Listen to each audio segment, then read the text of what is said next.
Oh, hello, hello. The DGG universe. How are we doing today, guys?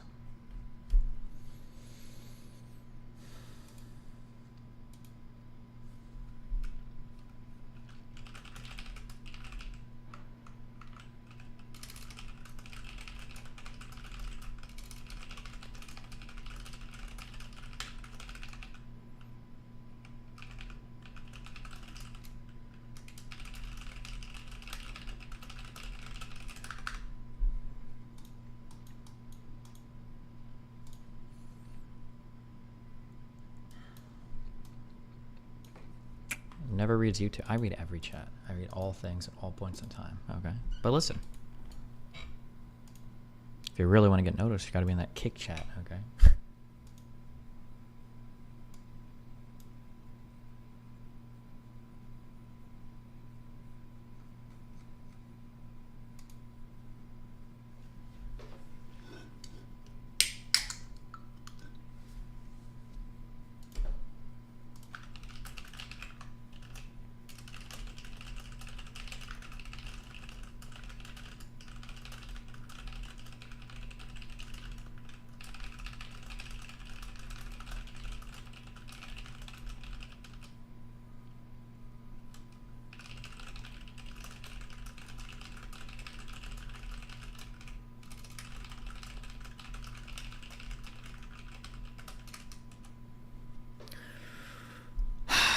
Okay. Okay, sorry, because people in chat's keep asking. Okay, this is. I'm gonna give you some insight into my. I don't know if I would call this workflow or whatever, but anytime a dramatic event happens, so obviously everything for the past month, because people are asking like, why do you text so much, blah blah. Anything anytime a dramatic event happens, what'll happen is I start getting a flood of messages from a ton of different people. It might be friends, it might be distant friends, it might be like people that I haven't talked to in a while, it might be industry people, it might be other peripheral content creators, and then it might be like a smattering of like random professional contacts. Okay, so I'll get all of these messages, and it'll be a lot. It'll be 50 to maybe 100 of these in a particular day. So I'd like to respond to all of them, although maybe on Discord, maybe I need to start aggressively removing people, which feels really bad. But I usually respond to them. So what happens is I will respond to them, and then after I respond to them, I'll get responses from about 80% of them, and then that keeps going and going and going. So that's why So that's why like over the past month I've been talking to so many people, because there's so many people messaging me shit, and I have to like respond to that, blah blah, and that'll go through like emails and Discord. That's like where all the shit has been coming from. Yeah, sorry, Jesus. But after all of this is settled and done, which it should be right now, I guess probably within like a few days, because I can't imagine there's anything else that can come from this, then yeah, we'll be back on our normal grind. Okay, I'd asked you, if you find out that your wife is not who you thought she was, why wouldn't you expect her to go after your money? Have your views changed since the soy stream? No, I don't think so. I think I understand all the parts of the situation pretty well, but people always read into people read into things however they want to read into things. Like, there are certain ideologies that are, if I was talking honestly or candidly, I would say there are certain ideologies that are delusional, but I would say there are a lot of ideologies that are very popular that are, instead of delusional, I'll say their form of analysis is resistant to any sort of contradictory fact. So what you do is you look at a situation, and most situations are sufficiently complicated that you can pick and choose the facts, and then you will always make it fit your narrative. I can't help you with that. If that's what you think, or that's what you want to think about things, that's fine. Yeah.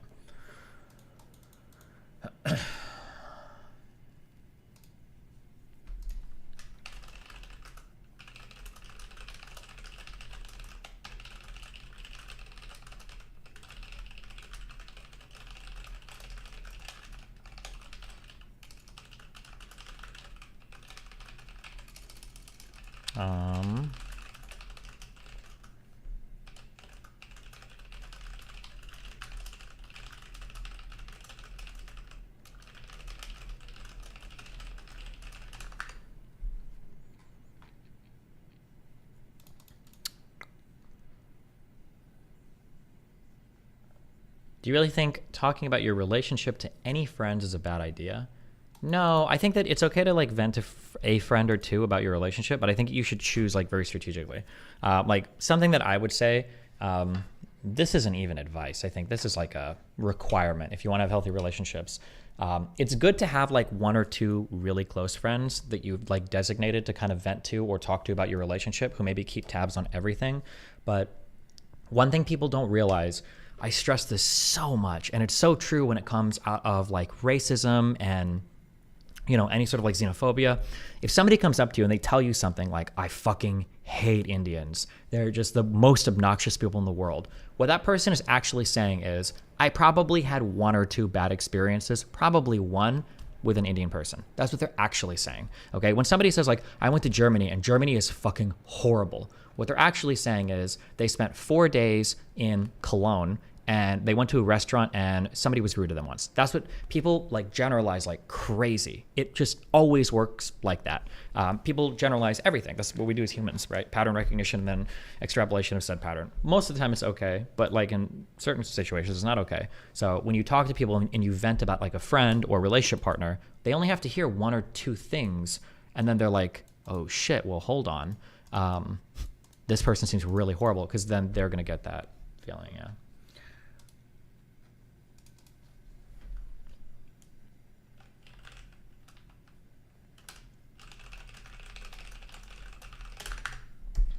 Is this a problem for pretty women? Like, can they have friends who just want to be friends? No, this is a problem for everybody. Everybody. This isn't a monogamous, polyamorous. It's not a male, female, pretty, ugly. This is an everybody problem.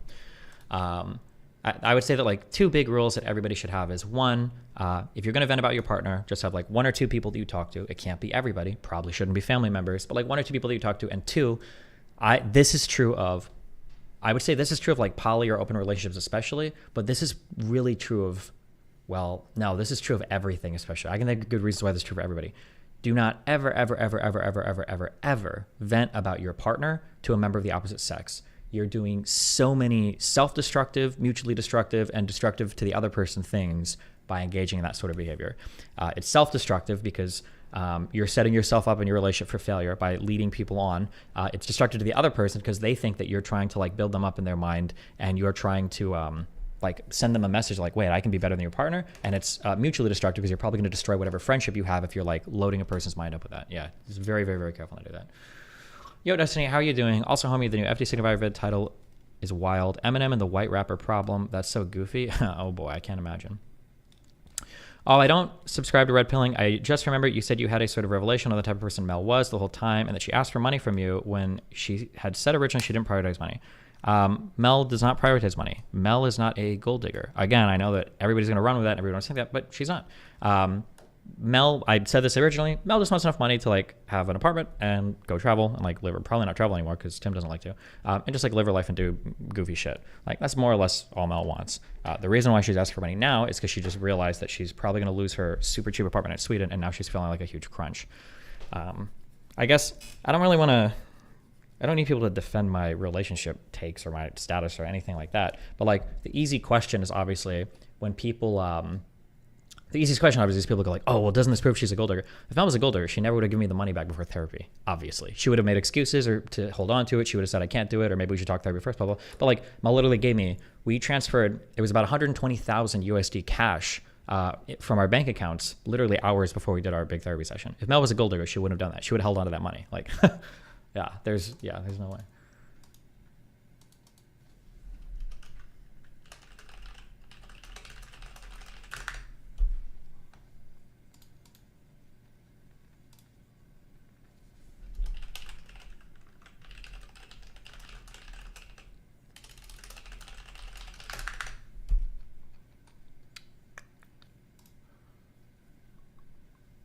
Are you going to watch the Walsh video? I'm not watching any Daily Wire people talk about my relationship. No. The last thing I ever want is to listen to a red pillar or a conservative try to diagnose any relationship problem. All it is like, here is a conduit for me to just preach all the stuff I always preach with zero like real world interaction, engagement, or analysis at all. It's just boring to me.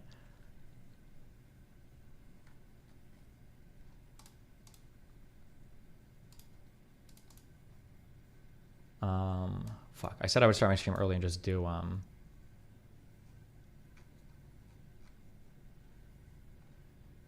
because I still have to fucking catch up on my shit. You're attaching way too much rational thought to an irrational situation. One of the biggest mistakes that people make are people don't understand what it means to be rational or what it means to be irrational. Because sometimes people will look at people making bad decisions and they'll go, oh, that person is being irrational. And in your mind, you very quickly conflate irrational with a random. These two things are totally different. Somebody can have a couple of false premises in their mind and then make decisions accordingly. And you can say, well, you're kind of acting irrationally. You're acting, contrary to your best interest. That doesn't mean the actions are random. That's a mistake. Just because people are acting dumbly doesn't mean that it is beyond analysis or comprehension, right? You can, analyze or understand most things, unless they're literally flipping coins, like the Joker.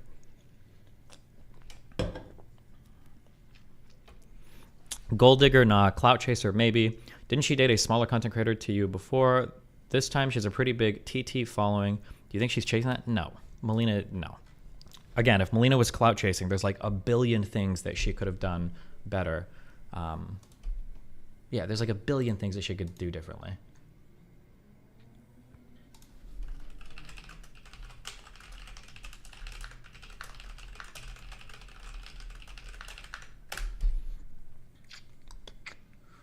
Uh, 20 more on my Discord. Fuck. Let me just at least finish my email.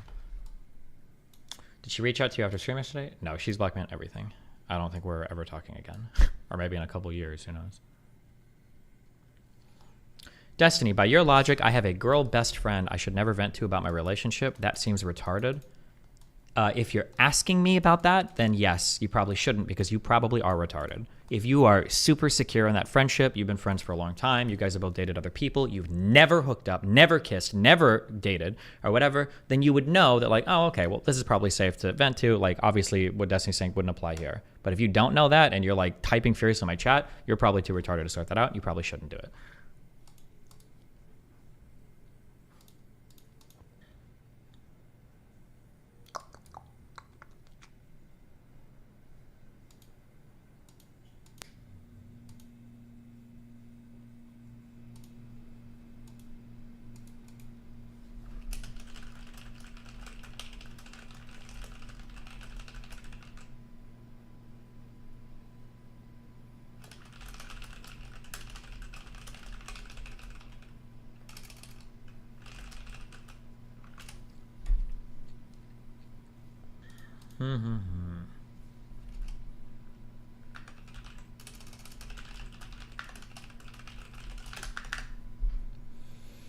Is it possible to escape the friend zone? Probably not.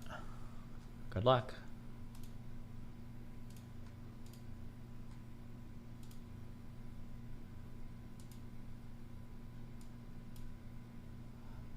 Are you saying that people should only go to a therapist for outside relationship advice? What you're saying is a valid issue, but the issue isn't that going outside the relationship is bad. Is that some people use it in bad times? I literally just said, why are you asking me this? I didn't say that. I never said you can only go to a therapist. I just said find one or two friends to talk to about it. That's it.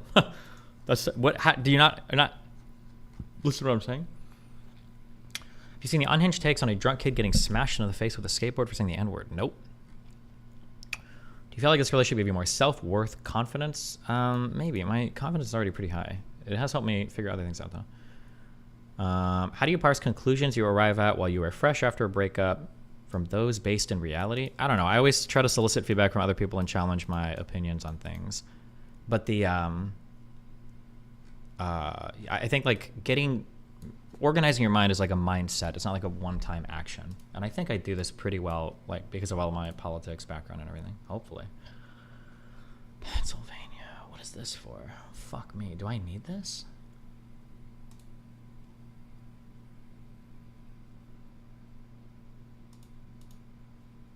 Hold on. It's gotta be this. There's no way that I know this. Hold on.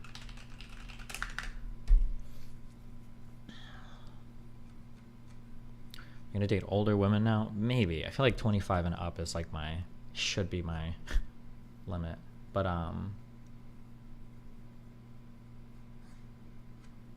who knows, you know? Maybe we'll try another 20-year-old. Fuck it. Why not? Rather than like being more hands-off in the relationship, I think I think I need to be more of like the grooming type. So you grab a 20-year-old and then you mold them into the perfect partner. That's what the red pillars say, right? You have to train them. What do they say? Trainable? There's a word that they use for like the 20-year-old girls. I forgot. Bro, there's no shot I have this number. Hold on.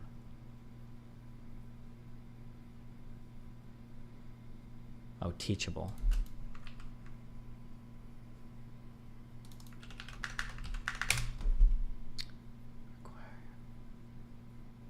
Bro.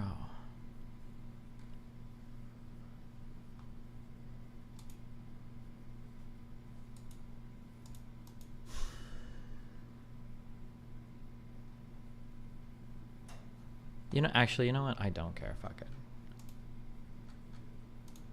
Wait, where's that one taxman guy in my chat? I saw you earlier. You don't actually need to file 1099s, right? Does it actually matter? I feel like I haven't filed these for a few years, and it's like, as long as you're like accounting for all of the income on your statements and you're like paying your tax you're supposed to, do you actually have to send people 1099s, assuming that they file their taxes? And if they don't, that's on them, right? Is it actually like a federal tax requirement to do this, or is it just like a courtesy thing? Do you know?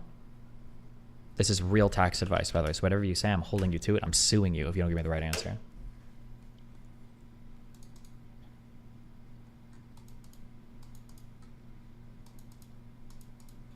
For others, you should. It's a best practice for sure. I didn't ask what was best practice. I asked if it was a legal requirement or a tax filing requirement.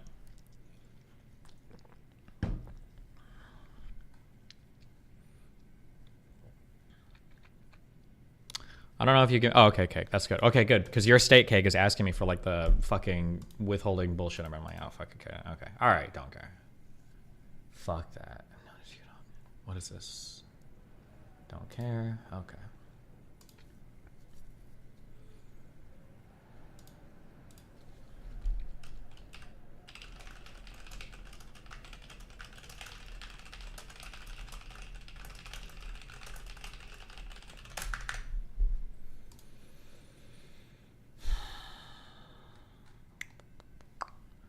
Resumption of the 10th emergency special session in 2 hours. What, in Congress, or?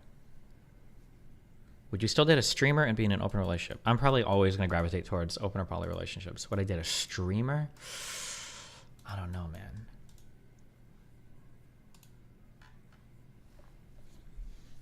What am I looking for?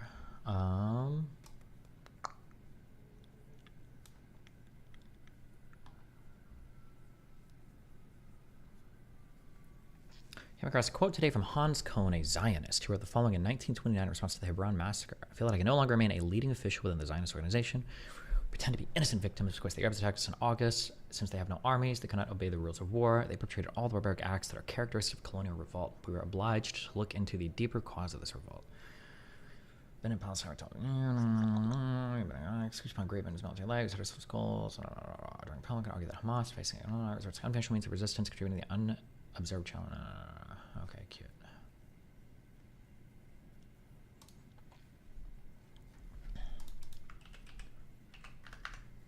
Dr. Mike reviews, is being fat a choice?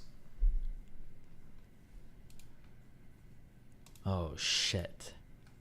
Oh, this Dr. Mike. Oh, I feel like I think I already gave this exact take on stream. I feel like the 50 IQ take is that like, you don't have any choice if you're fat or not. And then like the 100 IQ take is that like, well, you can obviously modify your diet and do everything accordingly. And then like the 150 IQ take is like, your dietary habits are probably mostly set in adolescence when it's not really your choice at all. So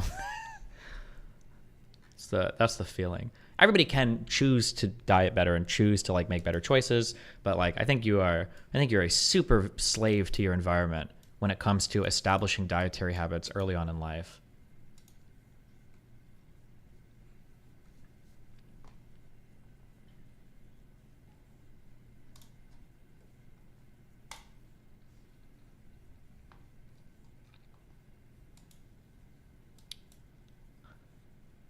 I'm a licensed mortgage banker, and I have been for 4 years now. If you would like to ask me questions on zoning and housing markets, in some ways that it can be fixed legislatively, I'm willing to lend you some of my experience. Wow. Thanks, buddy.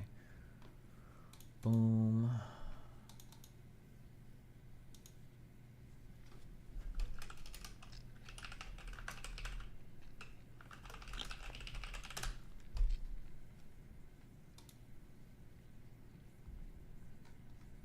What are your thoughts on the Colorado Trump ruling? Pretty scary. I skimmed that paper, is it 13th Amendment or 14th Amendment, Section 3? And then I skimmed the response paper because both of these papers are pretty extensive. I think this will probably be one where we'll probably read the full, the opinion of the court. What do you call it? And then the dissenting opinion, the majority opinion, the dissenting opinion, because that's going to be a pretty tenacious legal argument. In terms of like politically or ethically, I guess I'm kind of against it. I think that I just don't like the way that all of it ends up playing out in a political sense. And then I don't know how I feel. Yeah, I'm not sure. Anything that like restricts Americans' rights to vote on a particular leader, I just don't know how I feel about that. Like even the age limit for the president, even term limits for the president are there. It's very interesting questions. I could be argued either way. I don't feel strongly on it, but it's like, yeah, like, well, what if you want to vote on a president for 3 terms? Do the American people not have the right to do that? Or what if you want to vote on a president who's 33 years old? Do the American people really not have a right to do that? We can't. Yeah, I'm not sure. I don't know.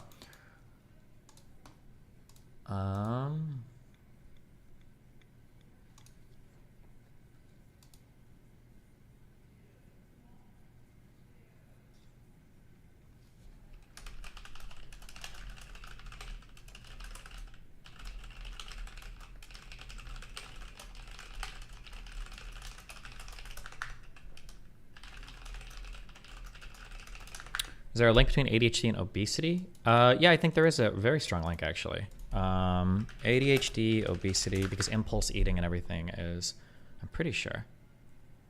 Individuals with childhood ADHD had significantly higher BMI and obesity rates than those without. So the obesity rates, if I'm just reading this like right off the top here, 41.4% versus 21.6%. That's pretty significant. And then the BMI looked like it was about 2.5 points difference between ADHD and non-ADHD.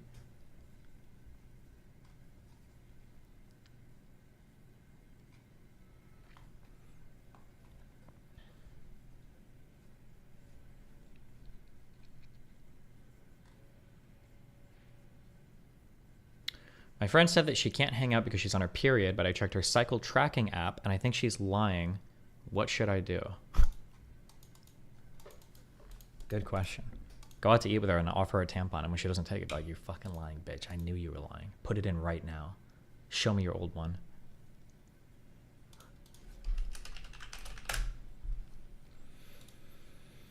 Okay, stop doing this. Okay. What is this?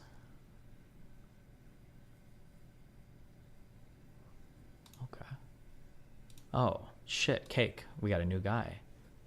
Some guy, people always email me for jobs. I'm never giving you jobs because you email me, okay? I'm pretty handy with video editing, software and mobile app development, and I'm even a trained Scrum Master. Oh, shit.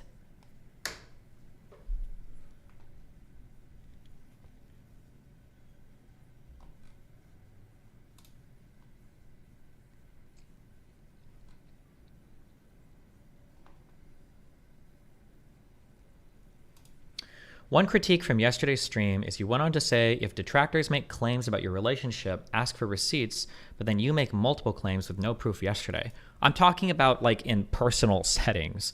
I'm talking about like other people that have heard things, not to the public. I'm not going to start dumping receipts for all the parts of my relationship. My frustrating thing is when mutual friends or other streamers hear things and they don't ask for receipts. Not for you fucking guys. I don't have anything to prove to you guys. Although if other people are making aggro claims against me, the only time I think receipts need to come out in a public setting when two people are fighting with each other is when there's an obvious disagreement over, or somebody like accuses somebody of lying or something.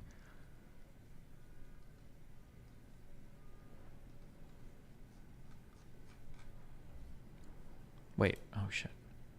The courts held up in the face of the election fraud cases or crazies and Epstein. Trust the institutions. They work greater than the social media would let you believe. The office of president needs to be a standard which we can respect and so should suffer consequences. Yeah, I agree with you there. I'm just saying that, like, right now, this Section 13 thing, it's not like, oh, well, the courts have integrity. It's like this is a novel legal argument that has not really been made like this, I think, ever really in the history of the United States. Comparing it to the Civil War stuff, I don't think is the same. But I don't know. We'll see.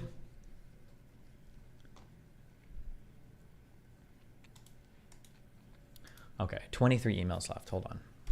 Popular video essayist wants to talk. Hi, I am blank, blank, blank. Desi does not read YouTube chat? Never. What is this?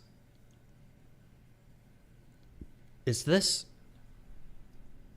Am I crazy or does this person look like Darius?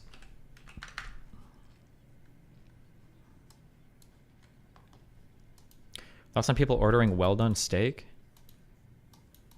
Oh, shit. Oh, she didn't do it. Somebody... I went to... If anybody... Listen, let me just say this, okay? I just want to say this, okay? All the stories that I say on stream are actually completely fabricated. I sit at my house all day and I masturbate at night. That's all I do. So every time I bring up a girl or anything, I'm completely making this up, okay? Just so you guys know, okay? My body count is 7, okay? And that's because I paid for 4 of them, okay? So...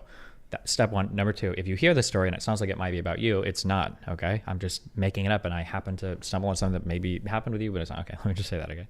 But yes, I have ran into people do that. I think I'm with a girl to a super fucking delicious, nice steakhouse. And she ordered the steak well done. This is like an $80 steak. And I'm like, are you sure?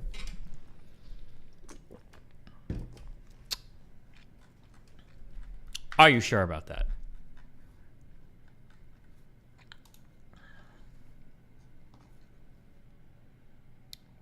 Okay, where are we at? Oh, do you think this person looks like Darius? Am I crazy? A little bit? Or like Darius's brother? Or sister? Oh, hello. What are you doing up here? Everybody's always talking about Joe Biden this and British monarchy that. Pure as more. It kind of does. Shut the fuck up. Chat's trying to gaslight me. You guys are liars. Actual gaslighters.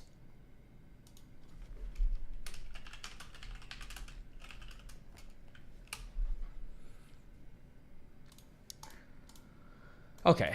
Anyway, around 300,000 subs, so it's not nothing cloud if we talk. I'm kind of known as a left of center content. Why am I reading their email on stream? Hold on. Oh, should we listen to Dr. We've Mike? reacted to the topic of vaccines on middle. Here, have Dr. Mike. He's babysitting you for a minute while we do this. While I read my emails. Babysitter.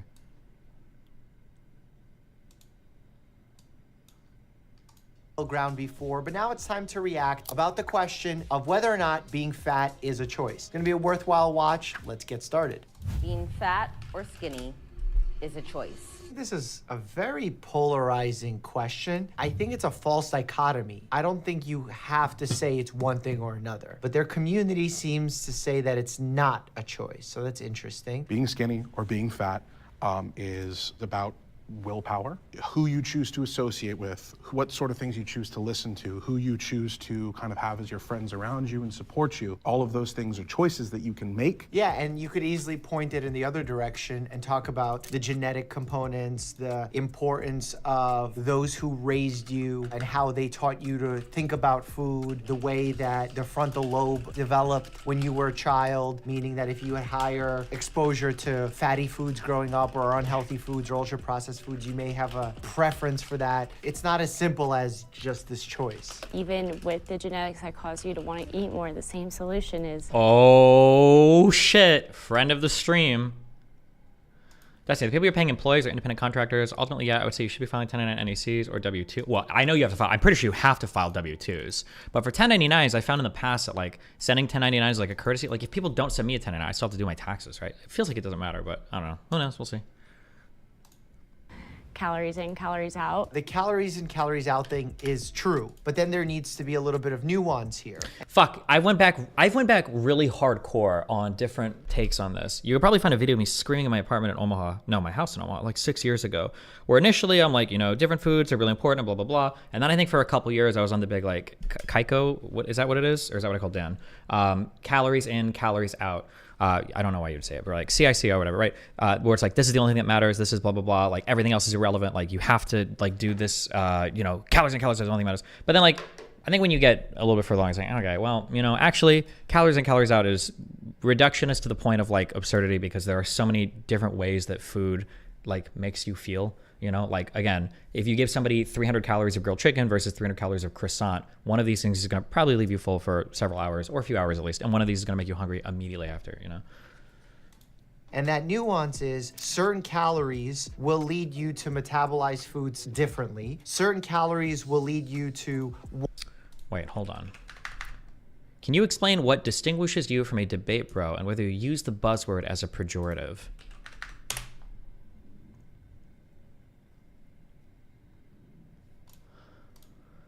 I'd like to know what he thinks separates what he does, which he presumably considers to be debating, from what I do, which is debate bro brain.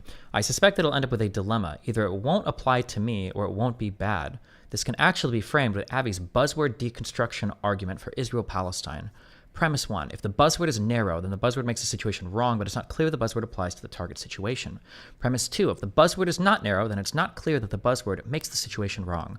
Conclusion. Either it's not clear the buzzword applies to the target situation, or it's not clear that the buzzword makes the situation wrong. Say the buzzword is debate bro, rather than the standard Israel-Palestinian buzzwords. If debate bro just cashes out as rigorous or linear, then sure, it will apply to me, but then what's the problem exactly? If it cashes out to something like unfair, then it won't be true. I'll add that I say this in defense of myself, not because I care about speaking to Destiny. I just don't like the things he throws at me. Using anti-intellectual buzzwords like debate bro, which in my experience are overwhelmingly used to shame rigor, is in my opinion very cringe. So I actually, I wouldn't call him a debate bro. I call him a debate pedophile. No, I'm just kidding. All of this is stupid except the last line I think is actually true. And if you wanted to argue against me ever using the term debate bro, this is actually the best argument to use. Although I think generally when I use the term debate bro, I usually start qualifying it because I know how people use it. I think that some people do like pretty early, huh? I'm sure. Okay. I'm just kidding. I'm sorry. I think people do use debate bro in an anti-intellectual sense, right? As soon as somebody argues, or as soon as somebody is like, oh, well, I actually disagree on this. You're like, oh, you're a debate bro. Oh, you're a fucking debate bro. And it's like, what do you mean I'm a debate bro? Because we disagree? Because I want to argue about something? That's not what a debate bro is in Destiny lexicon, okay? Now, also, I think I would even agree with his syllogism here, right? I think syllogisms are usually, there's a particular format, premise 1, premise 2, conclusion. There's a way the premise, I think this counts as a syllogism. I'm just going to say syllogism because it sounds way smarter than argument, okay? I think I would even agree with the syllogism here that buzzwords are often just thrown at people to attack them, and they either don't apply or they're so narrow, it's like, well, what's the problem? So like, yeah, I use the term buzzword, or I'm sorry, I use the buzzword debate bro, but I usually explain what I mean, and I'll explain again what I mean. Let's say that I'm at dinner, and let's say that I'm a vegan, and let's say somebody says something like, oh, I just got my dog home from the vet yesterday, I'm so glad that they're okay, and they order, you know, like a double cheeseburger or something, you know? I might see that as a vegan, and maybe I'm eating, you know, my delicious tofu-infused portobello mushroom buffalo sandwich or some shit. I don't fucking know, okay? I'm eating my food, and I might say something like this, because what he says bothers me, okay? And I might say something like this. I might say, do you ever wonder sometimes that when you get your dog home and you hug and cuddle them or whatever, do you ever think you might feel differently about like cows or sheep or pigs or whatever if you saw them? Because I notice that, like, I mean, obviously we have disagreements in diet, but I see that you eat meat, you should have no problem with that, but you super love your dog. Do you ever, like, does this bother you? Do you ever think about this, or like what's your engagement with that topic? That would probably be, assuming I'm talking to like a very casual friend, that's probably how I would like bring that up. If oh God, what's his name? I wanted to call him Ian. Ask Isaac. If Isaac was in my position, this is what would happen, okay? He would be with a casual friend in a restaurant. He'd see them order. They'd mention their dog. And then Isaac would go, Well, actually, it's really interesting. Can you give me a single trait that would actually differentiate substantially the cow that you're consuming right now versus your dog? I'm just curious, what threshold could you set that would be so low that every single human would pass over the bar, but also so high that no animal would pass over it? I'm waiting for your response. Like, that would be the difference. So when I call Isaac a debate bro, what I'm saying is that he engages in an incredibly rigid, I would say a very rigid, aggressive form of argumentation that puts everybody like in ultra combat mode immediately. And I'm just not into it. Oh shit, hold on.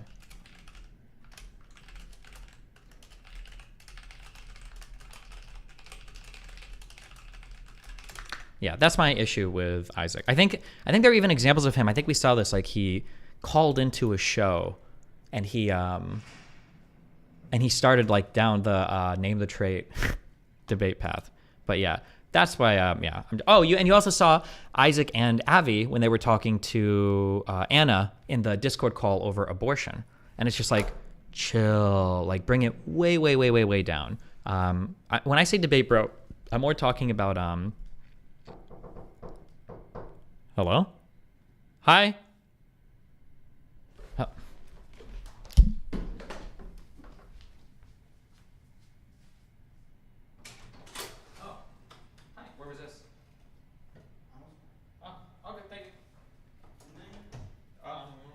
Yeah, this is me.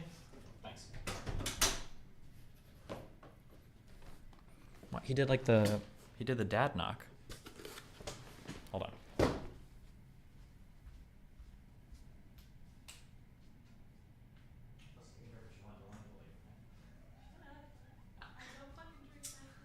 Yeah? I believe you. What? I would never.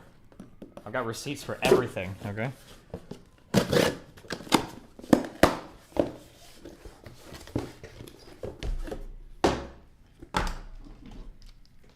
I haven't had a book to read since I did that Father Brown shit. I bought this public opinion book. I'll tell you how it is. This one. Shh, wish me luck. That one guy referenced it in that article and said it was an important book, so fuck it. What is this? Hello?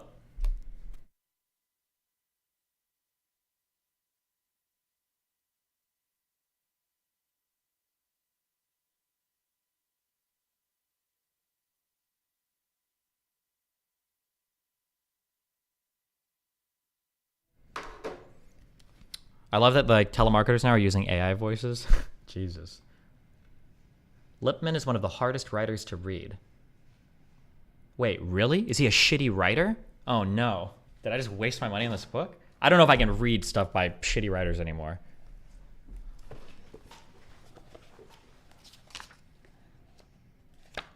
We're on page 94. Let me read a page. We'll see how it goes. Into almost every social problem, the proper calculation of time enters. Suppose, for example, it is a question of timber. Some trees grow faster than others, then a sound forest policy is one in which the amount of each species and of each age cut in each season is made good by replanting.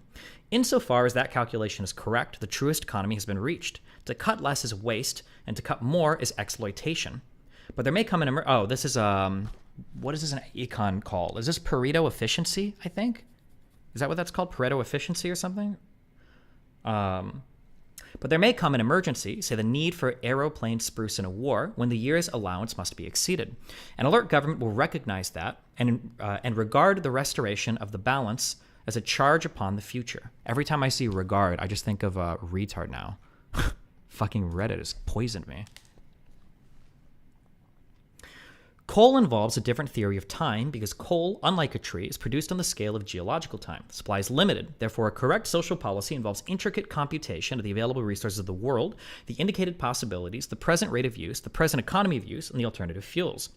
But when that computation has been reached, it must finally be squared with an ideal standard involving time. Suppose, for example, that engineers conclude that the present fuels are being exhausted at a certain rate, that barring new discoveries, industry will have to enter a phase of contraction at some definite time in the future.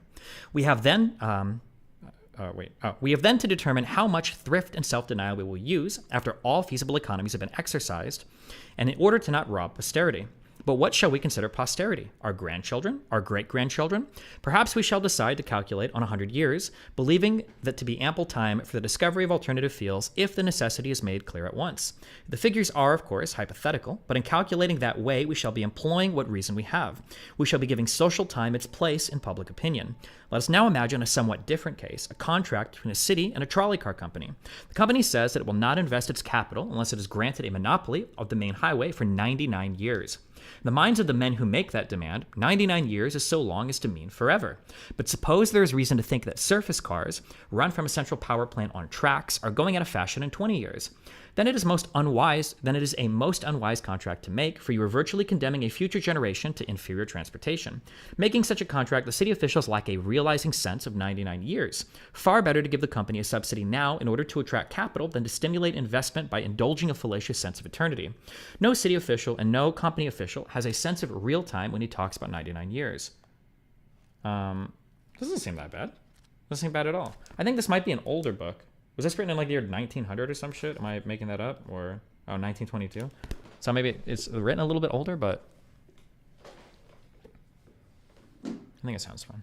Do you prefer physical books over Kindle? Kind of. I think it's fun to like wake up and then read in bed when you're in the habit of doing that.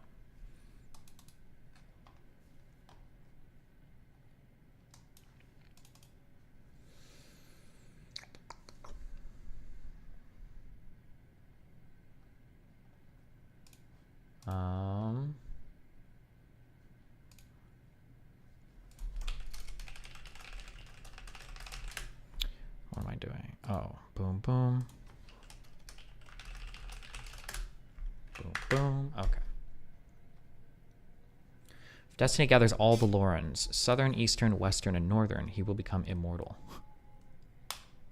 Destiny, what do I do if everything reminds me of her? Kaz, 1999. Stop stalking her social media, my dude.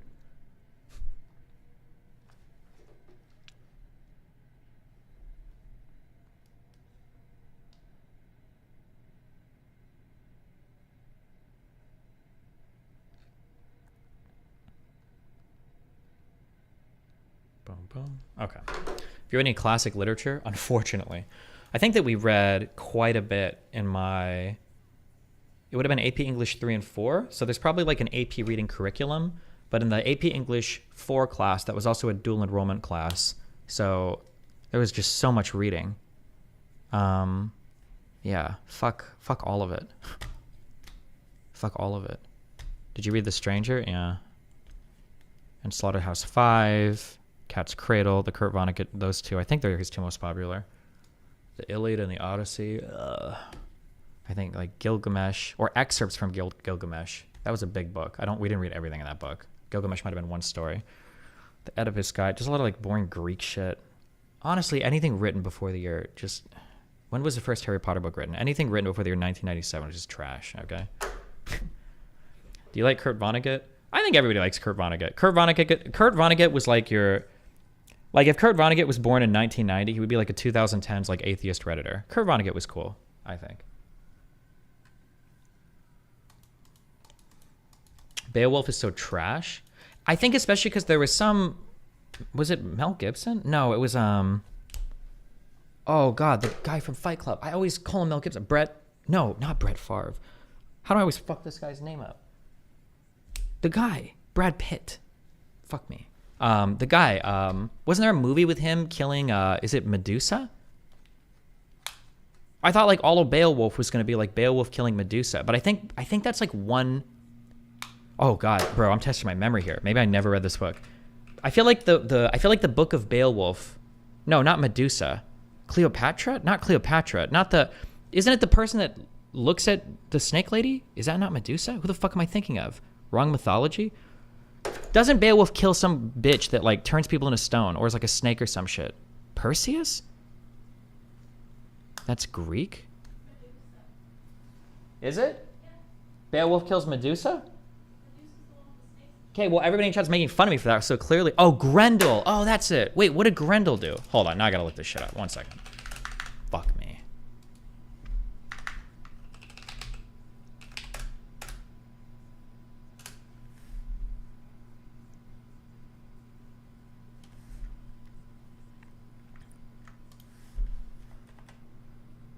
Oh, and Grendel was a guy. Bro, I don't remember this shit at all. Never mind. I just remember hating this fucking book.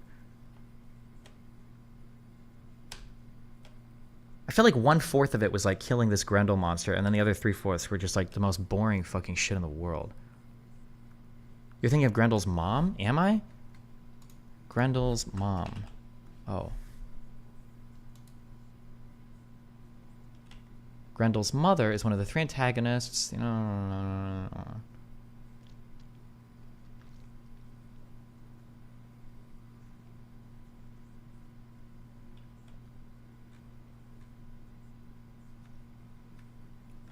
Does she turn people into stone? I don't remember. No, I don't think so. Forget everything I said, okay? Fuck that story. All I remember is it being boring, and it definitely was. Lil bro just mad. Your mom thinks I'm handsome. Stalking Lameo. Good. Oh, here. Anyway, back to your babysitter.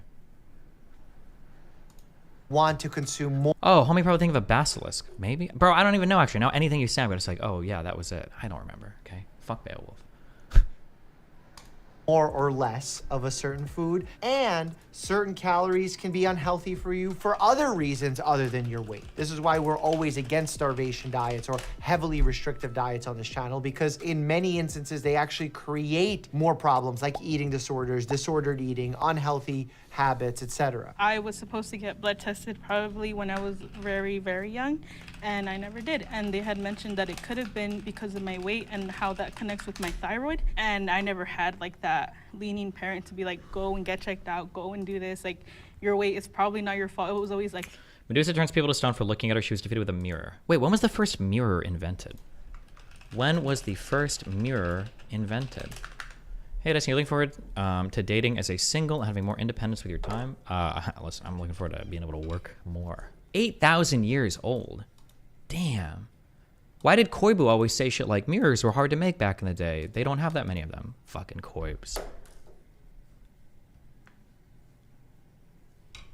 Fucking liar. Okay, sorry.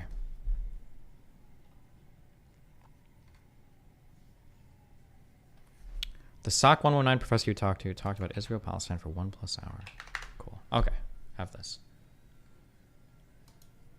Your weight is your fault, so that's your issue. That's a... Do you read any Russian literature? Probably... I need to start responding to chat. No, I don't think we read any Russian literature at all, actually, which was strange. But that must not have been on any of the AP rubrics, I guess. Not, at least not that I can remember. So, Dostoevsky, I don't know how to pronounce his name. Tolstoy, are any of these people? No. I listened to Tchaikovsky, the romantic composer, in my music school, if that counts. Not your fault. It could have been because of my weight and how that connects with my thyroid. And I never had like that leaning parent to be like, go and get checked out, go and do this. Like, your weight is probably not your fault. It was always like, your weight is your fault, so that's your issue. That's an unhealthy mindset. If I have a patient that has not been worked up for a thyroid condition, for other reasons why someone may be carrying excess weight, we absolutely would check those things. If you have low thyroid hormone, we can give you thyroid hormone to boost those levels up. I mean, I also struggle with, you know, thyroid and my own blood issues. I'm not quite sure, but I do see an endocrinologist and I go see a doctor. And that's not available to everyone in the United States, especially those who don't have health insurance or are underinsured. And some people are insured but don't have adequate transportation, or they don't have paid time off from work. As a disabled woman, I can't do a lot of the things that people say, calories in, calories out, oh, you gotta go work out and exert it. I have to navigate weight differently. I have to look at it differently. My weight is the way it is because of medication, because doctors... The only sad thing, I don't want to generalize to everybody, so I'll just say this probably applies to 95% of people. Also, I'm talking totally on my ass, so there's a study and a link that I'm incorrect on this, go for it. I'm pretty sure that when you get people who run into disabilities, the reason why you end up having so much weight is because, one, now you've lost so much physical exertion, which is probably actually having a decent impact on your total calories expended for a day. And two, you also probably eat like dog shit. I see a lot of people in wheelchairs that are clearly obese, probably have other medical issues, parking up to restaurants, chowing down on a ton of horrible fucking food. Like, it's pretty unlikely. Like, you can be physically disabled or crippled a nice way of saying that. Like you can't walk and you can still eat like a healthy diet and try to like manage your weight and everything. Like I would be surprised if this person was this weight purely because of endocrinological reasons and they actually like moderate their diet or they eat. And it's really not even about, here's one thing I would say too. I wish that people focused less on dieting, like restricting calories, and more just like on food choices. I think if you make better food choices, I think a lot of the calorie stuff, I don't want to say it fixed itself completely, but a lot of it can start to come out of control. Or at least from an outrageous level. But this person, I doubt they do that. But I don't know what you want me to say.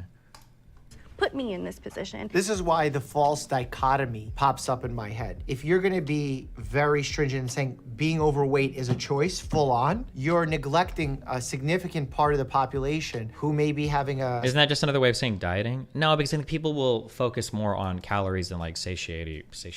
There's a word I'm looking for there. Satiation? Like people focus on sometimes like the wrong things, I think, yeah. Side effect of a medication, because there's many medications that we could put patients on to protect their health that as an unwanted side effect, they put on weight or they're unable to lose weight as easily. And then there's those with disabilities that can't burn calories as easily as some who are able-bodied. So I think probably even a better conversation to be had here is like even that, I'm not sure if that's like a good way to say it. Like and I understand he's being simplistic because he's right. We are the real Dr. Streams, right? But there is no medication that makes you put on weight. That's impossible. You would have to pack in 50,000 calories into a pill to make you put on weight. There might be medications that increase your appetite. There might be medications that make you retain more water. There might be medications that have like weird, down-regulating effects or other things like your thyroid that make you more lethargic and consume less calories, et cetera. Like, I think it's probably important that if you take a medication that impacts your weight, you should understand how it impacts it. The pill itself will never add weight to you. It just doesn't work that way. But it's doing other things to your body that can make you add or gain or add or lose weight. But I think it's important to understand why that's happening so that you can deal with it, right? Aren't there meds that fuck up your metabolism? Probably not very significantly, but if they do, those are going to be paired with other effects too, right? As easily. And then there's those with disabilities that can't burn calories as easily as some who are able-bodied. So I think probably even a better conversation to be had here is obesity a disease? The AMA and all the major organizations have made it a disease process. They've labeled it a disease. The doctors who are saying that that's not helpful are usually pointing out that when a patient feels obesity a disease, they feel powerless to make the... Yeah, I was going to say, that's the big problem with the issues. Like, calling things a disease, in my opinion, there's a world where calling obesity a disease is actually a really, really, really positive and good thing. But the problem is, especially with how we glorify mental illness now, like on Twitter and Instagram and TikTok, now I'm not too sure if it's good to have a disease. Because, like, remember, it's good to call something a disease because when you identify something as a disease, you're saying, here's a problem, and this is a known problem, and here are pathways that you can go down to fix it. That's why a disease is good. You have XYZ disease or condition. Here are ABC treatments, cures, ways to manage it.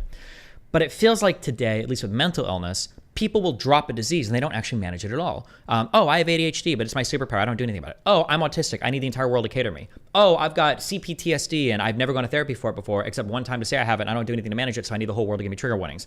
Oh, I have, BPD. I got whatever. Like, it's like, okay, wait, what the fuck? So if that's your approach to having a disease, where you just like say that you have it and then you expect everybody to cater to you and you don't actually do anything about it. Well, when the obesity disease was like, oh yeah, I also have obesity. It's a disease. What am I supposed to do, right? No, motherfucker. When you have a disease, the whole point is to identify it so that you can do something about it, right?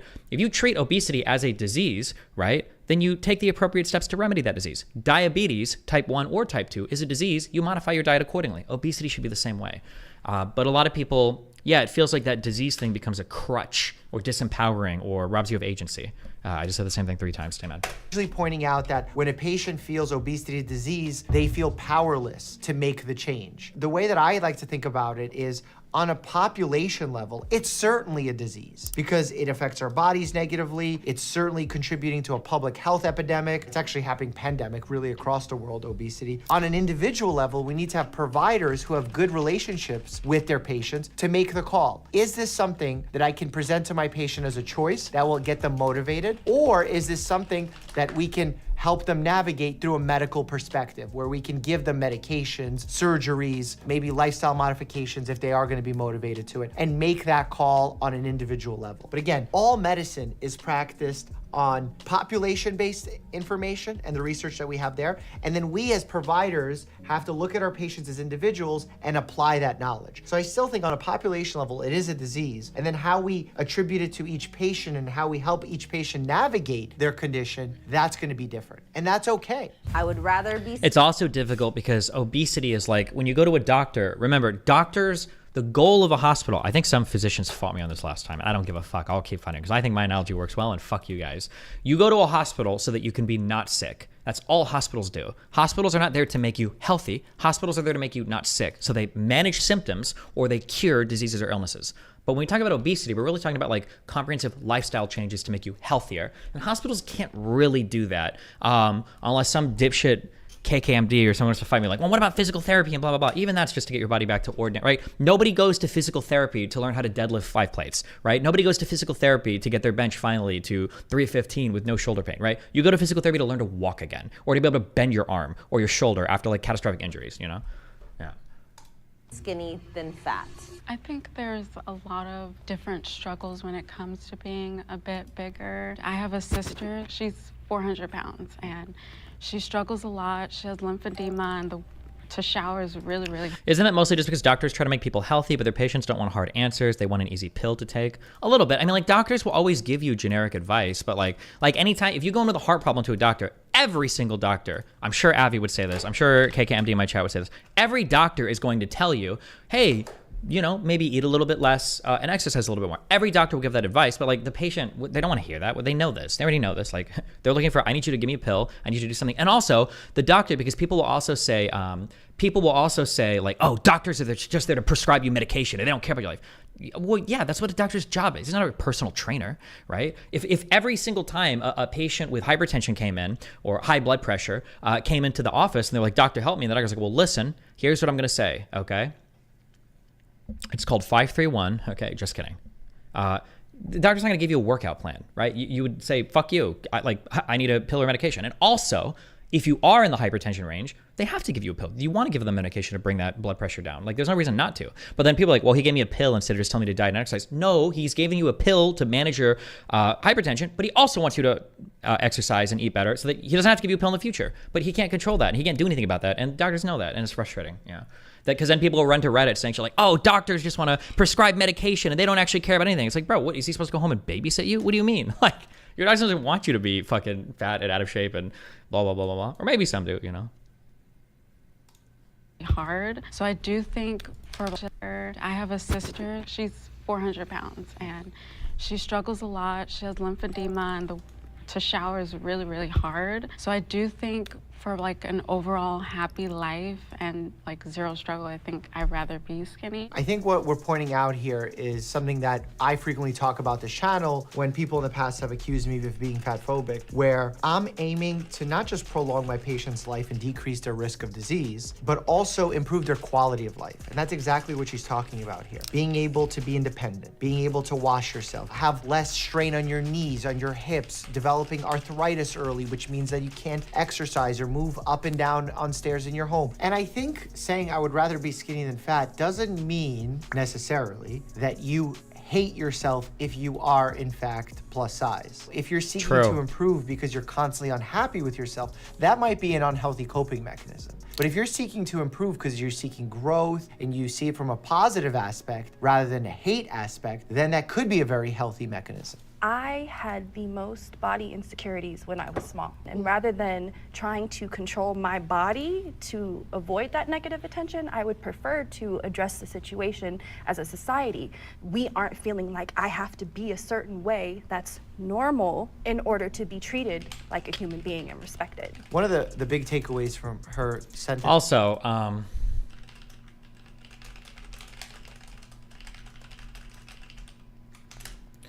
this is also something that's very, very, very irritating, okay? And also, like, people will say this, okay? Just because somebody is skinny doesn't necessarily mean they're healthy. Just because somebody is fat doesn't necessarily mean they're not healthy, okay? While these two statements are true, being fat in and of itself is a massive health issue, full stop. It is possible to be overweight and healthier than somebody that's underweight. It's also possible that my kid's mom, when she had stage 4 Hodgkin's lymphoma, she was probably healthier than a lot of other people that didn't have cancer because she ran around a lot. She was like decently in shape. She was like all healthy in every other way except for the stage 4 cancer. But like to say that like you can have massive cancer and still be healthier than other people, it just is. It's like it's true, but not the point.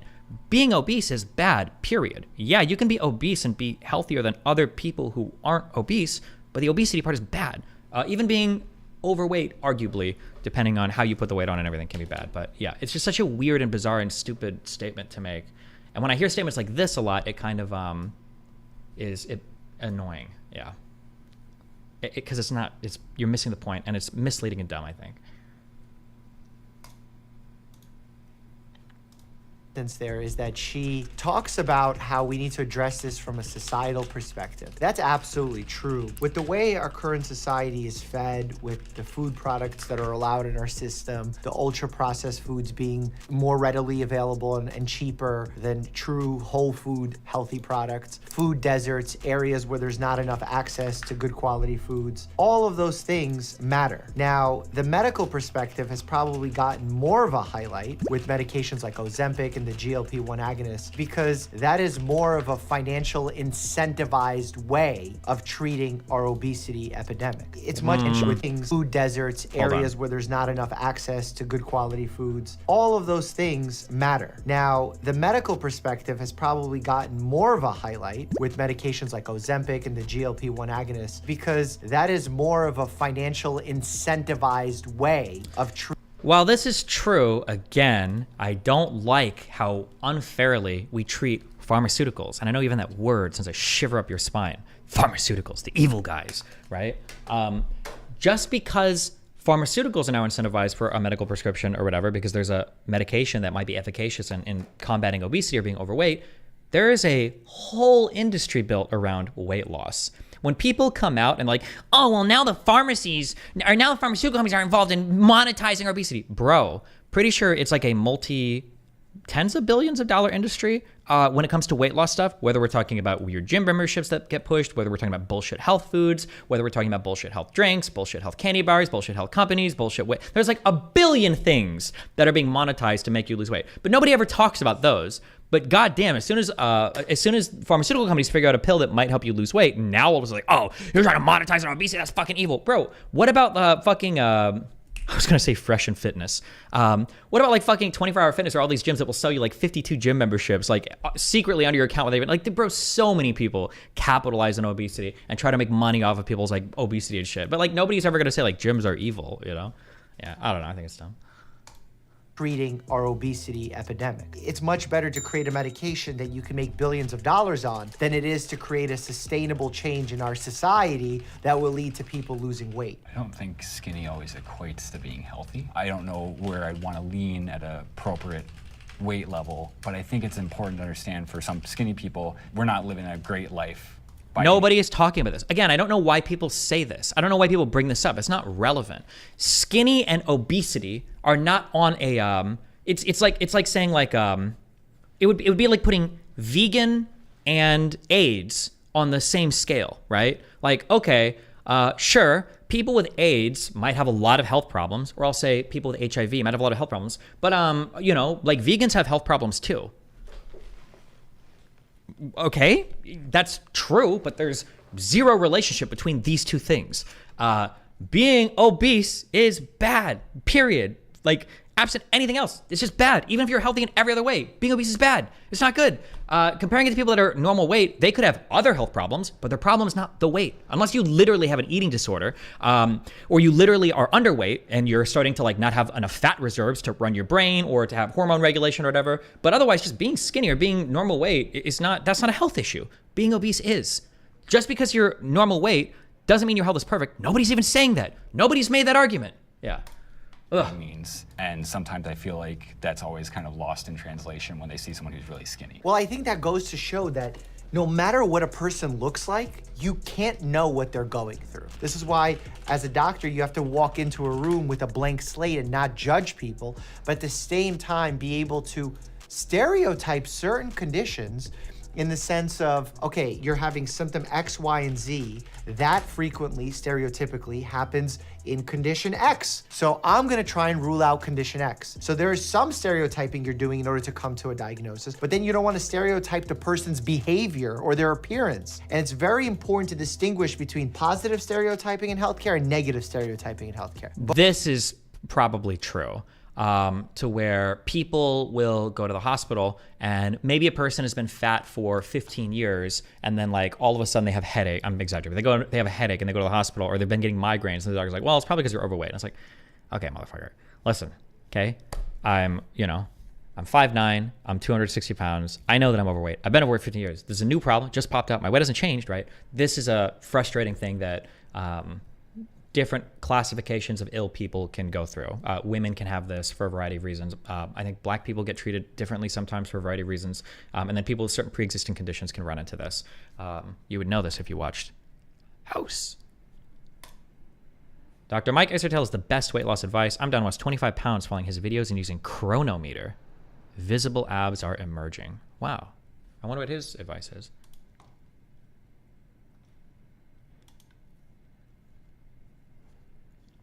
It looks like he's a DO, and they're taught to take a more holistic approach to medicine rather than just a scientific one.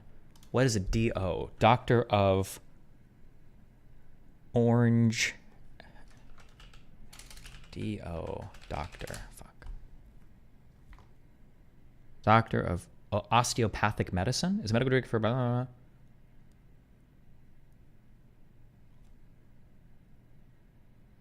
Is that what this is? Oh. I thought that most medicine was kind of trying to be a bit more holistic. The problem is that, like, with a lot of holistic medicine, though, I think people just... I feel like people just want to go to the hospital and get a pill and fix their shit. I think that's the issue. Like, people don't want to hear holistic shit. They just want the thing that's going to fix everything. Both truly exist. America has an obesity problem. I think we have a problem with how to treat obesity. I think we have a problem with how to make it so that it is not an epidemic. This is a systemic thing, that we are in a society and in an environment that breeds this. And we are doing it to ourselves, we are doing it to our children, and our corporations and our industries are doing it to us, and they aren't having to take responsibility. This is true. The one thing that I have to point out is that this is true. This is true, but it's at ends with her. Well, no, is it really at ends with anything she said? No, probably not. Yeah, I agree that what she's saying is 100% true. But then, like, as long as we, gotcha.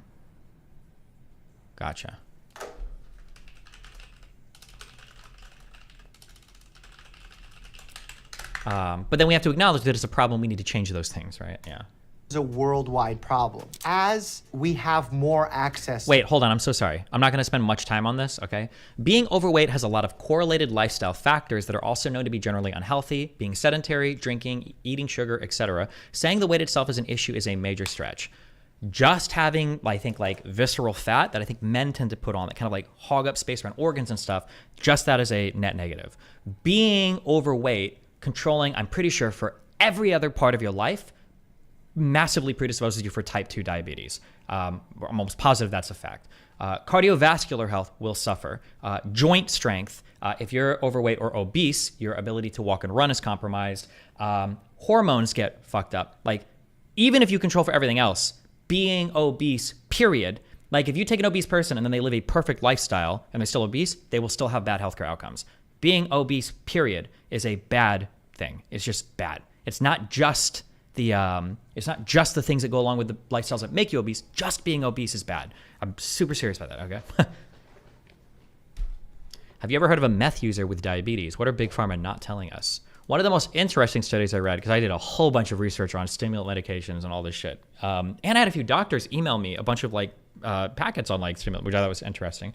Apparently there's research out there that shows that, let's see if I can remember this. People that abuse, so not prescribe it, people that abuse methamphetamines, if they get into car accidents, have big accidents, I think they have, what is this? It's like a thicker part of their, something to do with their cerebral spinal columns, or there's some part of your brain that actually thickens or gets stronger if you like abuse meth. Let me see if I can find this actually. Brain, no, it would be like brain injuries, meth amphetamine. I think this has been observed a lot. It's very interesting. Bro, I hate that every time I look up anything related to like suicide or drugs, I get all these stupid fucking...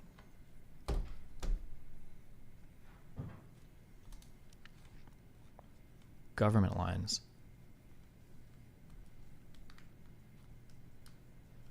Meth exposure can have substantial damage to the brain by causing both apoptic and necrotic cell death in the brains of meth. Fuck, this isn't what I'm looking for. It's traumatic brain injuries. Fuck. Somebody go find this. I believe you guys can do it. Cortex, you fuck. Meth, amphetamine.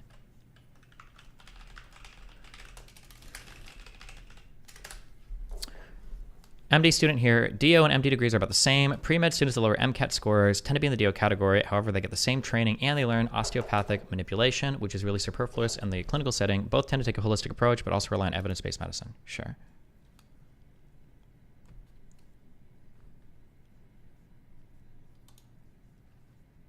I'm not gonna be able to find this. Fuck. It's out there. You guys go look for it, okay?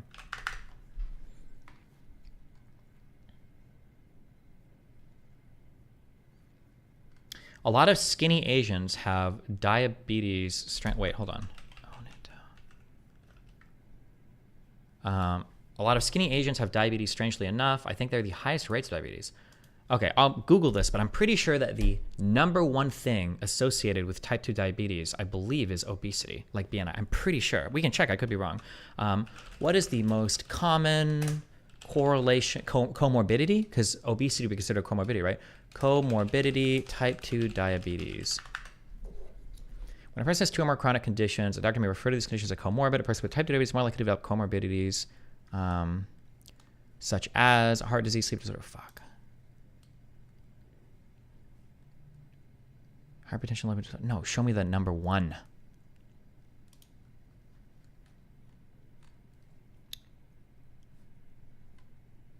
Most people living in most deprived areas had over 1 comorbidity present at the time of diagnosis, compared with the most affluent areas. Depression prevalence increased in all strata. Okay, well, yeah. Fuck. Look up comorbidities of obesity. Well, but that wasn't the claim I'm making. I'm pretty sure, I'm almost positive the #1 thing, if you take a population and you can just change one thing to make them a type 2 diabetic, the thing you would change would be, I think, their weight, because that would be the #1 thing to get you there. Largest risk factors, type 2 diabetes. I believe that's the case, but let's check. Maybe I'm wrong. Nice spelling. Mayo Clinic.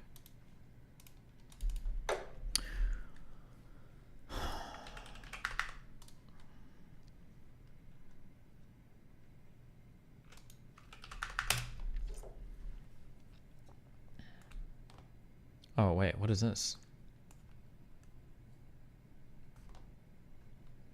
Both neurotoxic and neuroprotective effects of methamphetamines are being studied. There are a few studies evaluating the effects of meth on patients with traumatic brain injuries. The objective study to compare clinical outcomes after TBI and meth versus non-meth users. Meth patients were younger upon presentation, 43.5 versus 55.8, with a larger improvement in GCS and GOS upon discharge. There's no significant difference in length of hospital stay. Yeah. Okay, this might have been the stuff I was looking at, which is interesting. That like meth confers, if you abuse it, apparently has some positive effects on traumatic brain outcomes. I don't know how or why or what the underlying mechanism is, but type 2 diabetes condition. Okay, can I find this? Symptoms, risk factors, causes.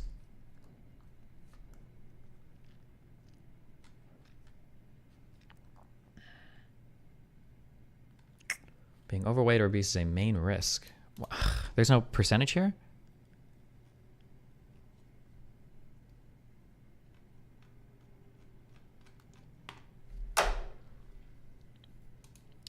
Did you know all these tiny islands have the highest obesity rates?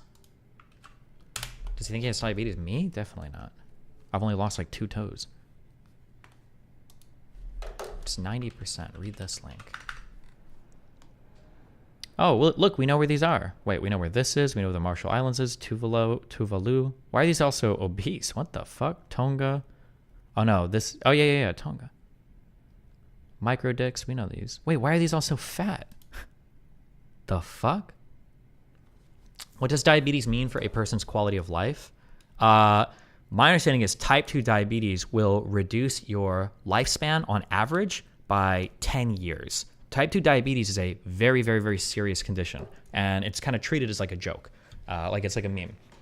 Like if you had to choose between having type 2 diabetes versus AIDS, no, I keep saying AIDS, versus HIV, HIV destroys in every size, shape, and form. Type 2 diabetes is so unbelievably destructive.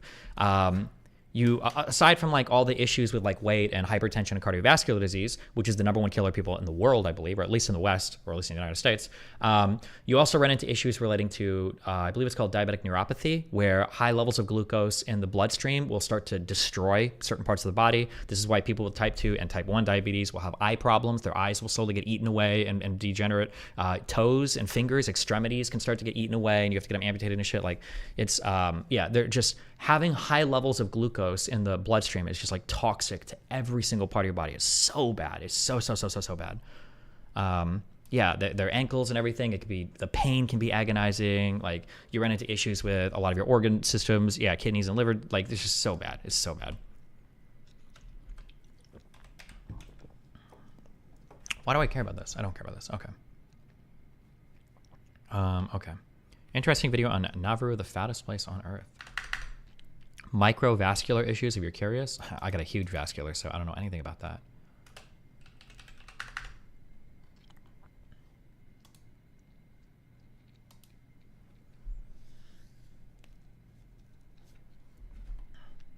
Does alcohol consumption contribute to diabetes?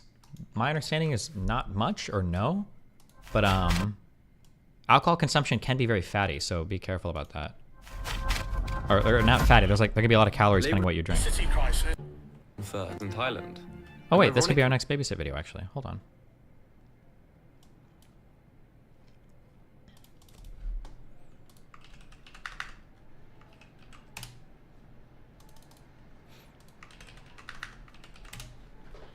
Oh yeah.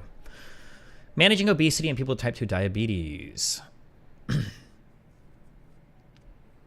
Obesity is a modifiable risk factor in the development of type 2 diabetes mellitus? Mellitus? I don't know how to pronounce this. Mellitus? The prevalence of both increasing worldwide. This trend is associated with increasing mortality, cardiovascular risk, and healthcare costs.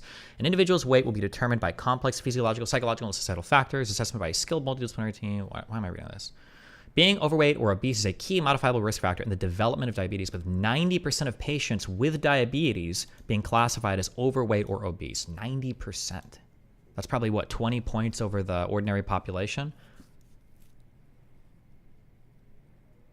Low-calorie diet programs have been shown to support remission of diabetes and are currently being piloted throughout the UK. I've heard this before. I don't know if there's strong research to suggest that you can reverse insulin resistance with certain types of diets or by losing weight. Maybe that's the case. I don't know if there's been strong evidence for that. But the problem is also, once you become obese, it's so hard. I read this stat once from a large story that we'd read, and I keep reciting it, even though I can't find the study to support it. So maybe it's not true. Just giving you a heads up. Like I remember reading in this one story that of all the people that become obese, of all those people that die, only 3% will ever go back to being within an ordinary BMI range. So from obese to normal, 3%. It's like, it's so hard to go from obese to ordinary weight. And if you have done it, good for you. Was this the Biggest Loser study? I don't believe so. I think this is a larger article that I read. What about overweight? Overweight, it can mean a lot of different things. Overweight on the BMI thing could be not mattering that much to kind of mattering a lot. It just depends. On the very lower end of overweight, you can find people that have a lot of muscle, people that work out a lot, and you can find people that put on weight like pretty well. It just kind of depends. I think that I'm spitballing a lot here. I may be wrong, but I think men in general put on weight in a very bad way. I know it's true for me and my dad. Like if I gain weight, almost every pound I get is going to it's like upper thighs and belly. So and belly area, abdominal area, I think this is considered visceral fat, and it fucks with your organs. So if you're not that muscular and you're a man and you're 2 or 3 points into the overweight section, that fat is probably pretty bad for you because all of it is like clustered around your organs and like squeezing them, and it's just bad for you. I think this is called visceral fat.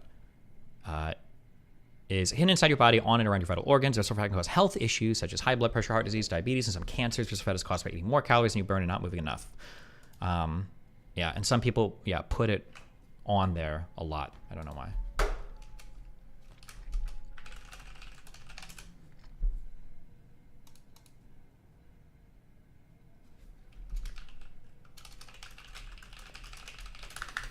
My understanding is there's a large difference in racial groups for how bad being overweight is, as well, and likely that some racial groups recommend healthy BMI should be different. That could be the case too. That probably gets into uncomfortable areas, but that could be the case as well. Yeah, because there are certain demographics of people who, well, demographics, broadly speaking, probably.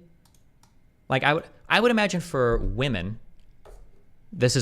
we're in imagination land, okay, being clear. I don't know if this is medically true, but I imagine like if you're a woman and when you put on weight, your boobs get huge and your ass gets big, you can probably gain a bit of weight and be okay. Whereas if you're a woman, when you put on weight, if it all goes to your stomach and you've got like, you know, the UFO thing going on and it's like that visceral fat and other stuff isn't growing, that's probably more unhealthy. That'd be my guess. Yeah, that'd be my guess.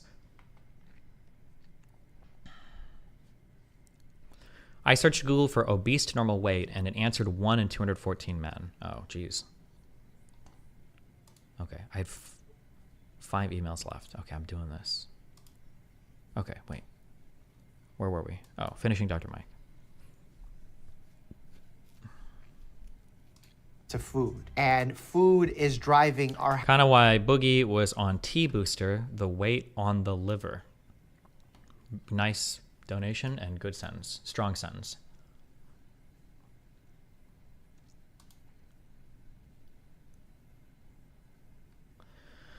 At Destiny, have you ever come across the hypothesis espousing that populations which haven't evolved with sugar-rich diets are the most affected by the high sugar density in modern diets? This has been used as an explanative factor in the obesity rates among Samoans or even African Americans.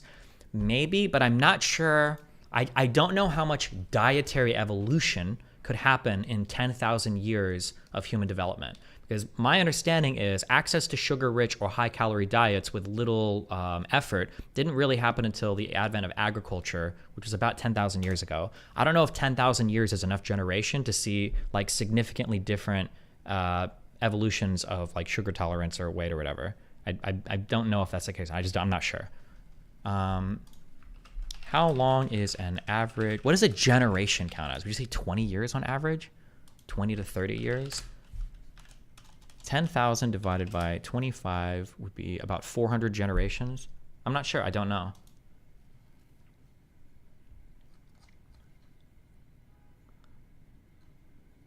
It's probably going to depend on it's going to depend on a lot. It's all a lot. Highly polygenetic traits, which would mean a trait that has many different genes influencing them, and then the other parts of your body that those genes are encoding for, yeah.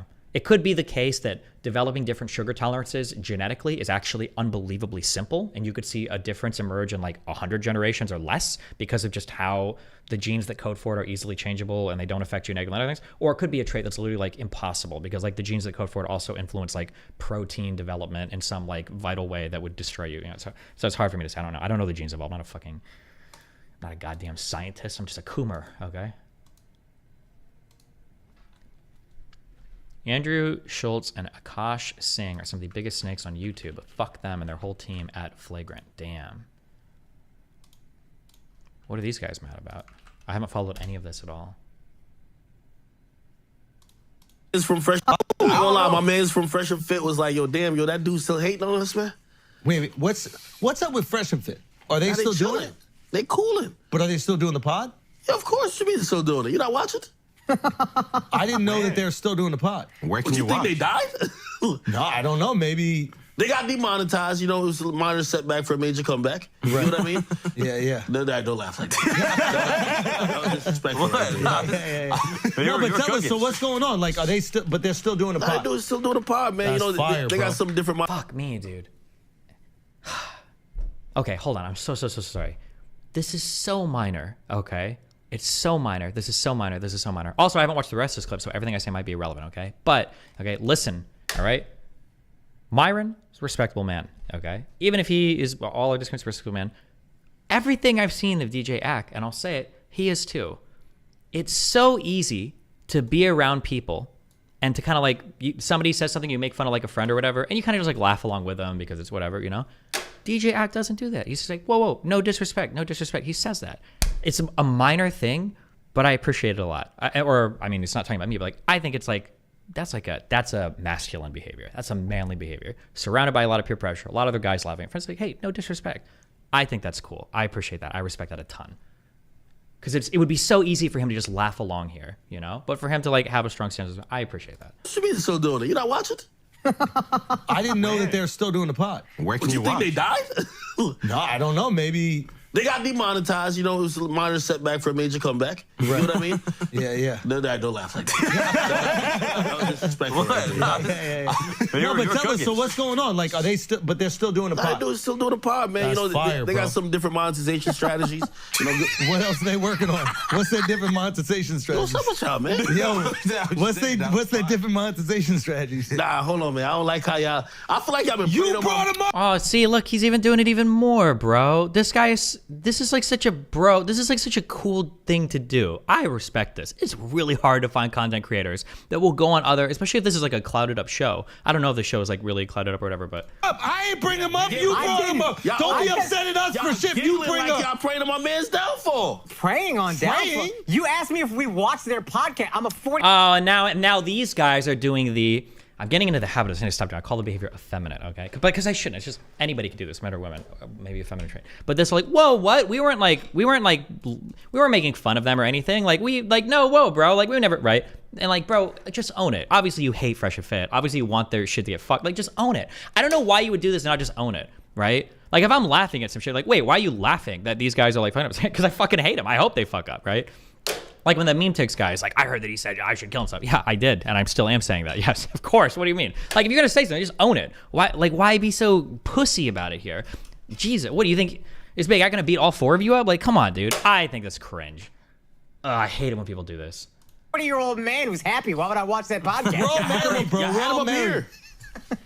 I only watch it when I'm fighting with my wife. I'll be like, these guys get me. These guys understand, bro. They understand women. 4 days every month I watch that shit probably. Isn't he friends with Myron? Isn't that just a loyalty thing they all do? No, that's not usually what people do. Even if they're friends with you, because you watch Sneeko do this to me a million times. Well, Sneeko is an exceptionally weak human though. But even for like ordinary people or for men or whatever, usually when you're around other people and they're making fun of friends, there's a whole bunch of peer pressure to kind of like just like laugh along. Yeah, okay. Yeah, they're kind of goofy. Yeah, whatever, right? Usually that's like the peer pressure, especially if you're around other content creators or especially if they're super clouded up. Like that's just like the peer pressure is always there to do that. For a Big Act to like be like, hey, no, I don't think that's cool or whatever, that takes a lot. That's a really hard thing to do. It's a really hard thing to do. Sorry, okay, I'm done slurping, okay? No more dick riding, okay? Every month I watch that shit probably. Yo, 4 days every month. On the red days. On the red days. Red day I'm red too. No, but for real, can you still watch it? Do they have their own website or how do you watch the pod? It's on YouTube still. What do you think it's at? I thought the podcast got taken off YouTube. No, got demonetized. That's the new way. What does that mean?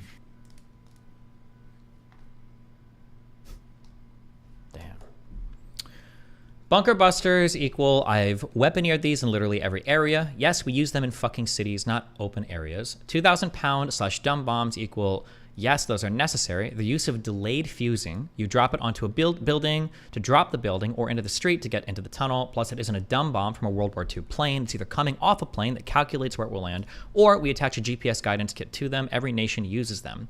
The use of special forces equals Israel tried. I don't have anything public. But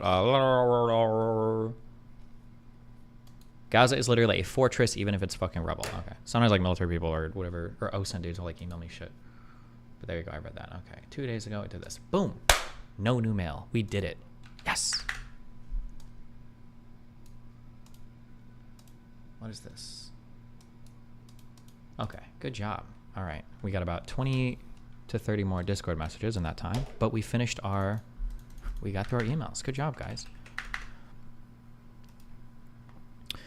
Destiny, just to be clear, Isaac wasn't in that abortion debate with Anna. No, it wasn't Isaac. It was Avi and... Who was the other guy? It was Avi and one other person. I'm trying to remember who it was. Fuck, you're right. It wasn't Isaac. Who was it? Any insight into why Saudi Arabia negotiated a peace deal with the Houthi rebels in Yemen? What implications does it have with future peace with Israel? I have no idea. Doesn't Saudi Arabia fight in Yemen quite a bit, though? Isn't that whole place like a humanitarian fucking shit show? They probably just don't want conflict down there anymore. But I don't know enough about Saudi Arabian history or Yemeni history to tell you.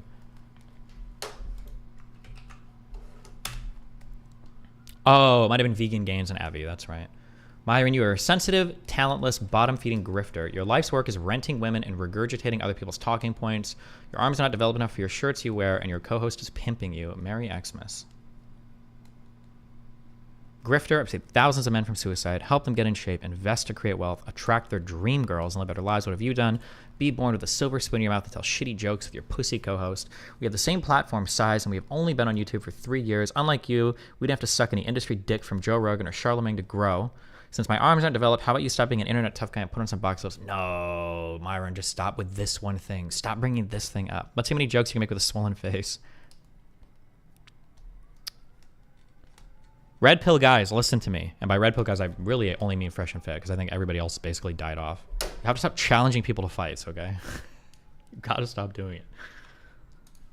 Unless they're talking shit about like, oh, I could beat the shit out of him. Then you're clear. Somebody brings that out, like, oh, I could beat the shit out of this dude. Oh, then fine, put up or shut up. That's clear then, but okay.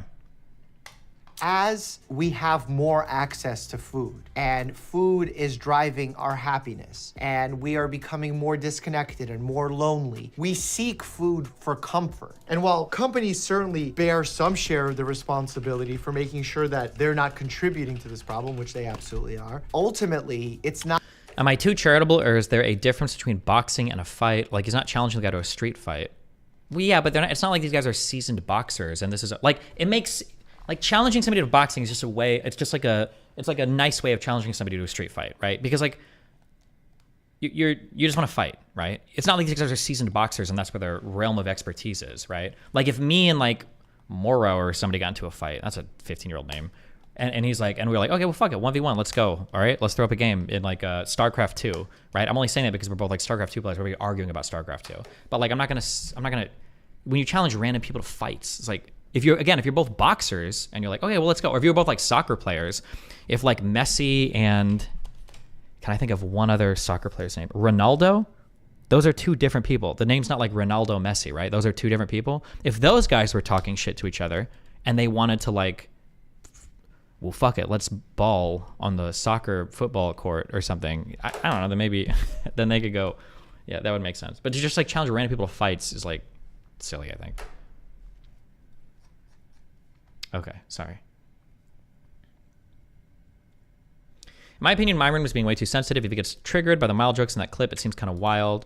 I mean, yeah, he should just like talk a little shit and moved on. The guys are clearly talking shit, so you talk a little shit and you move on. But yeah, when you're willing to dive down into like the pits of hell when somebody shits on you a little bit or shit talks you a little bit, it makes you look a little bit unhinged. Yeah.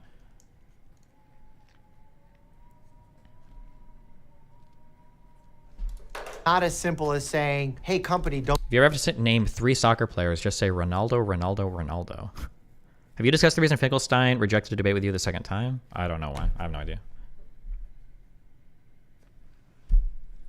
Companies certainly bear some share of the responsibility for making sure that they're not contributing to this problem, which they absolutely are. Ultimately, it's not as simple as saying, hey, company, don't sell this product. It's easier said than done to villainize a corporation and then say at the same time, but it should be fair. How do we make that fair, that villainization? And they're encouraging it with media. So And the mukbangs, I was literally gonna bring that up, the mukbangs and like all those videos that just come up to trends for people not to do only it as the well. mukbangs, but also like How much of your geography knowledge have you retained? I truly don't know. I've done it a long time now. Well, we'll throw up a 193 UN nations map after I finish going through my messages, okay? Zoe and other big And the mukbangs, I was literally gonna bring that up, the mukbangs and like all those videos that just come up to trends for people to do it. Lauren is so fucking smug, holy shit. Here is a thing, I don't know how to like critique this or say this. If you are a woman and you want to be taken seriously or you want to have arguments with people about like political or whatever shit, you have to find a way to ditch the valley voice. It just, even if you're not being smug, you sound so smug. And the problem is with people like Lauren, and Pixie does this too, and I love them both to death, okay? I don't think either of them mean to try to sound smug. They're not like, they're not being like, I'm a condescending piece. But like when you talk like this, and if you're not willing to acknowledge that, like when you have that tone, it just seems like you're so condescending. That's what it feels like.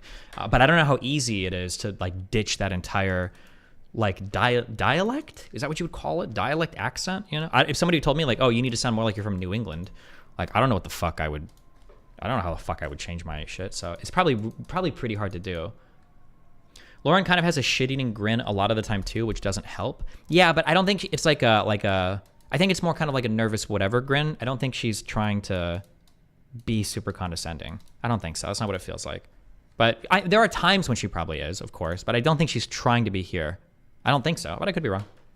Because I was literally gonna bring that up, the mukbangs and like all those videos that just come up to trends for people Not to do only it as the well. mukbangs, but also like Lizzo and other big like media. I don't think I agree with that because Lizzo has been an example of not that we're celebrating that she has excess weight. We're celebrating the fact that she's not allowing people who are being negative to her about her weight and still succeeding. So we're celebrating her success, not the fact that she's potentially carrying excess weight. She's dressing extremely scantily clad and then saying, if you don't think that it's normal for a morbidly obese person to be wearing a G-string in the middle of public, then you're the problem.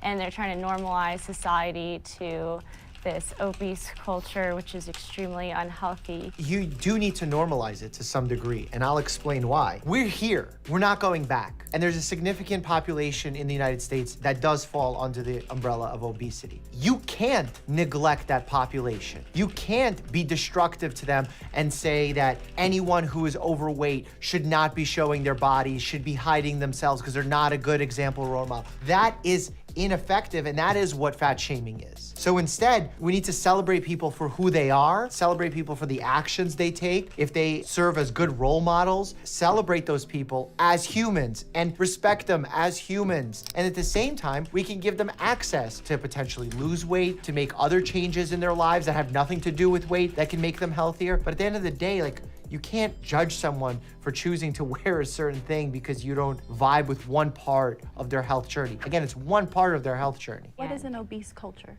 A culture which like normalizes I'm obese obesity. and I haven't even heard that. Well, obesity is already normal, so.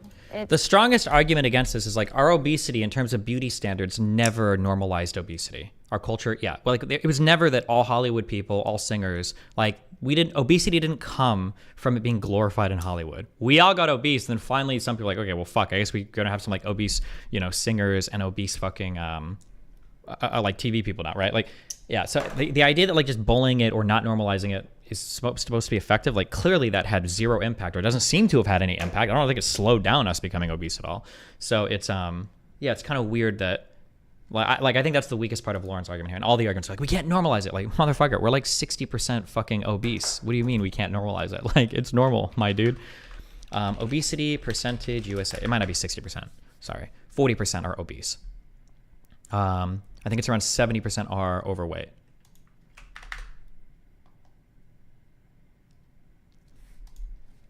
Well, I don't think it should be normalized. The problem is when she says it shouldn't be normalized, what you're doing is fat shaming. You're telling people that they're abnormal. No matter if you have good intentions with that statement because you want people to be healthier, let's say, that's not a valuable thing to say to the general public. The way it needs to be done is with them coming to a conclusion of, I need to be healthier, I choose to be healthier, and then society, the medical industry, helping them reach their goals. But to say that they're not normal, you're not gonna make positive change by doing that. Diet culture has positive Did you see Zerga defending you? No, wait, link me that though. I'd be super curious. effects. Diet culture is about turning the word diet from your overall eating into an activity that takes place over a period of time.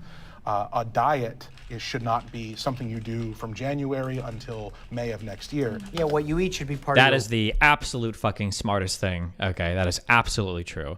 People see diets as like things to suffer through. There are so many good things to eat There are so many cool foods to explore. There are so many ways that you can have like a fun, varied, delicious diet that doesn't have to be like pain and suffering, right? Like the journey from like healthy dieting or from unhealthy dieting to healthy dieting doesn't have to be like, oh, it's salad day again. I can only eat iceberg mixed with romaine lettuce with some celery, carrots, and tomatoes, and no fucking no sauce whatsoever. Like you can have like you have to be like lifestyle changes that you can incorporate that are fun for your entire life. Not like, yeah, here I am to suffer. This is why personally, I don't even know where the research is, or I don't know what my lifter flows. This is why I hate the idea of like a cheat day for dieting. Like why is your food so agonizingly horrible? You have to have a cheat day for it. Like just like make slightly better choices. Or way better choices. Lifestyle as opposed to like the activity you're doing right now. I have to point out here, the research that we have of carrying excess weight, specifically excess fat, shows that it shortens life, it increases risk of disease. The disease is not just limited to our heart and our brains, it affects all our organs, our performance, our quality of life, our chances for independence as we age, even our fertility, cancer risk, all of those things. So we absolutely need to approach this from a societal level, a medical level, all of the above. It's not a one-size-fits-all answer. And whether or not obesity is a choice is not as simple as saying yes and no. It needs to be individualized to the person sitting in front of you. And the strategies to help that person are gonna be different than the strategies that are gonna be help another person, or the strategies that we discussed on a systemic level. And I think all of those things need to be taken into consideration. We shouldn't just seek systemic change and forget about the medical perspective. We need to do both. We shouldn't just focus on the population-based changes and forget about the individual strategies. We need to be able to do both. That's why at the end of the day, having a good long-term relationship with a primary care doctor will go a long way to improving health outcomes. And I think that's the biggest takeaway. And the idea that the medical society is fraught with bias and all that is true, and that carrying excess weight is still unhealthy is also true, and we need to be able to accept both of those as realities and make changes we see fit. Let's watch a middle ground on vaccines. That's such a boring answer, unfortunately. Like nobody wants to hear that, but like it's probably true of most things, right? We have to like incorporate a lot of different things from like both sides of the spectrum if we want to make like the best decisions moving forward. But like people usually just like, no, actually, it's all this or it's all that, which is boring. But okay, hold on. I've almost gotten through everything, guys. You guys are doing so good. Who else is babysitting us today? Oh wait, finish this. Vaccines, and hear my thoughts on that. Click here to check it out. And as always, stay healthy and happy. Happy and healthy. But they both work. Here we go. Have a link to the video. What? What the fuck does that mean? Wait, hold on.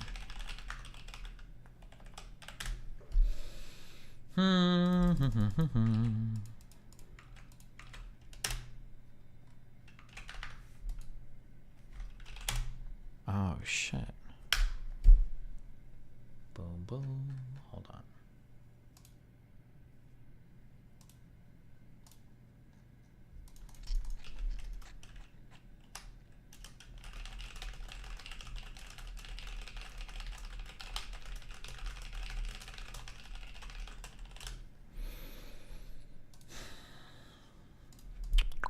Slightly changing what you're doing is spot on. In endurance training, a basic rule of thumb is increase the training volume by 10% each week. I mean, if you run 10 miles one week, run 11 the next, you can totally apply this to eating. If you eat a brownie every day of the week, cut 1 out of the next week and only eat 6.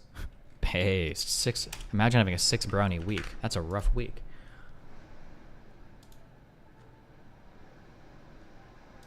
Did you see that thing that Darius dropped last night that went on LSF and got removed? That's all between Darius and Melina. I'm not making comments on other people's shit. Yeah.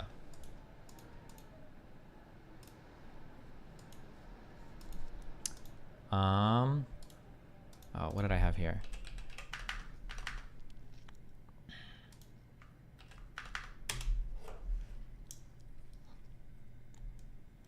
Tiny comes off kind of copy about the accusation of Mel being a gold digger. The idea that someone doesn't live up to a stereotype because they do or don't do certain things that type of person would typically do is pretty illogical. Ted Bundy isn't a serial killer because there's an opportunity for him to murder the mailman, but he didn't take it. Mel isn't a gold digger because there was one opportunity she had to extort me and she didn't take it. Okay, here's something that, okay, I've figured this out, okay? I'm just sharing with you my implementations of things into life, okay, that I think I should have done earlier, but now I'm doing this, okay? A lot of people have convinced me for a long time that I'm very emotionally retarded, or that I approach things a certain way that's like a little bit emotionally dead or not fair to other people. I super disagree with that. I think that most of my world is like pretty fact-based, including things that emotionally affect me. It's not like I don't have emotions. They do, and they impact me. But I think it's fair that when you're having disagreements with people, that we can talk about like statements of fact. If we're having a disagreement on something, I think it is completely valid. When I say valid, I don't mean we can have two different perspectives on things. I'm saying that my perspective is correct and yours is wrong. I think it is totally valid that before we get into a discussion over how we feel about things or a back and forth over argument something, we should be able to lay out and agree on a certain level of facts. And if we can't agree, the conversation doesn't move forward. I think that's correct. I think if you have a different approach, I think it's wrong, and I think you need to work on that. Okay, for a long time, I've had people tell me that this is not a fair way to approach conversations. That's bullshit. I think that is a totally fair way to approach conversations. That being said, something I've noticed is that when I have disagreements with people, something that really mind-fucked me for a long time is we'll disagree over a particular thing, and I'll say, well, okay, well, help me understand this, because you've done this and this and this and this and this. And all of these are super consistent with the mind state that I'm ascribing to you. So can you tell me what I'm wrong about? And 9 times out of 10, and by that I mean 10 times out of 10, usually the response is for the other person to break down, throw a temper tantrum, say that I'm gaslighting them, or say that I'm denying their feelings.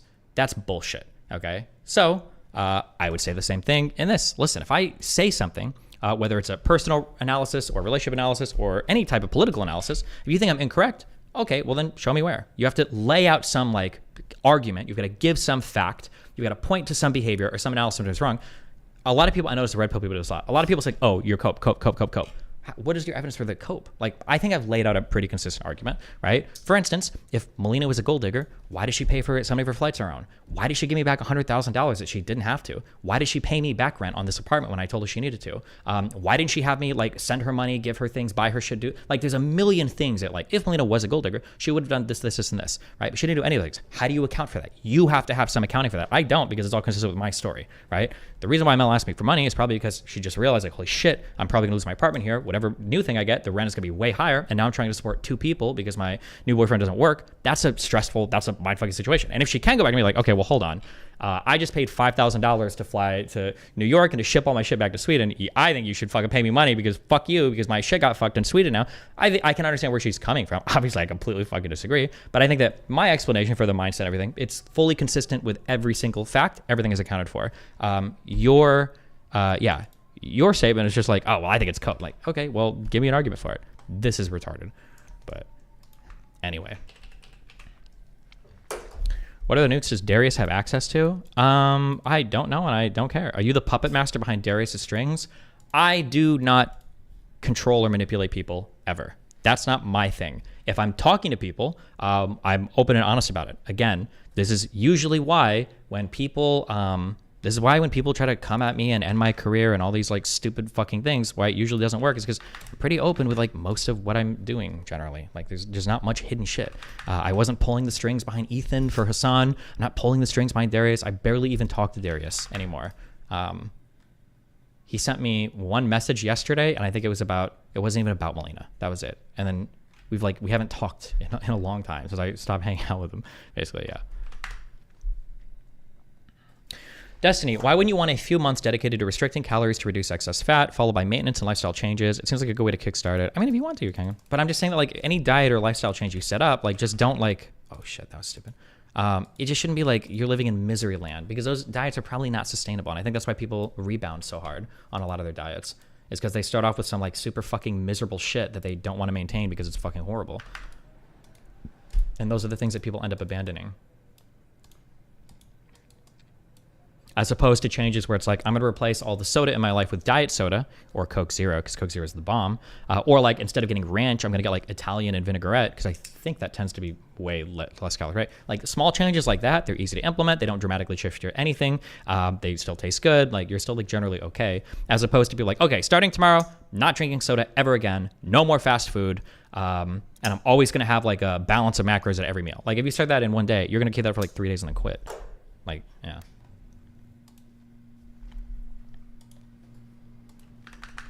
Boom.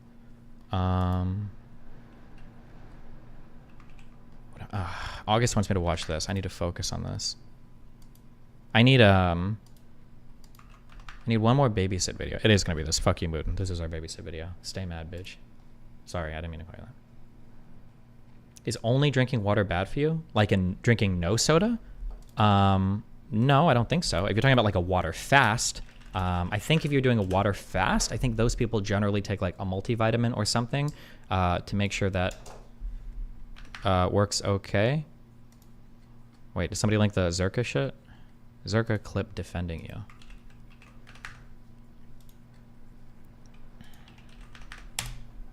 It's about a suicide bombing joke.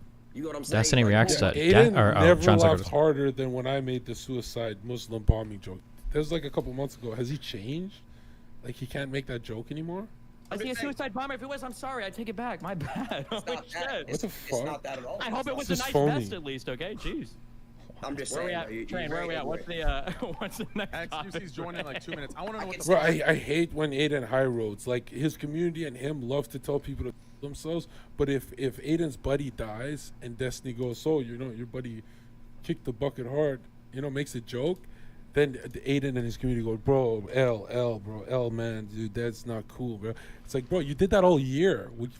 Come on, right? I can see why your relationships don't work out. Oh yeah, like your relationship with God or your relationship with the gym. Yeah. Do you think Melina could do something that, even though it's not motivated by money, it has the outcome of you losing your money? For me, right now, no. It's just not. Well, I mean, unless you like came to my apartment and robbed me, I guess.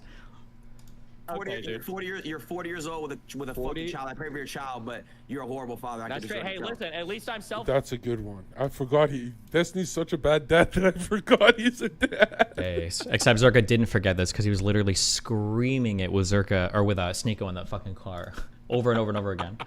I'm not picking side. I'm actually on Steven's side. Aiden's a phony, bro. Mate, I didn't have to beg Andrew Tate for every single part of my career. I mean, so, I was rich before Tate. I'm sure you were rich, but it wasn't because of the shit that you did. I don't even take credit for your dad's business, dude. Okay? Brody, we go anywhere. As soon as they switch to black vernacular, you know that they're f***ing hurt, right? Why do people talk black when they're like trying to look tough? To be honest, the suicide bomber joke wasn't that funny. I wish it wasn't. You know what was pretty funny though? I don't know where I got this one, but like, what was the was it a question about spirituality? Somebody asked something, and I was like, the worst thing would be to be reincarnated as a Aiden Ross fan. That was a good one. God damn. What were you referring to about Aiden's dad? Honest to God, nothing. I don't know anything about Aiden Ross, which is why if he would have been chill and just like countered my shit, I would have looked like a fucking idiot. Because I was even doing, again, I said this, I was already saying like some insults that I knew like weren't even true. Like he was like really popular before Andrew Tate. I don't know why he didn't just say that, but he got so fucking triggered so fast.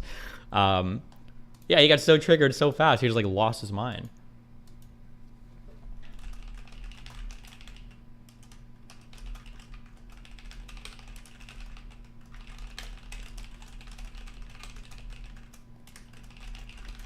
He did say that. He said he was rich before Tate. Yeah, but then I said it's because of his dad's money, which isn't even that, well, which is probably half true. But he should just been chill.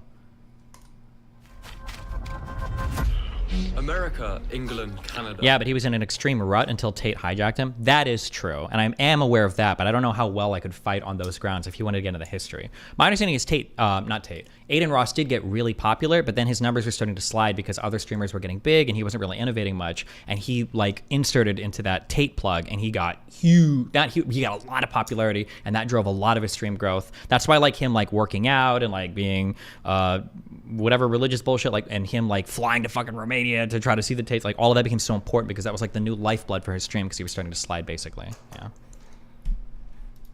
That was my understanding of it, at least. I don't know 100% how that's true. This is just like secondhand shit that I heard from other people.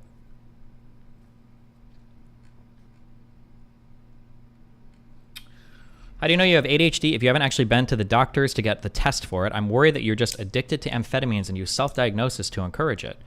Well, I've been to 2 different doctors so far who have both been very comfortable diagnosing with ADHD.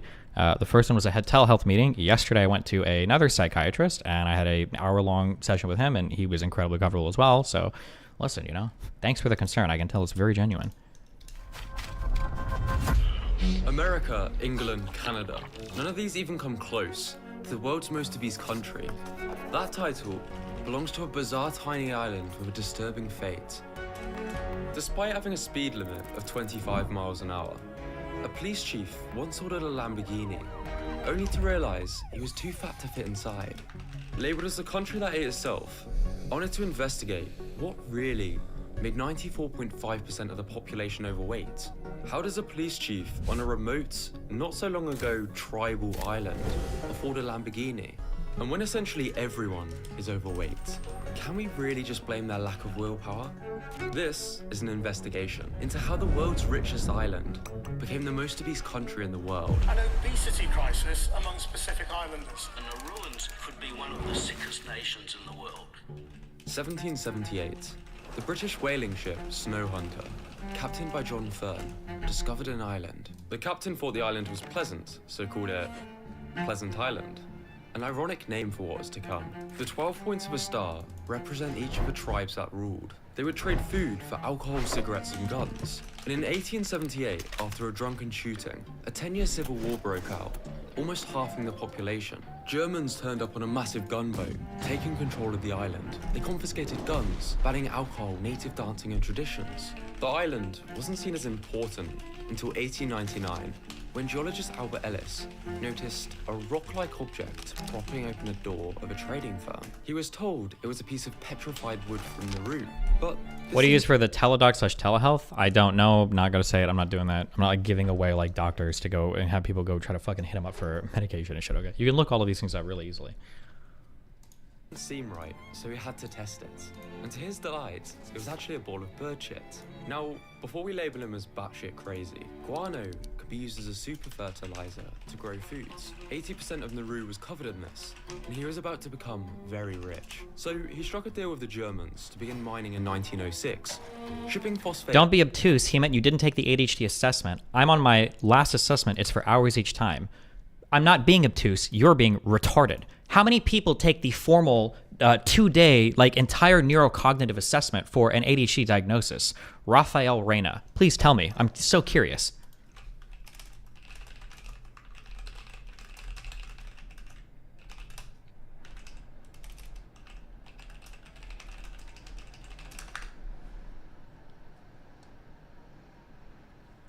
around the world for a huge profit.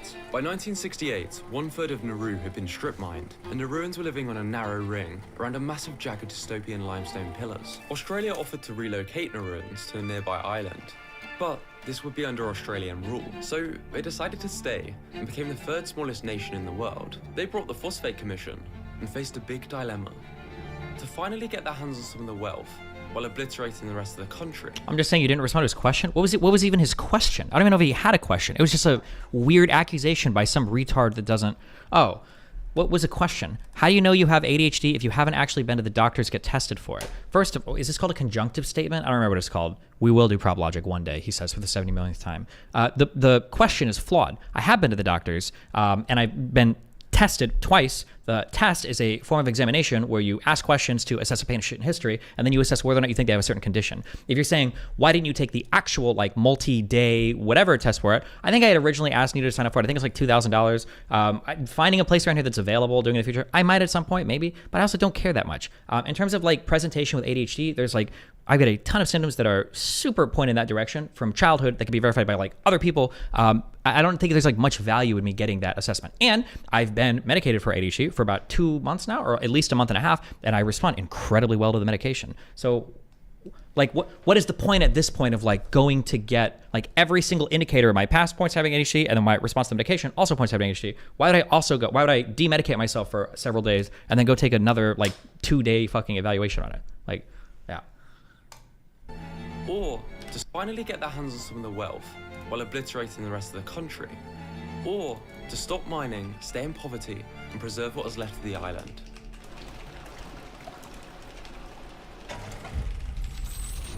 In 1975, Nauru's Phosphate Royalties Trust was valued at well over $1 billion, making them the world's richest country. The government built skyscrapers around the world, an airline, cruise ships, while every islander gained free schooling, medical care, dental care, bus transportation, and there was no tax. People would go into a shop, buy a few sweets, pay with a $50 note, and not take the change. They'd use money as toilet paper. As the wealth rose, so did obesity. From 2% to over 50%. Personally, I'm on the assessment track, so I wanted to hear your answer to him. I think that if you're like on the fence, or if you're close about like, I don't know if I have this thing or not, and there's like a lot of like maybe back and forth stuff in my history, I'm not sure, and you wanted to do like the full on neurocognitive assessment, if you want to, that's fine, go for it. I'm not gonna ever discourage somebody from doing that, but I feel like a lot of my symptoms, especially early on in life, were like very, very, very clear indicators. I knew this 6 or 7 years ago when Nathan got diagnosed. Also, there's a high hereditary effect for ADHD as well. Why did you get tested twice? Because I've let you fuckers gaslight me into thinking that I'm like fucking medication shopping. So I wrote my whole fucking medical history out. I talked to my therapist and asked if she had a recommendation for a really good psychiatrist, because I didn't just want to go to a normal doctor either. And then I went to this guy and I laid out my whole like, here's what I've done recreationally. Here's how I started doing this medication. I started with my friends, fucking 20 blah, blah, blah, blah. And I gave it all him. I was like, do you think I'm fucking drug seeking or what's going on here? And he said, no. He said like, yeah, everything is like classic ADHD. Everything from your patient history to all of this and blah, blah, blah. Your response to medication is fine. Like if you want 60, I can prescribe it to you like easy. This is like the easiest like prescription in his life. But hey, also maybe I'm still drug seeking. Maybe that guy is paid for by Big Vive. Maybe Vyvanse pays his doctor to just ship pills out of his store every single fucking day, you know, and I went and I lied about everything related to it. So 15% during a 15-year period. The traditional Nauruan diet was rich in raw fish and whole foods. Now that the land was being destroyed, Nauruans moved. Destiny, you made it sound like no one needs the full assessment. If you took that from what I said, then go get assessed for developmental disability, okay? It is required for my fiance based on her assurance. It is likely the case for multiple people who can't pay out of pocket. First of all, I doubt that. I seriously doubt, even without knowing a lot of insurance in the United States, I seriously doubt that the norm for insurance companies in the United States is that you have to do the multi-day, full-on neurocognitive assessment for ADHD diagnoses. I doubt that's the case. Nathan didn't for his insurance, although maybe for children it's different than adults. There might be some insurances that require you to do it, and there might be some doctors that want you to do it, especially if you have contraindications for the medication, or especially if it's not like super clear. That might be the case, but the idea that it's the norm is probably not true, number one. Number two, if you have to do this for your insurance, then why would anything I say influence you one way or another? Do you think somebody's going to hear what I say, go to a psychiatrist, get diagnosed, and then go to their insurance and like, hey, can you pay for this? And like, sorry, you need to get like the full-on neurocognitive testing for this, and say, sorry, but actually Destiny on stream said that I didn't need to get this, so you're wrong? Like, what is even the line of thought here for like, what? Yeah. I just don't see how what you're doing is any better than self-diagnosis, because I didn't self-diagnose. I got diagnosed by 2 different doctors. Do people not understand what the difference is between self-reporting symptoms to a doctor versus self-diagnosing is? Do you think those things are the same thing? Or do you think it's it's me, I am the one guy. Fuck you. You're fucking retarded. Stop baiting me. Okay, back to this, okay? I bet you guys aren't even paying attention. Do you even know why they're fat? Jesus. Get used to the ADHD stigma of being a meth addict. Welcome to the club. Yeah, I am here, and I am in the club, and I am addicted. I'm gonna fucking house myself every fucking day. I do need more. I don't have an ADHD I don't have an ADHD problem. I have an ADHD management problem, okay? Or I don't have I don't have an ADHD management problem. I have an ADHD problem, so I take these pills all the time. Diet was rich in raw fish and whole foods. Now that the land was being destroyed, Nauruans moved away from fishing and farming in favor of imports. These were seen as superior. They were more convenient and tasted better. Now, obesity. To help us make sense of what's going on, I called the author who wrote the definitive no bullshit guide to fat loss. A calorie surplus. Oh, the definitive. I didn't know there was one definitive guide on it. The definitive no bullshit guide to fat loss. Oh, I'm sorry. That's the name of the book. I thought he was saying this was the definitive guide. He's just, sorry.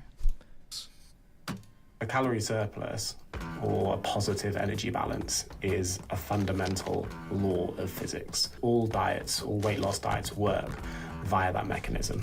Calorie surplus for weight gain, calorie deficit for weight loss. This is why global obesity rates are rising. Humanity is consuming more food, which is largely correlated with a Western diet, and the consumption of ultra-processed foods. In general, they are foods that typically don't resemble foods that you find in nature, and they are often created to be hyper-palatable, i.e. extremely delicious, created to be cheap, and they are often energy dense.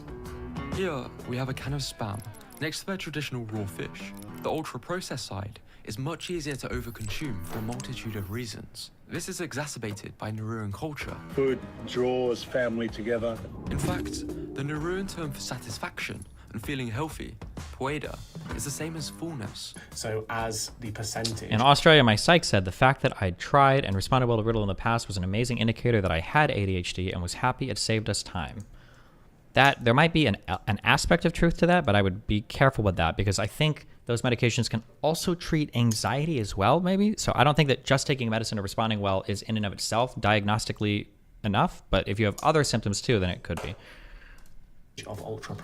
My understanding is that people who use amphetamines recreationally aren't generally allowed prescriptions for it due to higher risks of addiction. Why wasn't that the case for you? I don't know. Probably because I didn't exhibit drug-seeking behavior or addictive behavior. Maybe. I don't know. I've done amphetamines in the past. I told the doctor. I'm pretty sure I did dextroamphetamine in Amsterdam. I've done LSD, mushrooms. So I told this new psychiatrist literally everything. I've done LSD, mushrooms, MDMA, nitrous oxide, dextroamphetamine, and MDMA. Like, I told him everything. I was like, yeah, blah, blah, blah. Here's my whole fucking shit. Tell me, right? I did everything I could to get fucked by this psychiatrist, okay? But I think what doctors are generally looking for is when they're prescribing you. Also, everything I'm saying is general. I've only been to 2 doctors in my life, basically, over this shit. So take everything I say with a grain of salt. I think what doctors are looking for are called SUDs, a substance use disorder. Do you have an addiction or addictive behavior, or is there an indication that you're likely to develop this? And I don't really think I do. And I don't think my history shows as much. Okay. I will be honest, though. I didn't tell them about my League of Legends addictions in the past. All right. It was a dark time in my life. Processed foods in our diet increase, it naturally becomes harder to stop overeating. Great for the profits of companies, not so much the islanders. To understand just how bad things became, after spending 11 months studying obesity in Nauru, Dr. McLennan stated she was lucky to find 1 vegetable a week. Processed foods aside, most of the world's most obese countries are around the same area. Could this suggest a genetic element? In 1962, Dr. Neal proposed a theory, the thrifty gene hypothesis, which suggests some people are much more effective at gaining fat. When Polynesians first settled in Nauru, conditions were brutal and food scarce. The theory is that those able to gain and store more fat when food was available survived, passing on their genes to the next generation, an incredibly useful thing. Until you switch to a highly processed, nutrient-deficient diet. This is when it becomes a problem. Now, there's a lot of modern science that disproves this theory, and the drifty gene hypothesis seems to be stronger, and it indicates that Pacific Islanders' genetic susceptibility to fat gain comes from random chance or genetic drift. Regardless, modern science can confirm that genetic factors make it more likely for certain people to default to a calorie surplus. You can think of those like a dimmer switch. So if someone came along and they had the ability to change one of your genes so you were significantly hungrier than you are now, even if everything else stayed the same, that would encourage you to consume more food. Genetics can also influence how much muscle we carry. Now, obesity is determined by BMI, an equation that only considers weight and height. This is why Dwayne Johnson is technically obese. It is a crude predictor of adiposity. So people that have very high BMIs tend to have high levels of body fat. In other words, it can be a flawed equation for more muscular people. And this can be skewed based on ethnicity. A study suggests that Polynesians, on average, have more muscle than Europeans. In fact, despite being able to fit every single Nauruan inside this small stadium, one of the strong... No cancer. Actually went and got a prescription starting on 20 milligrams after I clear ECG. Thank you, dear Chairman Bonnell. No problem, bros. By the end of this stream, okay, 80% of us could be on stimulant prescriptions. I hope so. The longest man in the world originates from the island. Yeah, we are built close to the ground like tanks. So it's fully possible these statistics sound worse than they are. It's not necessarily a case of genetics always cause obesity in isolation, but it's more that people can be genetically susceptible to consuming more food in the first place and can find it harder to lose weight in response to a reduced calorie diet. And as Nauru was enjoying its wealth and imported foods, new problems were arising.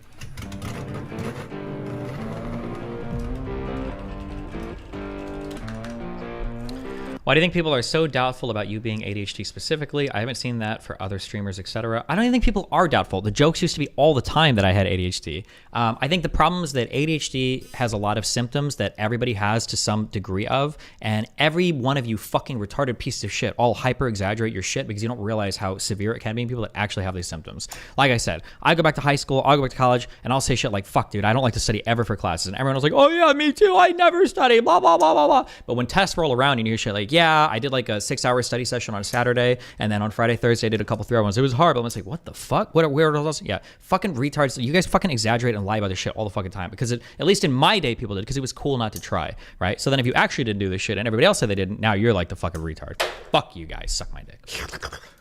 Despite being only 19 kilometers around, with the phosphate money, an appreciation for exotic cars developed. One of the major recipients of the phosphate money bought this brand new Lamborghini. The only problem was he was so big he couldn't fit into the car.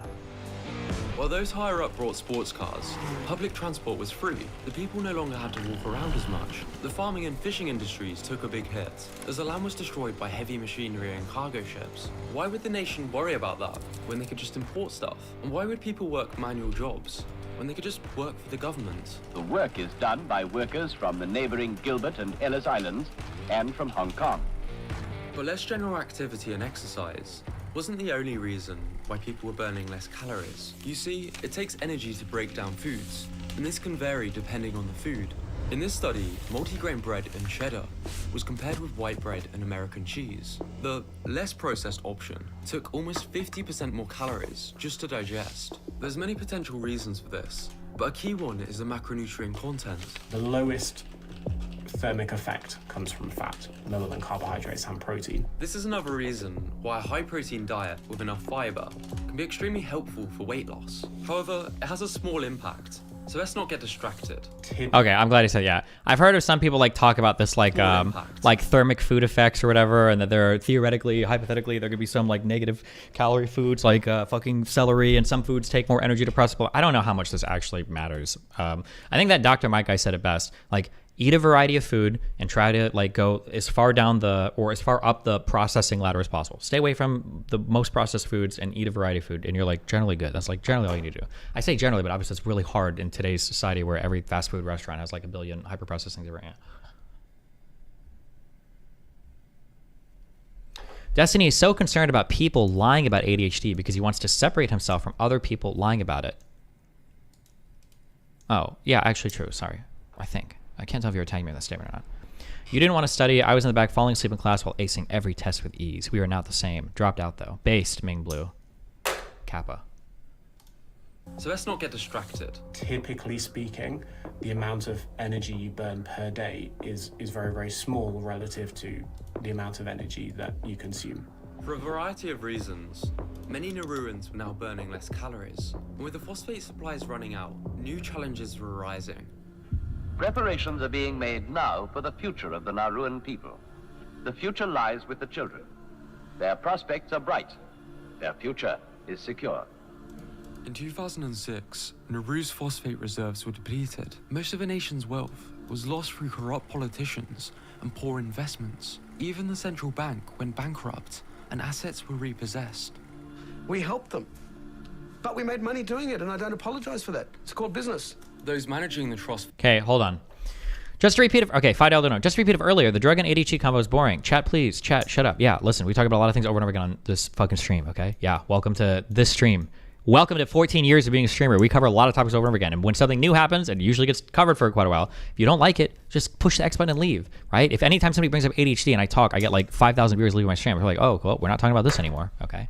But the viewership is rising because all the ADHD people, all the red pill people, all the Jewish people, I have ultra Zionist, hardcore red pill, tradcon, neurodevelopmentally disabled ADHD people that are, these comprise my primary audience now. And all of them will ask questions every single day about this. And they all hate vegans, hate abortions, and love having sex with animals.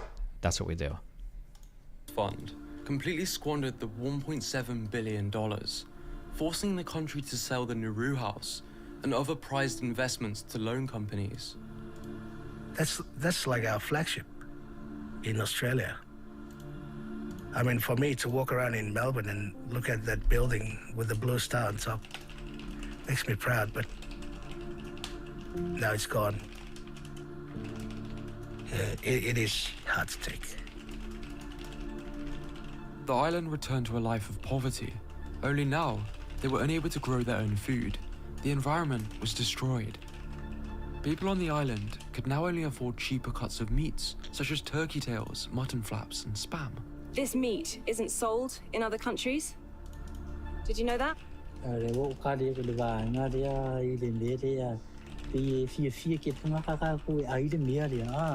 These were considered waste meats by Australia, who shipped them off to poorer Polynesian islands like Nauru, who, with their culture of feasting, welcomed them. This has gone on for so long that Samoa even considers turkey tails a national dish. Now, imported fresh food is available, but not many people can afford a $61 watermelon. In 2007, the World Health Organization estimated 94.5% of Nauruans to be overweight or obese, as popular media sites labeled the island as lazy, lacking in willpower, the country that ate itself. But the evidence shows a different side to the story, that quite a few people... You don't like it, leave, Destiny, thanks. Do you ever boof the Vive? It hits different. Yes, 20 pills are up my ass right now. I can feel my booty dissolving them. Any chance Max or Lav reaches out to Mel? I have no idea. Don't know, don't care. A story that quite a few people would prefer us not to know about. And to say Pleasant Island's experience and the consequences would be a massive understatement.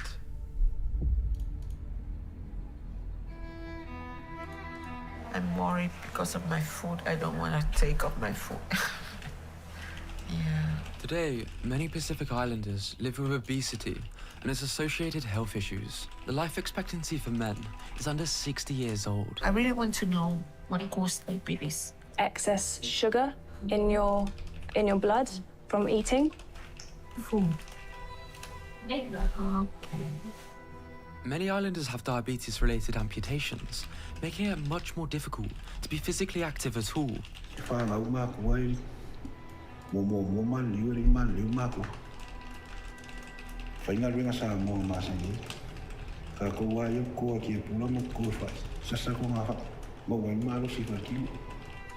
People unaware of the desolate waste. Wow, 99. I love sending you random idiotic super chats. Thanks, Gorgo of Sparta. And they see used to be a picturesque island. How does diabetes work in regards to amputating a limb? I believe it's called neuropathy, is when the nerves are being attacked or killed.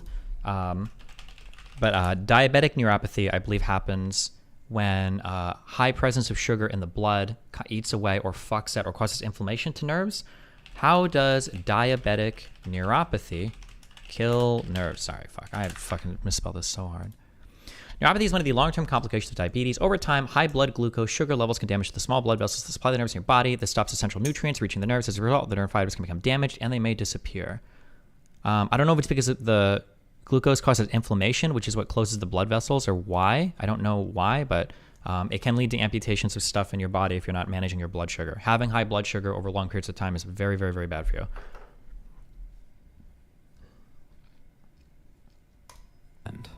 In the words of a Nauruan church minister, I wish Nauru could be like it was before. When I was a boy, it was so beautiful. There were trees, it was green everywhere, and we could eat the fresh coconuts and breadfruit. Now I see what happened here, and I want to cry.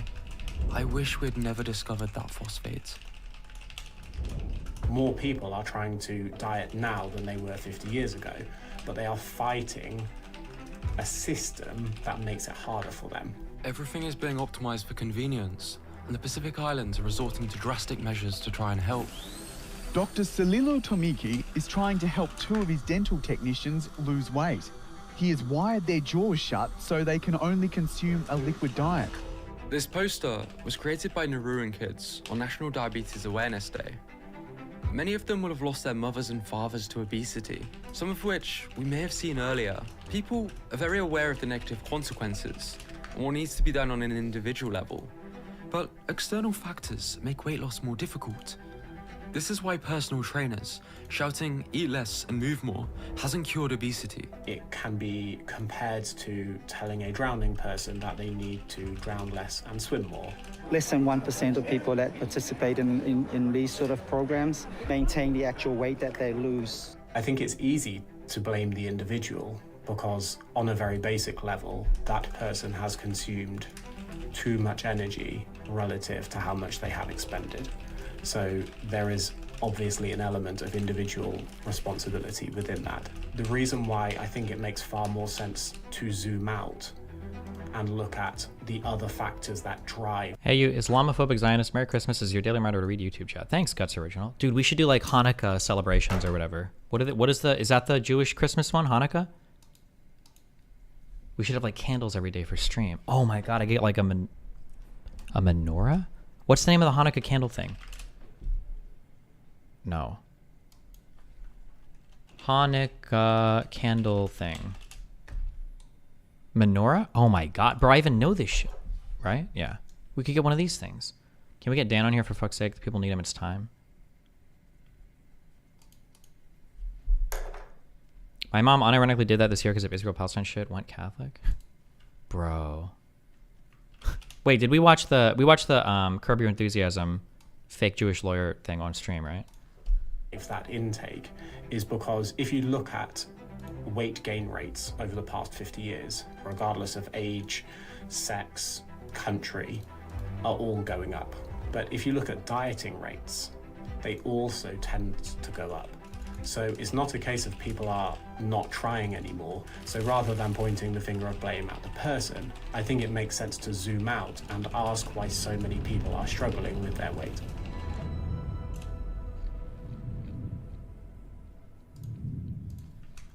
What happened in Nauru is happening across the rest of the world. Calories consumed being higher than calories burnt is always going to way people gain weight. It's just that there's many more factors which can influence this. Now, if you're struggling with your weight, this should be good news, because you might not need to wire your jaw shut. Now, it turns out that Ben's talents extend beyond giving viral wedding speeches, and he's actually one of the best guys in the fitness industry. He told me I didn't have to promote his book, Everything Fat Loss, but this is in my top 5 fitness books of all time. You can see all my notes on it, and I think the reviews speak for themselves. So if your goal is fat loss, wow, the Amazon reviews. Now, this video took a lot to make, so I greatly appreciate everyone who likes the video, comments, and shares it around. I really enjoy making this type of content, and I also have a free newsletter where I try and help you develop your fitness resilience. That's what we're all about here. So I hope you found this enjoyable, and I'll see you in the next video. What a Chad. How would you counter this viral clip? A lot of things will be hard for you to comprehend. That's why you're in sex work, because you can't offer value in the marketplace. What the fuck? Okay, I'm gonna be hypercritical of every statement this guy makes because he's an idiot and because you should be better to, A lot of things will be hard for you to comprehend. That's why you're in sex work, because you can't offer value in the marketplace. Okay, there's like 3 different non sequiturs here, or 2 different ones, I think, okay? So number 1 is a lot of things will be hard for you to comprehend. That's why you're in sex work. None of this links. So a lot of things, first of all, that's vague, are hard for a lot of people to comprehend, depending on your job. Right? But you never make this to like, a lot of things can be hard for you to comprehend because you're blue collar. A lot of things can be hard for you to comprehend because you're a janitor. A lot of things, like, people generally don't make the statements. For sex workers, it's fun. What you're really saying is fuck women who are sluts. That's really what you're saying. Just say that. But people like the scam artists will try to find ways to say it more, I guess more eloquently, or more euphemistically, so that it sounds more enlightened. It sounds more, I don't know, like you're saying something more meaningful. You're in sex work because you can't offer value in the marketplace. When you say can't offer value in the marketplace, well, in which marketplace? Because in the sex work marketplace, clearly she offers value if she's making a lot of money on it. So that doesn't make any sense, right? A lot of people don't offer value across the entire marketplace. You only offer value in the place that you specialize in. We have a specialized economy. That's how labor works. Just like this Marquette guy or whatever only offers value in, I guess, scam artistry. That's all he does. That's why every startup that he was with failed. That's why the only awards that he ever posts are vague ones that he receives on behalf of companies that have never produced an actual or real product. That's why every past Twitter account associated with every business or idea that he's ever worked on has 4,000 followers and died 4 years ago. And that's why he lies about the background of his education, right? Is because he doesn't offer value except for YouTube and scamming stuff, which is fair. You've got got YouTube videos and do okayly there. I don't know how much of it is botted, and even with the bots accounted for, it's not that impressive. But sure, but that's standard. You don't offer value because that's why you do this job. But if you do that job and you're getting compensated for it, by definition, there is a marketplace that does value you. So every part of this statement is stupid, right? Okay, moving on from this. Comprehend. That's why you're in sex work, because you can't offer value in the marketplace. What the Don't worry, I'm not really talking to you. I'm speaking against you as a symbol. A symbol of what? A symbol of a declining society. And then always the vague, like, declining societies. Like, again, not to knock anybody, but bro, we're YouTubers. Like, why are you on this, like, we're on some, like, paleo, ultra trad, like, live in the wilderness survival types. Like, bro, you have a one button vest. Like, what are we even talking about here? Like, a declining society? Like, a declining society is a man who pays $1,000 so that he can rent a helicopter for a day in New Jersey so that he can pretend like he takes one to go shopping. Fuck, I can't even find this video. It's such clown shit. Yeah, everything this guy talks about is like in the most broadest, vaguest sense, and then alluding back to these things. Like, none of what he's really saying is making sense. Like, this woman being a sex worker is evidence of a declining society. Hasn't prostitution existed literally since the advent of all economies? Like, is this not colloquially referred to as the oldest job? Like, what does that even mean? Was there a society without sex work? Was there a society without prostitutes? Was there a society where women, didn't get paid for sex at some point? Like, nothing he's saying has made sense so far. Okay, but let's keep going. Okay, wow, so profound. Where people lack values. So the point is this. If you had IQ and skills to offer to the marketplace, you can earn a good income.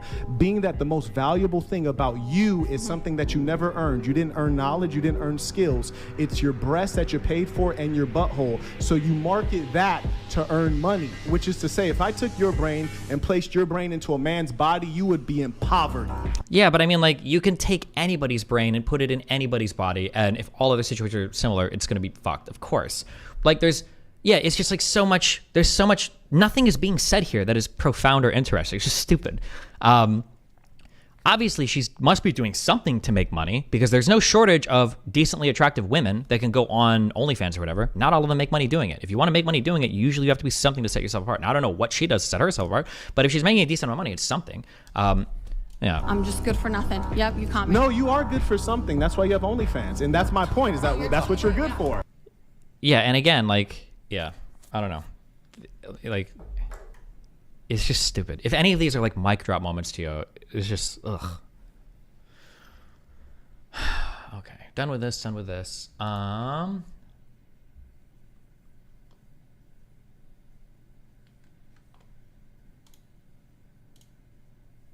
just hate the stupid music they put to hype the video up. Yeah. How long does a man have to wait to see you try to conquer the rift again? We want real content. The rift is calling. Listen. If a sufficiently hot girl tells me that she wants to play League of Legends, I'm just kidding. We're not doing that. It's not happening. We're not going down that road anymore.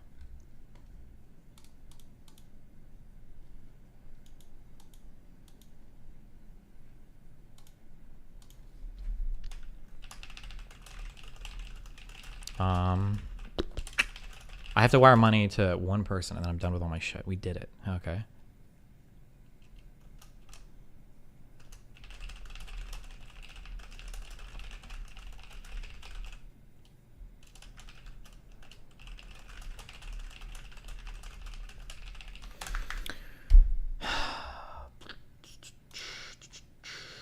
Okay, boom, boom. I need to do this. Okay, where is he? All right. If you go back to MOBAs, at least go learn the good and spirit one Dota 2. Bro, Dota 2 just looks depressing. Dota 2 looks like depression. Just look at it. It just, ugh. Ugh.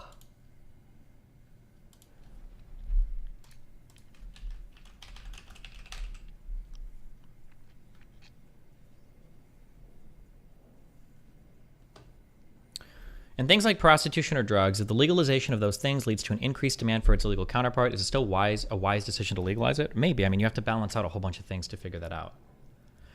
Like, let's say that there are 100 prostitutes, 10 of them are sex trafficked, and 90 of them aren't, and prostitution is illegal, let's say the situations are really bad for all 100 of these people. Let's say that you legalize prostitution and now you have 200 prostitutes. Let's say of those 200, let's say 30 are now sex trafficked and 170 of them are now legal prostitutes. Well, you've increased the absolute value of sex trafficking, and you've even increased the percentage of sex trafficking. But let's say of those 170 new prostitutes, let's say all of them now feel way better or way more comfortable and are way more protected in their jobs. In that case, even if you get an absolute and a per capita increase in the amount of sex trafficking, you might be able to argue that the situation is still improved on the whole for everybody, right? It just depends how you do the math, and even like how you would value different things too, right? Yeah, I'm not sure.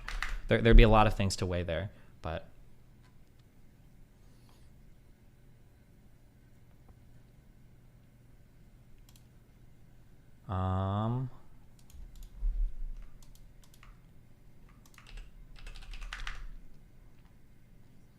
Could you debunk this guy's argument against women's IQ?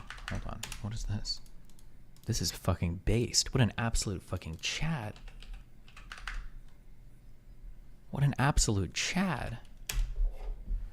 Women are like what? Oh, wait, I think we've watched this video before, haven't we? Children. Wait, sorry, 1 second.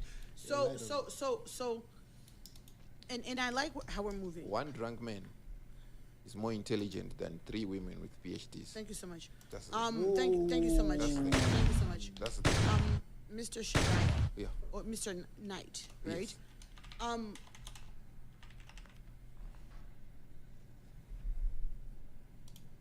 Women are like what? Children. I don't even know what they're arguing about. I think we watched a longer clip before. I think I disagree with the women, but I don't know if their PhDs are in, or I don't even know what they're arguing about. Oh, nice. This one worked. I think probably the saddest video that I think I've ever seen is the oh god, oh no. You cannot say I'm surprised she even agreed to let this video be published. I would have fucking sued. Oh god. Hey everyone, thanks for tuning into another episode of Ranking. Before we get into our show, I want to give a big shout out to our sponsor, Grammarly. As CEO of Jubilee Media, I have to do a lot of writing, and Grammarly is an amazing digital writing assistant. The Grammarly browser extension is super simple to download. Just go to Grammarly.com and click Install Now. That's it. The free version of Grammarly has basic grammar and spelling suggestions, but upgrading to premium is totally worth it, and here's why. Grammarly helps make vocabulary suggestions to make your writing more exciting and effective. It also makes clarity suggestions so you can make your writing more concise. Finally, Grammarly helps you with the tone of your writing and provides a little feedback on whether or not your writing sounds professional. Go to Grammarly.com/Jubilee to sign up for a free account and get 20% off Grammarly Premium today. Again, that's Grammarly.com/Jubilee. Now enjoy the episode. I wasn't planning to go to college. That wasn't like a goal of mine. My parents were like, well, you should apply to at least one college. And I was like, I'll never get in here. And then I went to Yale.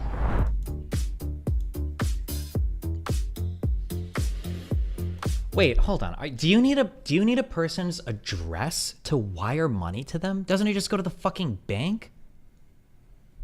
There's no shot you need this information, right? This sounds so stupid. There's no way. Can I just put in my address?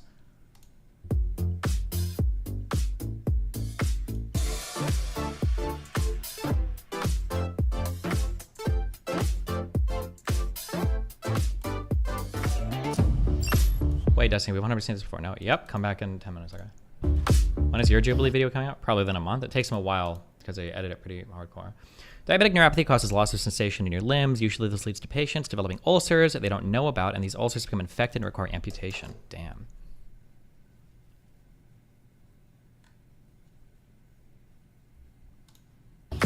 Should we just like go down and do intros? Yeah, I'm Sade, I'm 24. I work in finance. I have a bachelor's degree. I went to Yale. I'm Tyler, I'm 21. I'm a high school graduate and I work in the Marine Corps. I'm Kaylee, I'm 25. I'm a software developer. I went to Ohio University and I have a bachelor's degree. Maria, I'm 30 years old. I have my PhD in cancer biology and I work in a biotech industry. Grad school, I went to University of South Carolina, and undergrad, I went to University of Florida. Hi everybody, my name is Sean. I'm 27. I'm the director of social media for a company, and I also work for a digital ad agency. I got a double major in dance and cultural anthropology. Undergrad, I went to Loyola Marymount University. Hi everybody, I'm Ray. I'm 24. I graduated with a bachelor's. You'd agree that actively co-signing and even pushing young girls towards online sex work as a legit career path is probably bad, right? I won't even agree with you because it's such a fucking retarded, bad faith, stupid fuck question that you never express concern towards anything else that I won't even agree with you. It's like there's such an obvious answer to that and you know what the answer is and it's never a question asked in good faith. It's such a retarded fucking question. Where you post your Israel-Palestine notes. Someday we will do our Obsidian publishing thing. Maybe today. Maybe that'll be the day we do it. I was degree in Harvard recently and I work in consulting. Oh, y'all are babies. You work at I know, that's what I was saying is age of actor. Yeah, it gives you like years of experience. Yeah, Well, I guess we need to, maybe it's good to identify what intelligence means to everybody. I think intelligence is better defined as your adaptability and your problem-solving skills more than it is your education. Obviously, like the education, the stuff you've been through puts a lot into play in it because it gives you more resources, more thoughts to draw from. The formal education definitely helps, but I don't think it's in any way essential. So what is the most essential? So the most essential thing was probably be common sense. Yeah, so for me personally, I think intelligence is both EQ, IQ, and that common sense, street smart intelligence, all of that combined. People consciously or unconsciously, when they see someone, form an opinion immediately. Like I'm sure we all did right away. When I saw you, I told myself, Maria, do not judge him just by his looks. He could be throwing you off, or that's just who he is, but he can talk the talk and walk the walk. Sean, I didn't want to judge him based on the way he looks or dresses or acts, so I was like, I think he's intelligent. First impressions, I would put him at the bottom only because when I was in school, all the other people with like the bright neon colors and stuff, they were typically the ones doing worse in classes. If we were ranking confidence, I'd definitely put Sean at very first place. So what is the definition that we're going with is the biggest question. I like your definition. I know, I was gonna say, I like my definition. It combines everything. Does anyone have any like initial... You can be honest. Start on that side. I'm done going first. I feel like I have a good combination of both, like book smart and street smart. So yeah, I think I have some input on that. There's so many aspects to intelligence. It really goes beyond IQ and EQ. Even those two different factors really don't really capture what it really means to be intelligent. I know I'm not, from Yale, I don't have a PhD, but what I lack in those areas, I'm able to still problem solve and use my own skill set, my emotional intelligence as well as my social intelligence. Besides my education and background, I feel like I have high emotional intelligence, I'm aware of my surroundings. As a software developer, my problem-solving skills are obviously top-notch, I think I would say. My whole life, I've kind of had to fight to be seen as intelligent. I think I'm so used to having to do that as a woman, to just step up and be like, I deserve to be here. My first job out of college, I was working at a law firm. A gentleman came up to me and said, hi, you don't look like somebody that would work at a law firm. You look like somebody I'd go on spring break with. And I'm like, what? Obviously, out of everyone here, I've got the least formal education. I consider myself intelligent. My mental dedication and my ability to adapt and to problem solve. What I do in the Marine Corps, I'm a seaborne defense specialist. So I think that by... Jubilee doesn't want us watching us. God damn it. There's a Kino video. How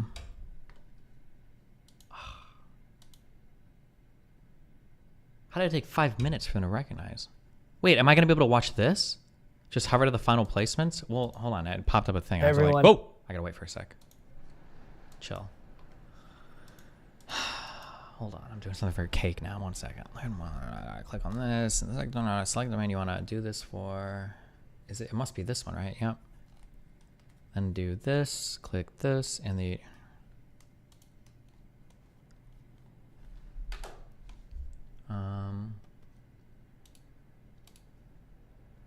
Okay.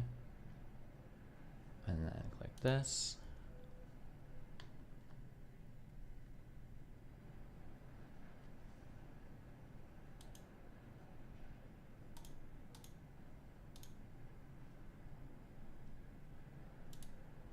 Wait, what the fuck? Wait, hold on.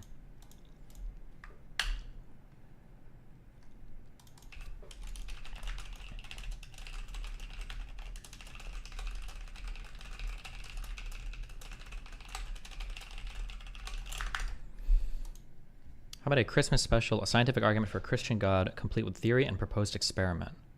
What is the proposed experiment? I want to know so much.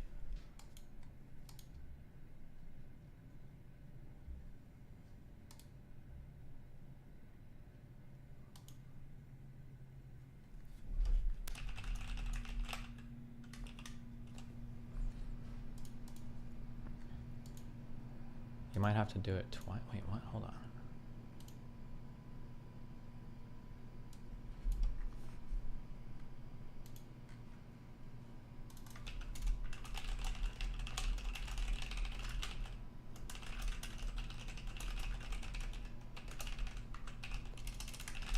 Oh, wait.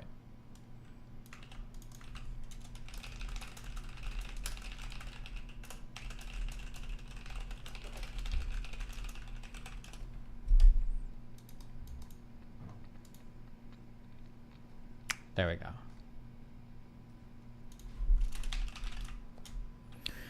If you want me to send your Obsidian notes things, I can make it magical and then put it on GitHub. I can show you any changes I make, but it would just be to make it automatically link certain pages to each other in places you haven't for parts that are... Oh, no. I think I would just... I think there's a way to just auto-sync them online where other people can, like, download it, but not edit it.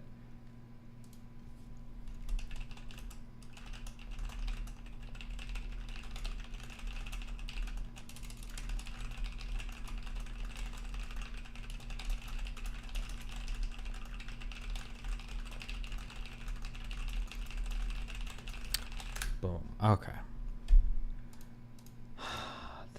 Oh, wait.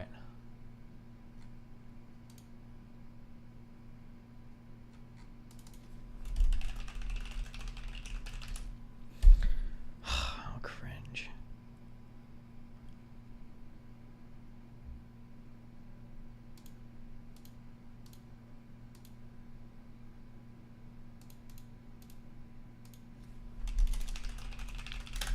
Okay.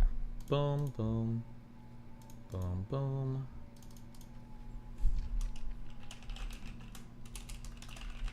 Boom, boom. What states are you most popular in? The state of insanity.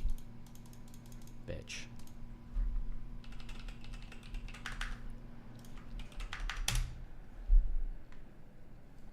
Do things like that. I've had parents reach out to me asking me, oh, my son's coming home with a girlfriend and his girlfriend has Tourette syndrome.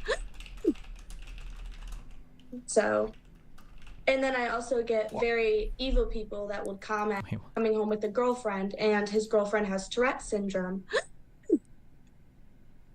So, and then I also get very evil people that would comment and say like, go fuck yourself, Chris, little baby weenie, blam up your ass, butter your own biscuit, fat ass, that have told me that my parents deserved to die in a car accident because I'm faking my condition, or people have told me that, like, I've had to have the police at my house because people gave out my location and said they were gonna come torch my house. Like, it's crazy. Here's the thing. Clinically, people suck. And they're mean. Do things like that. I've had parents reach out to me asking me, oh, my son's coming home with a girlfriend and...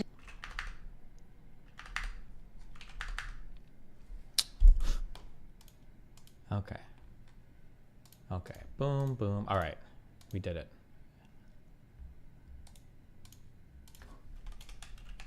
Why'd you stop playing Satisfactory? The 3D aspect I didn't like, you know?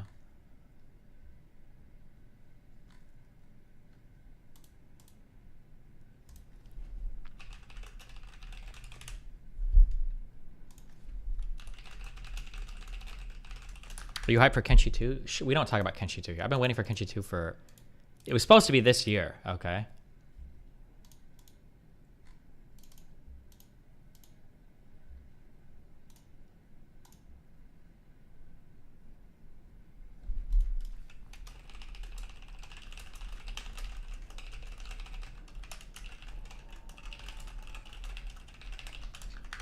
When do we start Dyson Sphere program? I thought about like the last week of this year, just because everything's been so chaotic, just like doing just like a week of Dyson Sphere program or some autistic shit. We just watch videos, just like chill. But I probably won't, because fuck that. We know no time. No time for breaks.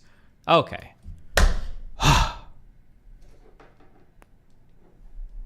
We're good on everything, I think. Oh, wait. I don't care about my text messages right now. Fuck that.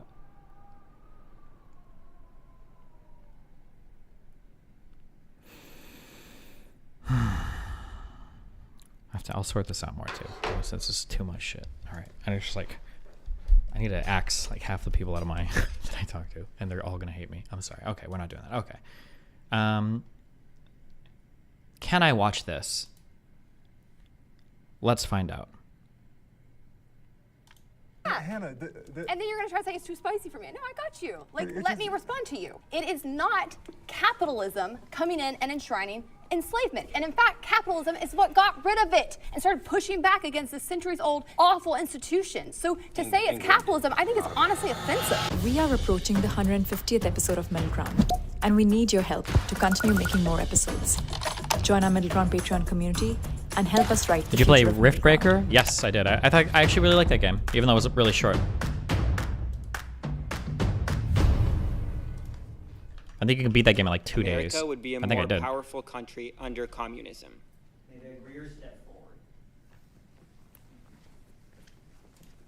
I think it would be a lot better for all the people who are working jobs that are not, I guess, tech, basically. So I make content, which means that I work a lot of hours and I don't get paid the same amount as a soft dev. So I think it would create more creativity in certain like creative industries, artists. As a sock dev? Or what did she say? Which means that I work a lot of hours and I don't get paid the same amount as a soft dev. So I think it would soft dev, sorry. more creativity in certain like creative industries, artists. If you make a bigger pie, everyone gets a bigger slice. Yeah. I think one of the main misconceptions about communism is that it's just making everybody equally poor. When Marx and Engels wrote repeatedly that the first step under communism is increasing the productive forces. In the US, over 80% of our population is living paycheck to paycheck. If you provide people's basic needs, if you invest in economic growth and in jobs and in infrastructure rather than investing in endless war and massacring Muslim people in Gaza, you're gonna make this country a lot stronger. You're gonna make the people a lot more stable here. I grew up in a white ring area. I grew up in Denver, Colorado. I was born in Dallas, Texas. I'm the first American in my family. Everybody from the Congo. If my family was able to come here, Fuck, we can't watch this. I'm sorry. I'm sorry, August. You've been destroyed.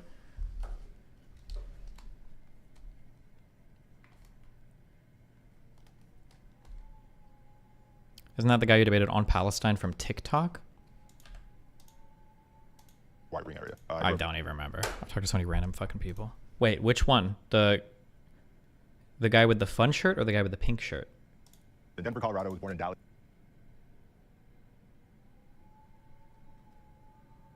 The white guy. Provide people's basic needs. Eddie Liger. Oh, I remember the name. I don't even remember the conversation. What was it? Was it this one? Communist geopolitical analyst debates destiny. Is destiny an Israel expansionist? At this point, these statistics don't go. Wait, was it this guy? Okay. I don't remember the conversation that well, but must not have been that. Whatever.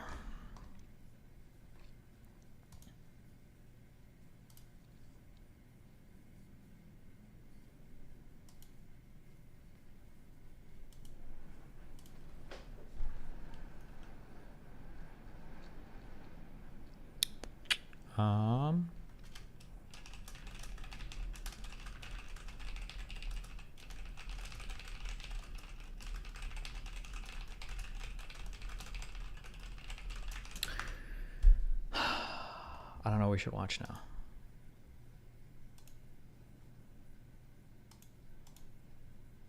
Oh, we could do the dream vid, I guess, if you want to do that.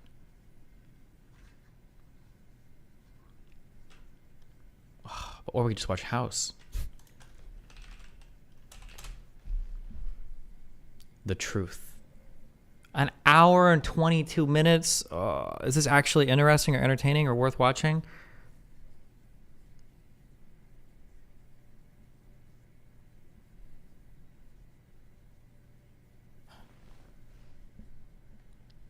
Okay, we're doing a poll. Hold on.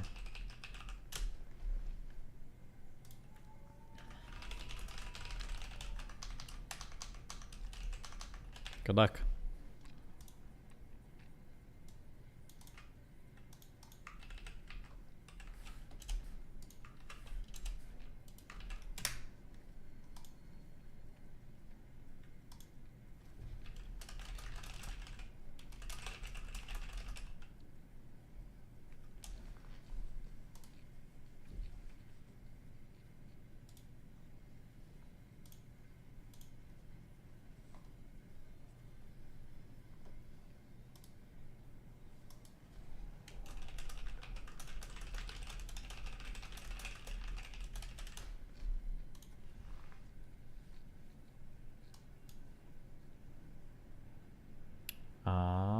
Okay. Well, we're not watching the dream vid. Thank God.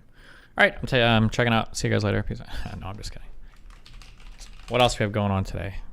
Let's check the subreddit.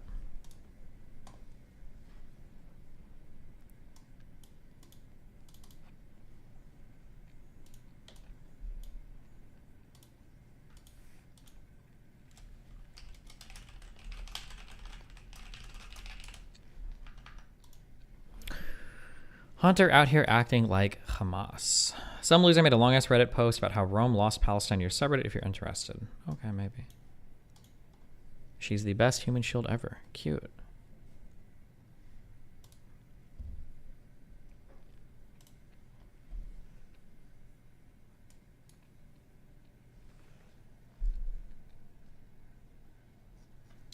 Where is our boom boom boom? There we go. Actually, fuck it. Why not? Let's do one. We haven't in a while. Zetsui, what's up?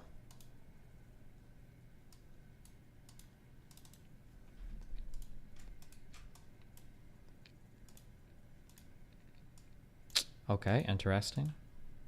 What's up? Oh, hi. Oh, I didn't know you pulled me in. How are you? Okay. How are you doing? Pretty good. Actually, one thing I wanted to talk to you about was I actually saw a psychiatrist because of what I like. You're when you were on Dr. K, and you had discussed with him like kind of your feeling of that I should have been able to like fix all these things and therefore I don't really need medication. That kind of resonated kind of what I with, and I ended up talking to my family about it. I ended up finding out that yeah, I do have ADHD and that I've just been kind of coping with it because no one noticed because I never ever asked for help for anything. So the psychiatrist was like, well, why didn't anyone notice that any of these problems? And it's because they never became a problem. I had a way of dealing with it, and that I never asked for help for like homework or anything like that. And so I just did everything on my own. Okay. And then once I took it, I found that immediately people were able to understand me a lot better, and that like it felt like I wish I had done this like years before. And I'm just like, yeah, so I do appreciate that talk you had with him because it kind of resonated with me and helped me out, especially in terms of it assists a lot with work, basically being able to get stuff done. Wait, well, good for you for getting through law school and being a lawyer and all that without. Yeah. I mean, I mostly got by on just being clever. I never really studied until the bar. So, good job. Which is apparently not normal. I didn't know. I thought most people did that. I assume. I mean, I really like studying. I didn't know meant actually sitting down and like for hours on end and looking at something. I thought it meant kind of like skimming things occasionally. I never really thought about it, but I never really studied with other people. So I guess I never just. In TV, it's just a montage. How the hell was I supposed to know? Yeah, true. Yeah. Fuck. Well, I don't know what you want me to say. Anything else, or? No. Yeah. No. Well, I guess just that, and then what else? There was other things that were going on in terms of your conversations on Israel Palestine, because it seems like your original views, like before you even started doing your reading, it seemed like you kind of were on the right path to begin with. Do you feel like was there anything major that you feel like you changed on, like that, where you're like, I was totally wrong on something, and then I learned something through your research? You were kind of like, I was completely wrong from the get-go. I'm so glad I did this research, or? I mean, like, I'd done a decent bit of like Middle East research for the Iraq stuff and for the Syrian stuff.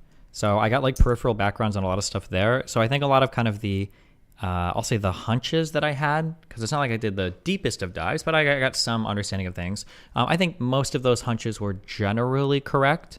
There were a couple of big things that I had huge misunderstandings about, but they just kind of moved me further and further on like a pro-Zionist direction. So I don't know what, I mean, it's not like, I don't know what value that was or whatever. Like, for instance, I'd always thought that Israel had always existed with massively heavy support from Britain and from the United States. I didn't know that didn't come until way later, stuff like that. So, but most of those things just moved me further in that direction rather than reverse course anything. I don't know if there's something that I read that was like, oh, I mean, there were a couple things, because I feel like I remember saying, I used to say this all the time. Well, one of them was that the Israel has only existed because of support from the U.S. and Britain. I'm sure there were a couple other things, but they just moved me further in that like pro-Zionist direction. I don't know if there was anything I learned that was like, oh shit, this is like really crazy that I didn't understand. I'm not sure, unless somebody else can point something out that I remember now. because it seems like there's a lot of those things that you point out to people where they're like, oh, well, Britain was supporting them. Actually, Britain was trying to stop them, and they were smuggling things against Britain to try and be able to do like so that they weren't getting as much help as I seem to have heard before as well. And then something else I wanted to ask you about is, especially like in a lot of your conversations, I guess I read this on a subreddit, that someone was talking about people's ability to grapple with like hypotheticals, and that like there's a point where if someone's like I guess IQ is just the metric by proxy or something else, it says you're so stupid that like if someone said to you like if someone had breakfast and lunch yesterday morning, you ask them what would it be like if you didn't, and they'd respond with well, I did have breakfast yesterday, and you say that okay, that person can't conceptualize like that. It's not even that they're being bad faith, that they're not conceptualizing those things. And it felt like, and I don't know if you felt like this, did you feel like when you ran into that, there was a person you were debating with an abortion, where you gave the example of like a test, and they're like, imagine a test that could like show the viability. I'm like, well, what test? I'm like, I don't know, just a button. And they're like, well, there's no button that can do, like they started grappling, trying to struggle with the concept of a test because they were getting stuck. How do you deal with those situations where it feels like you can't even tell if they don't want to answer the hypothetical, or if they're really just at a level where they can't conceptualize these things? I think that the 4chan post about like people having too low of an IQ to conceptualize hypotheticals, I think it's like a funny post, and I think it's like interesting to read and think about, but I don't think that that's actually what's happening. When people don't want to consider hypotheticals, I think there's a couple things going on. Either one, the hypothetical betrays so much of what they think is important or fundamental or vital to their understanding of something, they don't want to engage with it. Two, they're in debate mode, and if they engage with a hypothetical, they're trying to think one or two steps ahead, and they won't engage with it because they think it's going to lead them down like a bad argumentative pathway. Or three, they're fixated on some part of on some part of the example that is so not what you're fixated on that they think that your hypothetical is completely different, right? It would be like if somebody says, let's say that John walked into my house and stole from me, you agree that that would be bad, just like when Jane shot Bruce or whatever, right? And maybe you're just trying to make an argument of like, well, these people are doing crimes unprovoked, it's not good, but the other person is like fixated on like the gender of the perpetrator, and they're just like, your example doesn't make sense, it doesn't fit, because you guys aren't connecting on what you're trying to illustrate with an example or an analogy. It could be that some people are actually just retarded, but there have been a couple of things that I've done where people seem to be a lot more intelligent than I thought. Like, I think this has happened a couple times to me, where for a while I was under the impression that if I challenge somebody to a bet about a thing, that they're going to run away because they know that they don't have the adequate information to substantiate a point. So here's what I thought. Somebody's going to say something like, Trump is winning the next presidential election 99%. And I might say like, oh, 99%. Will you give me 50 to 1 odds? Will you give me 50 to 1 odds then on a bet? Or even 2 to 1 odds on a bet? If you think it's 90%, 99%, if you think it's that high, can you give me like 2 to 1 odds on a bet then? We'll do it, right? Here's what I expected people to say, okay?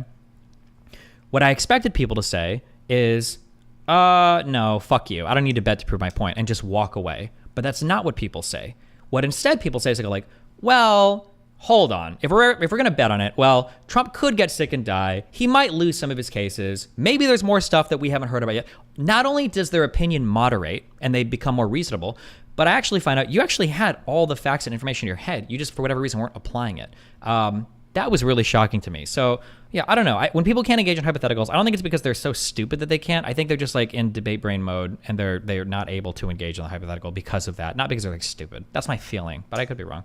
Somebody posted a quote by an old philosopher who stole my betting take. He must have had a time machine. I don't know if it was, I don't think it was Hume. It might have been Nietzsche or something. There was like a picture of his quote about betting, and it matched in exactly with what I've been talking about recently, but I don't know if somebody has this. Yeah. Mm-hmm.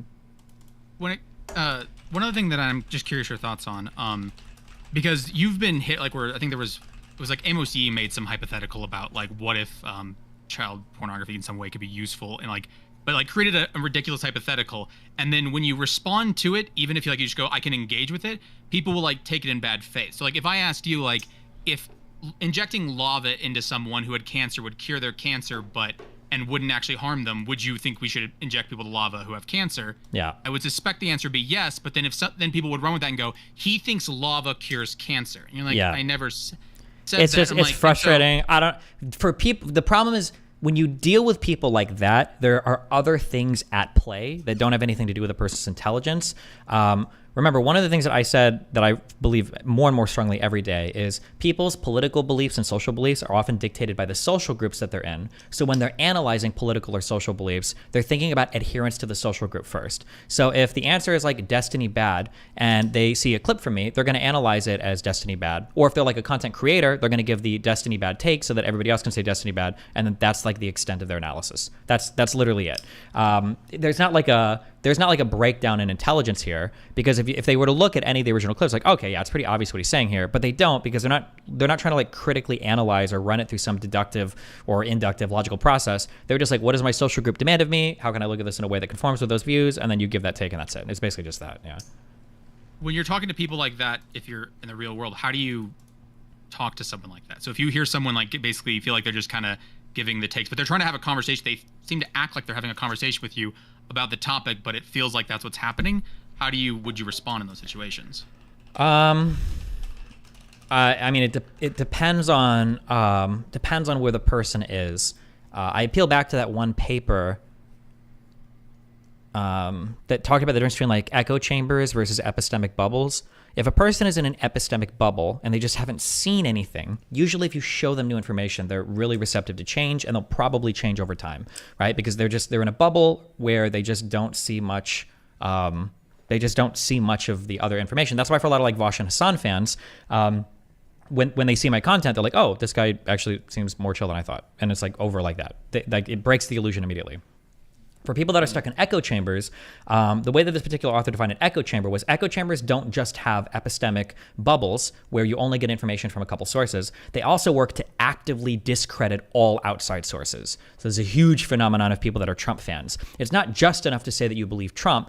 You also, to have adherence to that social group, you also have to say, not only do I trust Trump, I don't trust Big Pharma. I don't trust Fauci. I don't trust all these government organizations. I don't trust academia. I don't trust the media. I don't trust, right? When you run into those people, that's like the billion-dollar question. Everybody wants to know, how do you change their mind? But nobody does. That's a really, really, really hard solution. I don't think anybody, you can, but it's like a multifaceted approach of like friends and social circles and information and blah. There's like a ton of different things you have to do. Yeah, that's really difficult. But part of it is, I guess, it feels almost normal that, like, I guess, for a human, that if you're that deep into things, so like, imagine you're a flat earther. Mm-hmm. Like, if you're that deep in it, even if you can give them a contradiction in their beliefs, they're not going to immediately change their minds, but you wouldn't expect them to, in the same sense that even if you don't know anything about, so you believe the earth is round, but you really haven't done any research into it, and someone gives you a contradiction, you shouldn't immediately believe that something's wrong. You should believe that you're missing information that would prove, like, you're like, no, I'm pretty sure I have enough things to still say I'm right. Mm-hmm. That one thing is a contradiction that I don't understand, so clearly there must be something I'm just not understanding. Like, so they'll maintain their belief. You kind of need to build those up, I guess. Like, you need to have enough contradictions that might change their mind or something. I don't know. A little bit. So remember, to resolve cognitive dissonances, you either change what you believe or you misrepresent the other side, or try to find a way to dismiss the thing that causes the contradiction, right? Those are the two ways to do it. So you either update your beliefs accordingly to become correct, or you find a reason why the other person criticizing you is wrong, and then you don't have the dissonance anymore. The problem is there's this oft-repeated quote of, you can't reason somebody out of a belief that they didn't reason themselves into.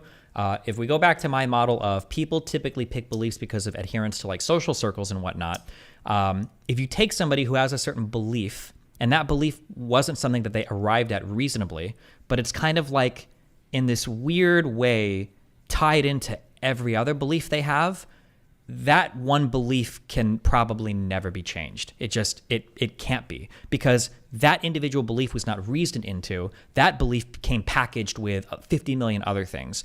Like, I'll bully Trump people more. When we talk about something like the COVID vaccines, okay, there's not a single anti-vax or vax skeptical Trump person that did a whole bunch of research and was like, you know what? I'm not too sure about the experimental vaccines. Nobody got there that way.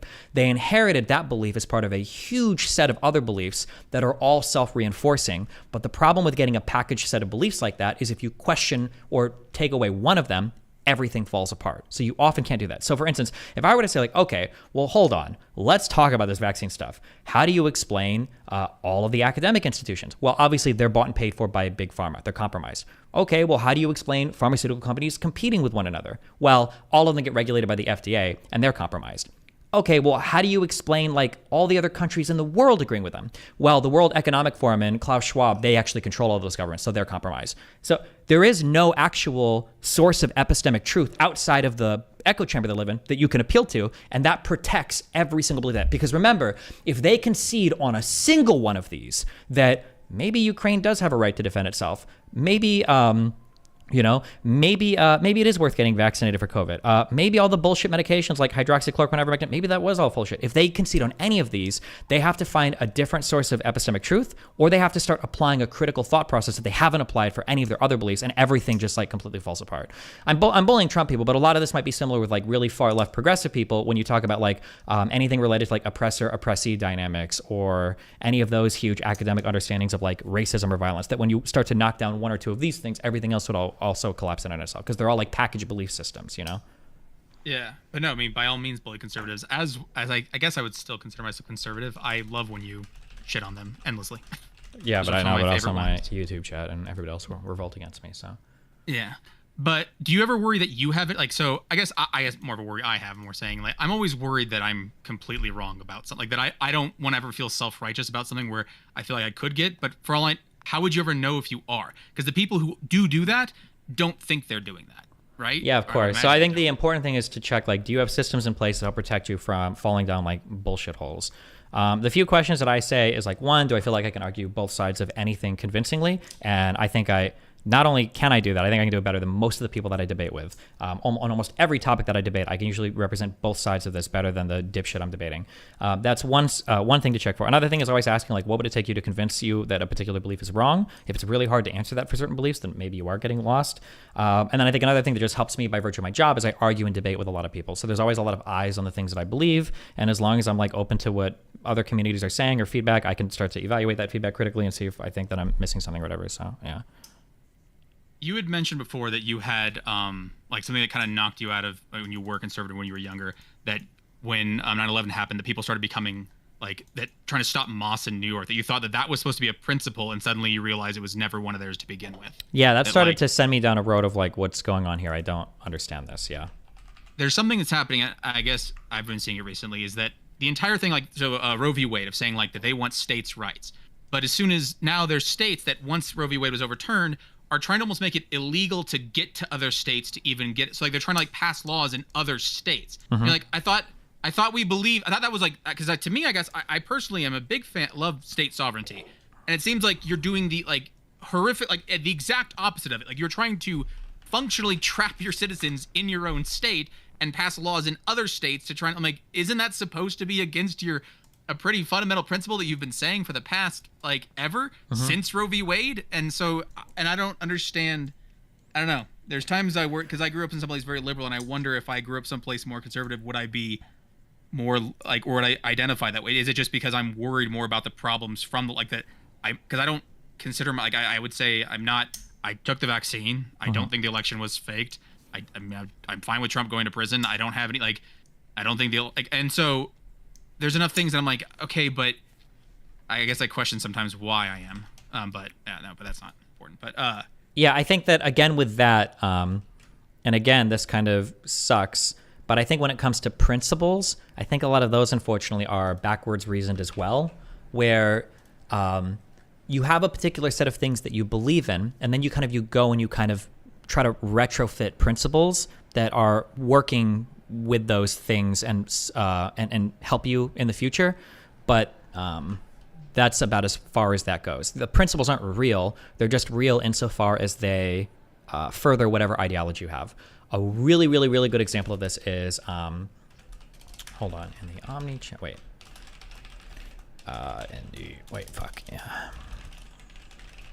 Okay, a really good example of this is freedom of speech. If you go back to like the Stonewall riots, or you go into like the 70s, 80s, 90s, 2000s, you look at like all of the rock stars and the edgy comedians, the left was a huge proponent of freedom of speech, right? But now the question you have to ask yourself, and it's really difficult to answer this, is do people actually have a principled attachment to freedom of speech, or are you being suppressed and you want to have freedom of speech because you don't get it right now, right? Because conservatives back then hated all the AIDS shit, all the gay singers, and all the metrosexual stuff, and the feminization men, and they wanted to, like, the only places trans people could be are fucking Jerry Springer, and they don't want gay people influencing, blah, blah, blah. Conservatives used to be hardcore, like, censoring whatever the fuck they could, okay? But none of this LGBT shit is poison our kids, blah, blah. They hated all that shit, right? Conservatives were all about oppressing that, and the left was all about fighting for freedom of speech. Freedom of speech is so important, liberal democracy, blah, blah, blah. But now that liberals, or I should say progressives, all have kind of their thumbs on the levers of like corporate power and dictating speech on social media platforms and widespread representation in Hollywood, now freedom of speech means fuck all the leftists. It's not, what matters now isn't freedom of speech. What matters now is, do we platform harmful ideas? Now we have the paradox of tolerance. I can't let this guy speak. It's too dangerous. It might destroy the country. Leftists are essentially making the arguments that conservatives used to, and now conservatives are the ones who are like, oh no, hold on, we need all the freedom. We should have unlimited freedom of speech. We would platform whatever we want, except in places where they do have power, like Florida, where they want to ban books and do other shit. But yeah. We can go through like a million different examples of this where I don't think that people are oftentimes that principled. I think that it's usually just they'll pick the principles that align with that most benefit them at a particular point in time, and those are the ones that they try to proliferate amongst the masses. But once they don't benefit them, they toss them aside and then pick a new one. That's what it feels like. Yeah. Because I feel like the purpose of the principle is to almost be to your own detriment. The only reason freedom of speech or freedom of protest exists is to protest and say things that you don't want them to say. That if all it meant to be free speech was to believe that you should be able to say the things you agree with, then there hasn't been a person in the history of the entire planet that's been anti-free speech, because everyone agrees with things they agree with. But yeah, the point is protesting things that you don't like. And that's also why you go, it feels like the methods by which you protest, you have to be ready for people who do believe the opposite of you to protest or say things the exact opposite and give them the same opportunities to do so. But it feels like, I guess, I don't know who does have that as a principle then, because I thought, I guess there's times where you believe people have as a principle and then suddenly you realize they don't. Like that's also why it was so impressive that the whole, like the Nazis and the fact that the ACLU defended someone horrible, that's what, it's a principle because it costs you something. It requires you to defend something you don't want to do. Mm-hmm. Yeah, I mean, I agree. That's why the test is always like, this is why I say this over and over again. Like, nobody cares if you're applying something to somebody that you like. It's not even a principle. You don't need it. The easiest way on this is like forgiveness. People will oftentimes say they forgive people or they extend forgiveness to people, but it's always on some retarded shit that they don't even need to forgive them for because they don't even disagree. Like somebody will say some shit like this. Do you think I was in the right to forgive my black friend for beating up a white person? And the Reddit post will go something like, yesterday, my black friend was walking down the street when 10 violent white people in KKK outfits showed up and screamed the N-word at this guy the entire time. In the middle of the confrontation, 9 of the KKK people took out AK-47s and they were about to slaughter an entire school full of indigenous children. My black friend stood up proudly and said, in the names of MLK and Malcolm X and everybody in civil rights history, I'm going to punch you in the face and stop you from doing it. And then my friend punched him in the face. Do you think my black friend was wrong to punch him in the face, or should I forgive him for what? Like, this is when people talk about forgiveness. It's like they always talk about shit that they don't even care about. Or it's like you're not even trying to forgive. You don't think anything wrong. 99% of the time when people are talking about forgiveness, they're talking about extending people that they don't think did anything wrong. Because when you say, "Hey, what do you think should happen to child molesters?" and they'll go, "They should go to prison and get raped until they die." Oh, well, that's interesting. That would be an interesting thing to do. Do you forgive people? Do you think that there's rehabilitative justice? They only will say that when they're talking about crimes that they don't think are a big deal or crimes they don't think were ever wrong in the first place. So yeah, I noticed that. So you should always, when you have a principle and you think you have a principle, apply it to somebody you really don't fucking like and then see if you still have the principle. And then you can find out like how strongly do you have an attachment to this particular idea, you know? I feel like that's kind of pretty black pilling to even think about that because you realize so few people have principles. And Sure. But all of them say they do. They'll all declare their principles, but then there's always an excuse for why they don't actually ever have to apply. Like it costs you anything. They have a principles until it costs them something, and then there's a reason why they don't need to pay it. Also, just going back because there was something I've written down that I wanted to talk to you about was because you'd mentioned like not using houses as investments. Like there is. So can you kind of give me some more details on what you mean by that? Because I mean, I would say that like if someone bought a house and it doubles in value in a few years and you sell it and move it somewhere else, you did. I mean, it was in that sense an investment. Would it? I mean, it wouldn't be something you should like. You wouldn't say I invested in property, but you did make money. Like you doubled your money, you know? The reason why I don't like treating houses as investments, there's several reasons for this. One is because there's so many reasons for this. Where to start? So one is that the easy ones are it's highly illiquid. So it's hard to pull money out of it sometimes, depending on what the markets are like. Number one. Number two is it is highly undiversified. Okay, meaning that if the majority of your wealth is tied up in a home, it would be similar to buying like one asset class or one stock or whatever, to where a market swing in a particular direction can have an undue burden on your portfolio because you're not diversified against risk. So if the housing market in your particular area collapses, you're fucked. Or a big fire in the neighborhood or whatever. 2, 3 is that it's weird to talk about assets that also have costs associated with them. Like I bought a house, it's an investment, but also I just had to buy a $20,000 roof. I had to pay $15,000 for a new AC. I had to do $20,000 worth of landscaping for the back garden. We had foundation issues, right? It's very rare that you're paying like huge fees or upkeep on things like mutual funds or even individual stocks, right? You might pay like management fees as a percentage of portfolio or whatever, but or fees for transactions. But yeah, that's everything. 1, 2, 3. 4 is that oftentimes 4 is that the primary purpose of a house is not an investment. It's a place to live in, which people also miss. It's not just a stock or something. You're living there. That's the primary purpose of it. Another thing is that oftentimes other investments can beat housing, especially if you move like after a couple years, right? Like rather than buying a house, you could rent an apartment, take the difference, the money that you would spend on the house and just throw it in an investment account. And when you want to move in 2 years, you don't have to resell a house and do closing costs. You have the extra money sitting in an investment account, et cetera. Like these are all the reasons that I just don't think, it can work out and it can be okay. It's not like the worst thing in the world. I just think it's stupid when like people pretend that like it's an amazing investment and it should be like the primary investment vehicle of all Americans. I just think that's kind of silly, in my opinion. So yeah, I've heard you say that. There's one of the points you said. Why does the fact that you're also primarily living there? Why would that change the character of it to you?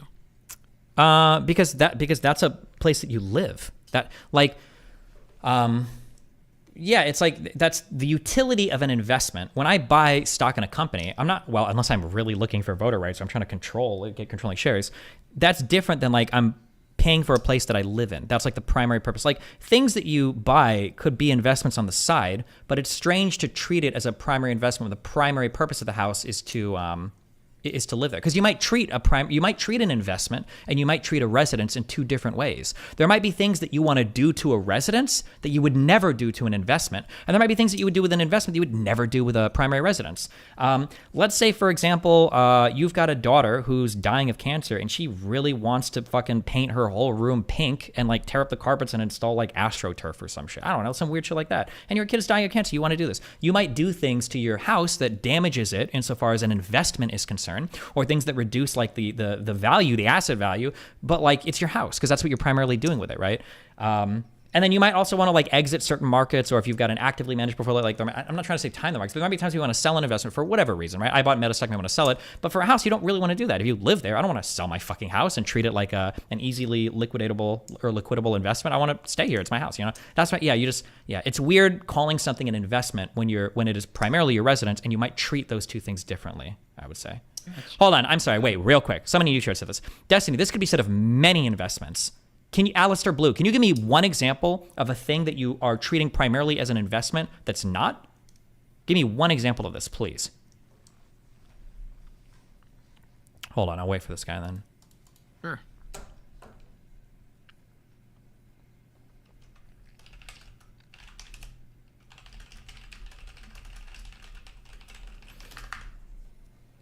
Or actually, fuck it, you can say the next thing. Yeah.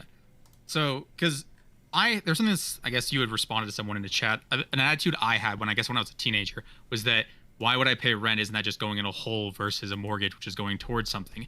And then when I had to rent, because I was in someplace too expensive to buy, my older brother bought a house. I realized the sheer number of expenses he had. And even things like you're paying interest on your house. And I go, when anything broke in my apartment, I just called someone and they fixed it. Nothing, I didn't do crap. Everything was taken care of for me. And that I didn't have to pay. There's no property taxes. There's no the sheer number of just outflows that you don't have to calculate up and say, I don't even know if he's getting anything out of this, because how much of you, the money you would only be going towards principal would actually be the money, I guess, that's not going in a hole, but the sheer number of holes that are associated to a house that I don't have to deal with an apartment. True. And that those are and also downsides of owning a house. I will say though, there's also flip sides to owning a house too. Like there are pros and cons. People just need to diversify their like portfolio appropriately and make sure that they're weighting these appropriately and not putting all their eggs in one basket. Like for instance, if the cost of housing goes up and you're a homeowner, well, that's great for you. You're benefiting now. And if mortgage rates rise and you're a homeowner, that's great for you. If you locked in a low rate, like all of these things are helping you. But if you're a renter, well, now you're getting fucked because now the underlying asset that you live in is increasing in cost. You don't. Or increasing in value, you don't get to gain from that. You actually lose from that because now your landlord could charge you more rent. So now you're getting fucked where a homeowner might be getting value, right? So yeah, there's like pros and cons to both, but sure, yeah. Yeah, I crossed it. Like, I remember seeing the lines like when I crossed in rent where his mortgage was, and so suddenly there's a point where it goes, if you're locked in there, suddenly as that number for rent rises, then. But it also the ability to move. That I don't know, at least for me, the ability to move to a new job where it goes, if at any point I can just say, yeah, I'm done. Like I see a job I like in another city, I can leave at any time. I considered buying a house at one point. I'm like, it seems like a pain in the ass to suddenly have that much money tied up in an asset that I now have to leave. They go that you really need to feel like you're stuck, that you can stay there and be stuck there because you kind of are. That if you can't, it's because it's gonna be harder to pay a mortgage and rent if you have to move at some point. And I found the ability for me to move was something that was a primary reason for why, especially when I'm younger, that you want to be able to. Unless you really want to be stuck there or you really have enough money to do both, I was like the amount of cost it would have to a house or even just to get out of a house and into an apartment again versus an apartment where it's like, as soon as I felt like leaving, I left. I was just like, yeah, I'm done here. Like, it's like my lease is over and I'm gone in 3 days, you know, like. Yeah, I kind of agree. I think that, I think that like is a ground rule at the very least. Like before we get into any conversation, the first question is, are you pretty sure you're going to live here for at least 5 years? If the answer is no, then you're renting. Anything else is stupid at that point. Yeah. Unless it's paid off, I guess. But and then some of the, because you've been watching those the auditor video, and there's something that he mentioned that he keeps saying to each person that's like trying to drive me up a wall. Oh, wait. Before we get into this, I'm sorry. Let me just respond to a couple because people are saying random things, okay? Somebody said, well, Destiny, you mentioned poor diversification and poor liquidity. This can be true of any investment property, even bonds. I don't know what the purpose of that comment is. If somebody was investing all of their money into a stock or into, don't bonds pay you every month or year? Am I wrong on that? I thought bonds pay dividends. They do. They pay you out until like it balloons. Yeah, let's say we're talking about like CDs or other types of like locked investments where you can't access the money, maybe like 401ks or IRAs or whatever, that you can't get the money out without a penalty, right? I would make all the same criticisms of those assets as well. Like if somebody was like, oh, Destiny was so right about houses, I didn't do any of this, and instead I invested $500,000 into Meta stock, my criticism would be almost exactly the same. I would say you have no diversification, you are heavily overexposed in tech, and you're heavily exposed to one company in tech. So if one bad thing happens to any of these things, you're going to get completely fucked. Yeah, I would make the exact same criticism of that person as well. Yeah, usually when I'm making these criticisms of lack of diversity, I'm probably going to be pointing you towards like diverse instruments like mutual funds or ETFs or other broad, boring investments. Like that's always going to be the alternative, of course, right? Okay. Is it potential that they don't know what it means to diversify? Do you want to say why? Like that what guy, do you mean by diversification? that guy knows what he means. He's just he's trying to actually me.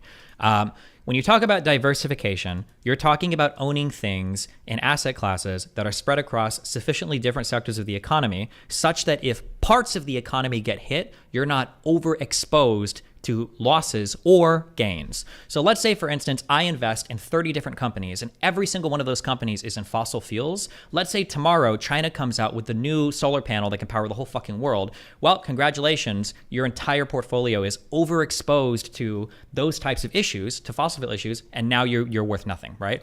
As opposed to if you have a diversified portfolio, let's say that fossil fuels represent 5% of the economy, then fossil fuel companies should probably represent around 5% of your portfolio. This is like a very dumbed down version. And by dumbed down version, I mean the best understanding that I have. I'm sure there's like more qualifiers to there, but that diversification usually just means that you're invested in a lot of asset classes that are spread out across the economy such that if any particular thing falls or rises, it doesn't disproportionately give you a gain or a loss. Yeah. Yeah, because it can also help if there's assets that are opposites, where it's like if one is falling, the other one's rising. I can't think of any off the top of my head. Yeah, correct. Things can head probably like green energy and fossil fuels might be like things that inversely correlate with one another or shit like that, right? Or gas prices and something else, I'm sure. Yeah. Because usually you would expect them, I mean, potentially they could both be rising, but if one were to crash incredibly, the other one would benefit incredibly as well. So you're kind of hedging against like critical failures. Sure. But because a lot of that, because I've been watching that that show, watching people, and there's something he's been saying to all of them, like when they have like credit card debts they've been carrying and the interest, where he says like, you're not a credit card person. I guess personally I feel like you have to become one. You can't not be a credit card person. The level of benefits you can derive from a credit card aren't, if you don't have the money, I don't know how you can afford to not use a credit card in terms of the benefits you gain. The ability to, the amount of cash back alone says like you can get like 5% off. If you can't afford stuff, how can you afford to just be paying 5% straight up off of everything? That I don't. So I understand what you're saying. The way that I would say is a credit card person is there are certain ways to look at money, and people that are bad with debt tend to look at money. This is a feeling that I have. I get this a lot from my parents and other poor people, is people that look at all available lines of credit as a cash balance in their bank. These are people that need to either dramatically change their spending habits or have somebody else manage their shit for them. So yeah, that's what I would say. You don't, like, I've never had to learn to use a credit card in my life. I've always known, even when I was poor, that debt is bad. Consumer debt is generally bad. And a lot of people just don't understand that. Like, oh, well, I got $5,000 available on credit card. That's $5,000 cash I can spend. And as long as I make the minimum monthly payments, that's fine, because they don't understand interest. They don't understand time value associated with money, and they don't understand how the debt works. So yeah, that's what I would say. You can like become a credit card person or be a credit card person without even using them yet. You just have to have a good understanding of how the money all ties together with itself. Yeah. Because I've never met someone like that. I don't understand what that. So what you're saying to me, I guess, feels like a complete. Just how can you perceive your credit line as cash in your pocket? You don't have that money. But you do have that money. You do have that money. You go to the store and you swipe a card and they give you things in exchange for that money. So it does feel like you have that money. That's the problem.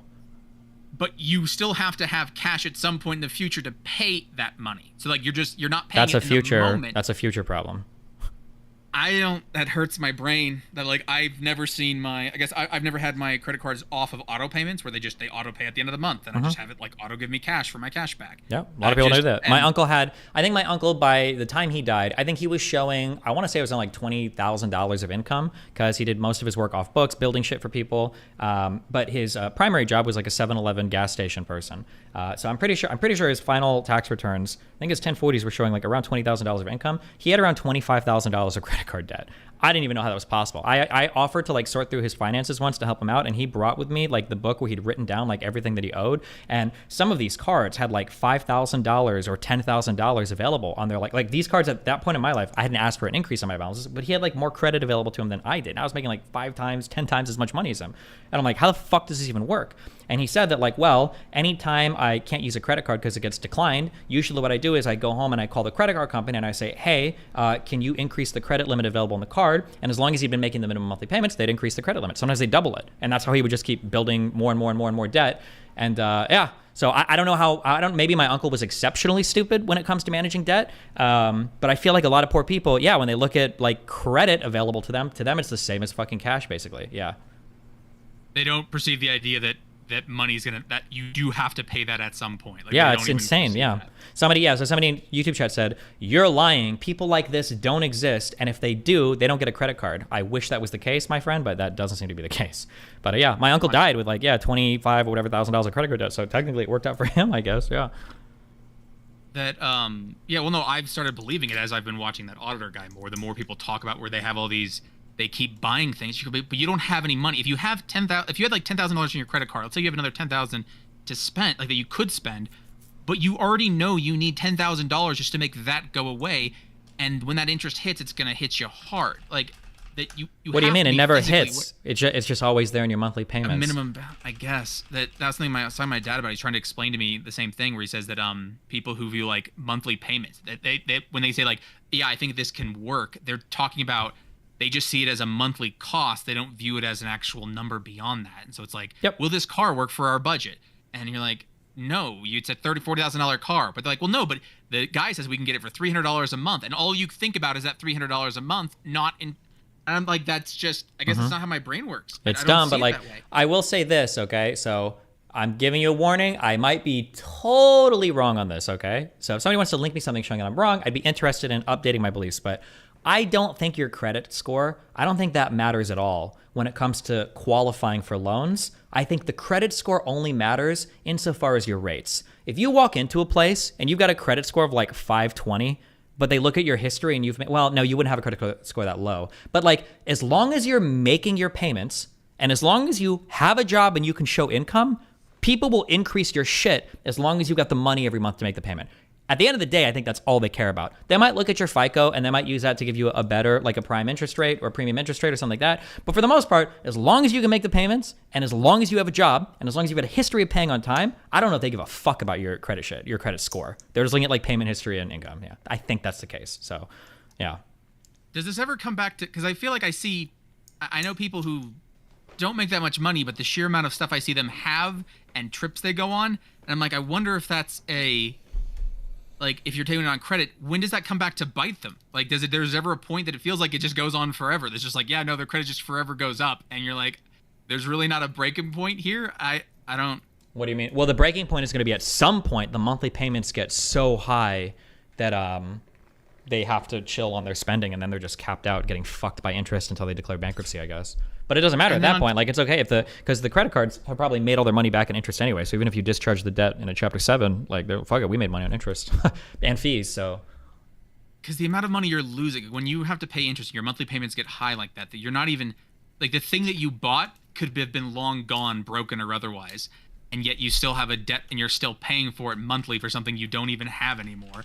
And like, when it cuts a point, is there not a point where it starts to like stress someone that says like, wow, I'm paying $1,000 for months for things I don't even have? Like, the problem is credit is like health, and credit cards and debt are like yummy foods.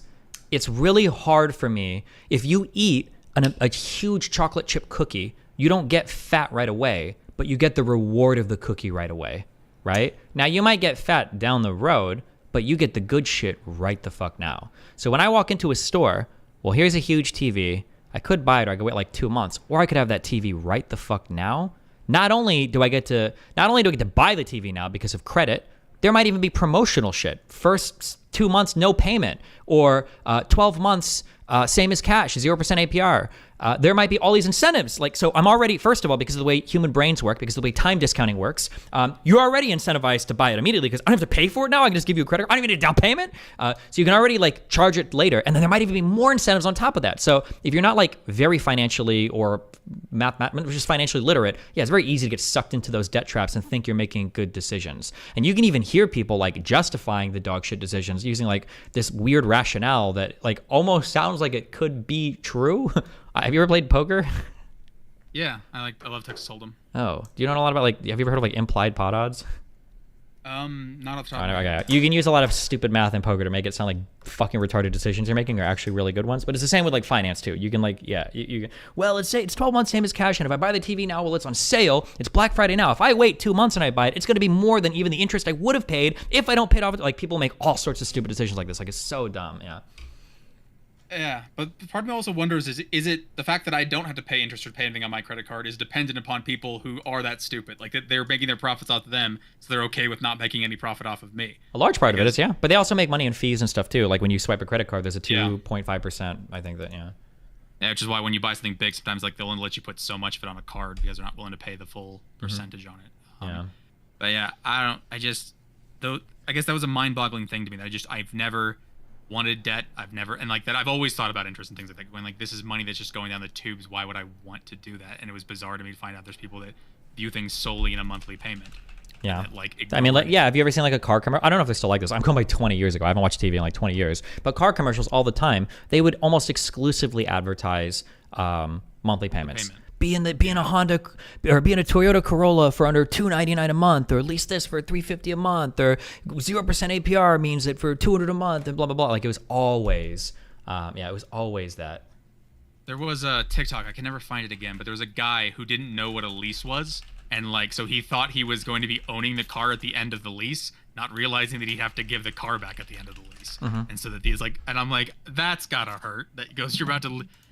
I don't know. I don't understand, I guess. But again, I guess I've never been in a position where well, no, because the thing is, you're putting yourself in those positions by buying, because you're still having all these nice things, but you just don't have the money to afford it, but somehow you're still just finding a way to buy it. So I guess I've never done that intentionally. Yeah. But I don't, it's a strange, I don't know. I'm learning so much about other people's brains that I've never understood. Well, also apparently I'm learning a lot about how my brain was different, that other people studied in ways that I didn't understand or time manage, or like I learned that apparently people sit down and start a project and continue it till the end. I thought everyone took breaks to do other things in between, and only to realize that apparently that's not normal. Yeah. Yep. Yeah, I mean, different people think about money very, very, very differently, so it's kind of annoying, yeah. Somebody said, we agree 100% for the average dipshit, but do you acknowledge lines of credit can be extremely powerful if you're savvy? As a consumer, very rarely do you have the opportunity to leverage debt in an intelligent way. There are some opportunities to do this. One can be with a house. Technically, a house is a good example of leveraging money because you might risk $40,000 to gain access to the capital appreciation of a $400,000 asset. That's an example of leverage. I'm going to stake 40K, but I can make investment gains on something that's worth 400K, right? So that's like an example. That would be one benefit to a mortgage is the leverage. Now, somebody said something, I don't remember this, but somebody said something and I don't remember what they said exactly, but I disagree with it. Somebody mentioned what I just said. They're like, well, Destiny, you're forgetting a huge part about owning a mortgage is for a lot of normal consumers, this is the biggest leverage opportunity they get. Low interest, sometimes you only need to put 10% of less down. That is true, but remember, leverage always goes both ways, okay? If you are leveraging means that you're sitting in a big boy investment for a very small price, which is nice because if it gains like a big boy investment, then you win like a big boy investment. But if you lose like a big boy investment. And that's very scary. If you take out a $500,000 loan and you put $50,000 down, so say the total value of the asset is $550,000, if that appreciates 100%, you just made $550,000 off of 50 grand. That's amazing. No other place is going to 10x your money like that. That's a huge gain.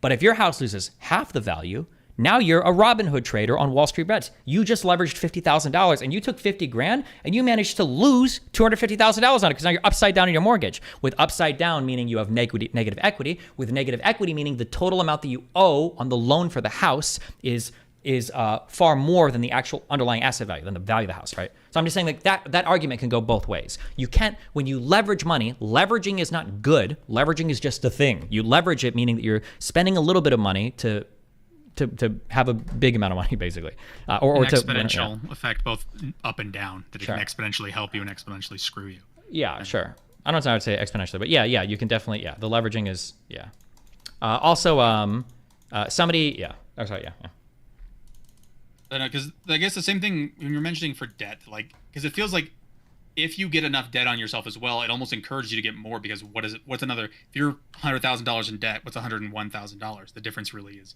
minuscule, because I guess I'm relating it the same thing to a little bit if you think like an idiot, but the mortgage debt is important because the mortgage debt should be very, very low interest. You should be making money even if the value of the house stays the same, because somebody's loaning you money at 4% and average markets are beating that in every wide investment. Like technically that's good. All money you can get at that cheap should always be money you go after. Yeah. Well, I meant more just in debt in general, that like if you're $200,000 in debt, an extra $100,000 really doesn't change your situation. While you're right, it's a bad way to look at it. It's hard to shake that feeling. The same sense that, like, again, for weight loss, if you weigh 350 pounds, the fact is even a month later, you're not going to even look in the mirror and feel happy about it. You have to be willing to deal with those go like, yeah, it sucks. You're no longer eating the yummy food. Everything's going bad, and you still look like shit. And you have to kind of power through that shit. So It's like, I can't imagine doing that with debt is suddenly going, because it's going to take years for you to try and claw yourself out of it. Yeah. Chicken Sandwich. At Destiny, my mind is blown by the stuff you were saying and how wrong you are about some of it. Some of what you're saying is correct, but you were missing huge chunks. Chicken Sandwich. Okay, wait, hold on. How do I hover? I'm permabanning you unless you type in specifics about what I'm wrong. And don't you say some vague bullshit. Specifically, tell me what I just said that was wrong. I don't even think I'm saying anything controversial right now.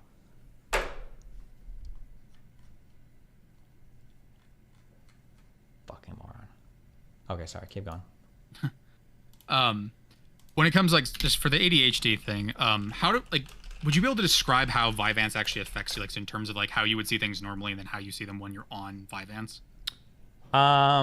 Here's what I would say in general. In the couple day break I took, and then I think prior to it, I would just say that the feeling is that it's a drag I guess like imagine like walking on a beach, or imagine walking with a weighted blanket on you. It's just like a drag to do anything. There's like a high level of friction that I have to go to do like anything. It's not impossible. It's a lot of effort.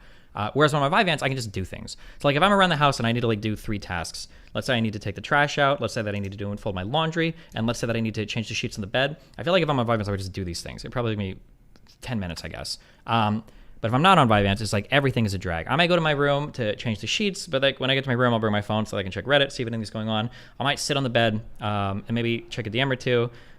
Then eventually I'll take the sheets off the bed, and I need to do this. I'll take the sheets off the bed, I'll go to the kitchen where my laundry machine is, and I'll put it in the laundry machine, and then I'll turn it on.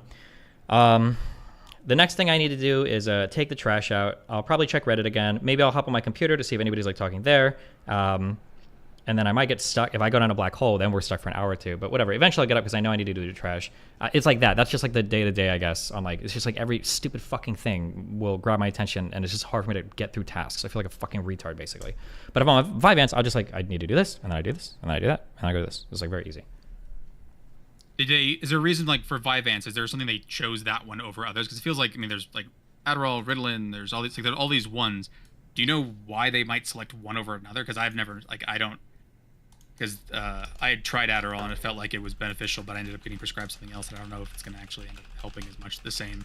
But I don't know, like, why would they choose one over the other? Yeah, there are different classes of stimulants that do different things. So the 2 big classes are methylphenidate and amphetamines, and both of these things affect dopamine and dopamine transport in your like synapses and your fucking brain matter. And then there are other types of stimulants that they'll give you. I think amoxicillin, I think, is one of them. And there are other types. I think they can give you an SNRI to help affect your norepinephrine uptake. There's drugs that they'll give you. All of these just kind of depend on like what other issues you have going on, basically. I think that right now, the research says that amphetamines are just like the best way to treat ADHD. And if you can take an amphetamine and do it, your results are almost immediate. The side effects are incredibly minimal. It's just like the best thing you can do. But if you've got contraindications for amphetamines, like if you're on other types of drugs that might affect your dopamine or norepinephrine, or if you've got like pre-existing heart condition, et cetera, they might try other classes of drugs instead. Or if you've got like substance abuse disorders or whatever, substance use disorders, yeah. It just depends. But yeah, I think the So, like, goal really- is, yeah, sorry. Yeah, any of them would really work, or like basically, like, so you're saying like they all basically function to do the same thing. So really, if one works, really the others should work as well. No, I think the best are amphetamines, followed by I think methylphenidate, and then the other things from there start to drop off quite a bit. But doctors will prescribe those again if you have contraindications or something different. Because there are ones that are non-scheduled. I'm trying to. I always forget the names of them. They're like ones where it's like you have to take it every day, like where it's not happens in like 15, 20 minutes. It's something where it's like, yeah, it'll build up in you over a course of a month, kind of thing. Yeah, that kind of stuff is that the or is it Atomics? I don't know what the fuck this is called. Oh, it's atomoxetine. I'm horribly pronouncing this. I don't think this is the one that builds up over time. It's the Wellbutrin, that was one of the names. Oh no, Strattera. Wellbutrin? Yes, Strattera and Wellbutrin are the ones I heard of. Interesting. I thought Wellbutrin. Oh wait, let me check. Hold on. I thought that was a SSRI, or maybe it's usually prescribed with SSRI.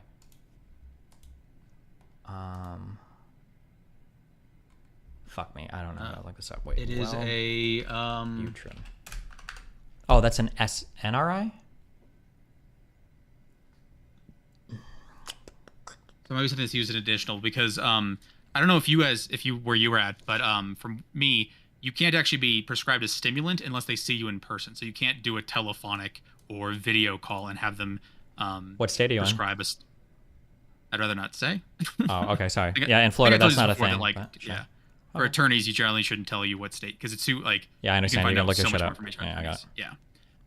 So it depends on where, and I guess it's like it depends on where you are. I don't know if everyone's like that, just where I am, but because that's the first person I saw a psychologist or a psychiatrist. Yeah, psychiatrist, and they were like, well, I can't do stimulants. They work immediately. This one might build up on you over a month, but I can't give you those. And you're like, okay, then what? Like, I wish I'd known that prior to scheduling a $200 call with you and realized that you don't even have an office in my state. Sure. And then also, it seems like when I called around, a lot of people didn't seem to know that off the top of their head. And so even when I saw him in like intentionally said, no, I want it in person for my psychiatrist. They mentioned, he goes, it's a good thing you saw me in person, because some places won't even fill your prescription. Like if they call and find out you haven't seen them in person, locations won't fulfill your prescription. So like if you're thinking of this, make sure you don't just waste money on a telephonic, depending on your state, or at least look it up. Sure. Holy crap.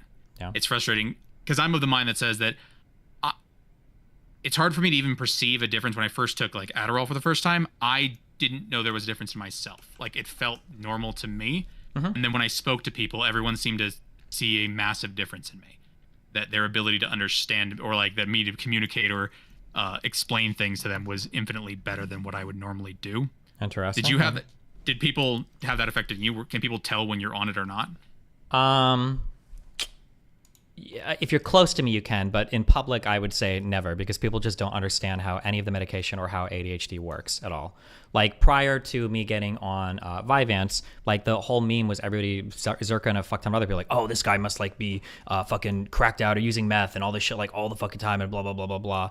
When that was the exact opposite. It was because I had fucking ADHD, like that I had the behavior patterns that I did. And then generally, if I'm on amphetamines, I'm usually more chill and I'm usually more like emotionally regulated than not. But like if I'm like in a big debate or I'm screaming at somebody's like, oh my God, he's like doing this because he's on amphetamines. Like, well, no, I do this normally when I have normal debate. So yeah, public audiences won't be able to recognize because people just don't know anything about anything relating to any of this. But private people should notice a difference, assuming you're at like an effective dose, I would imagine. Do you feel like it slows your speech down at all? Like, because I mean, I guess from my perspective, you don't talk fast, but I've heard other people think that you talk fast.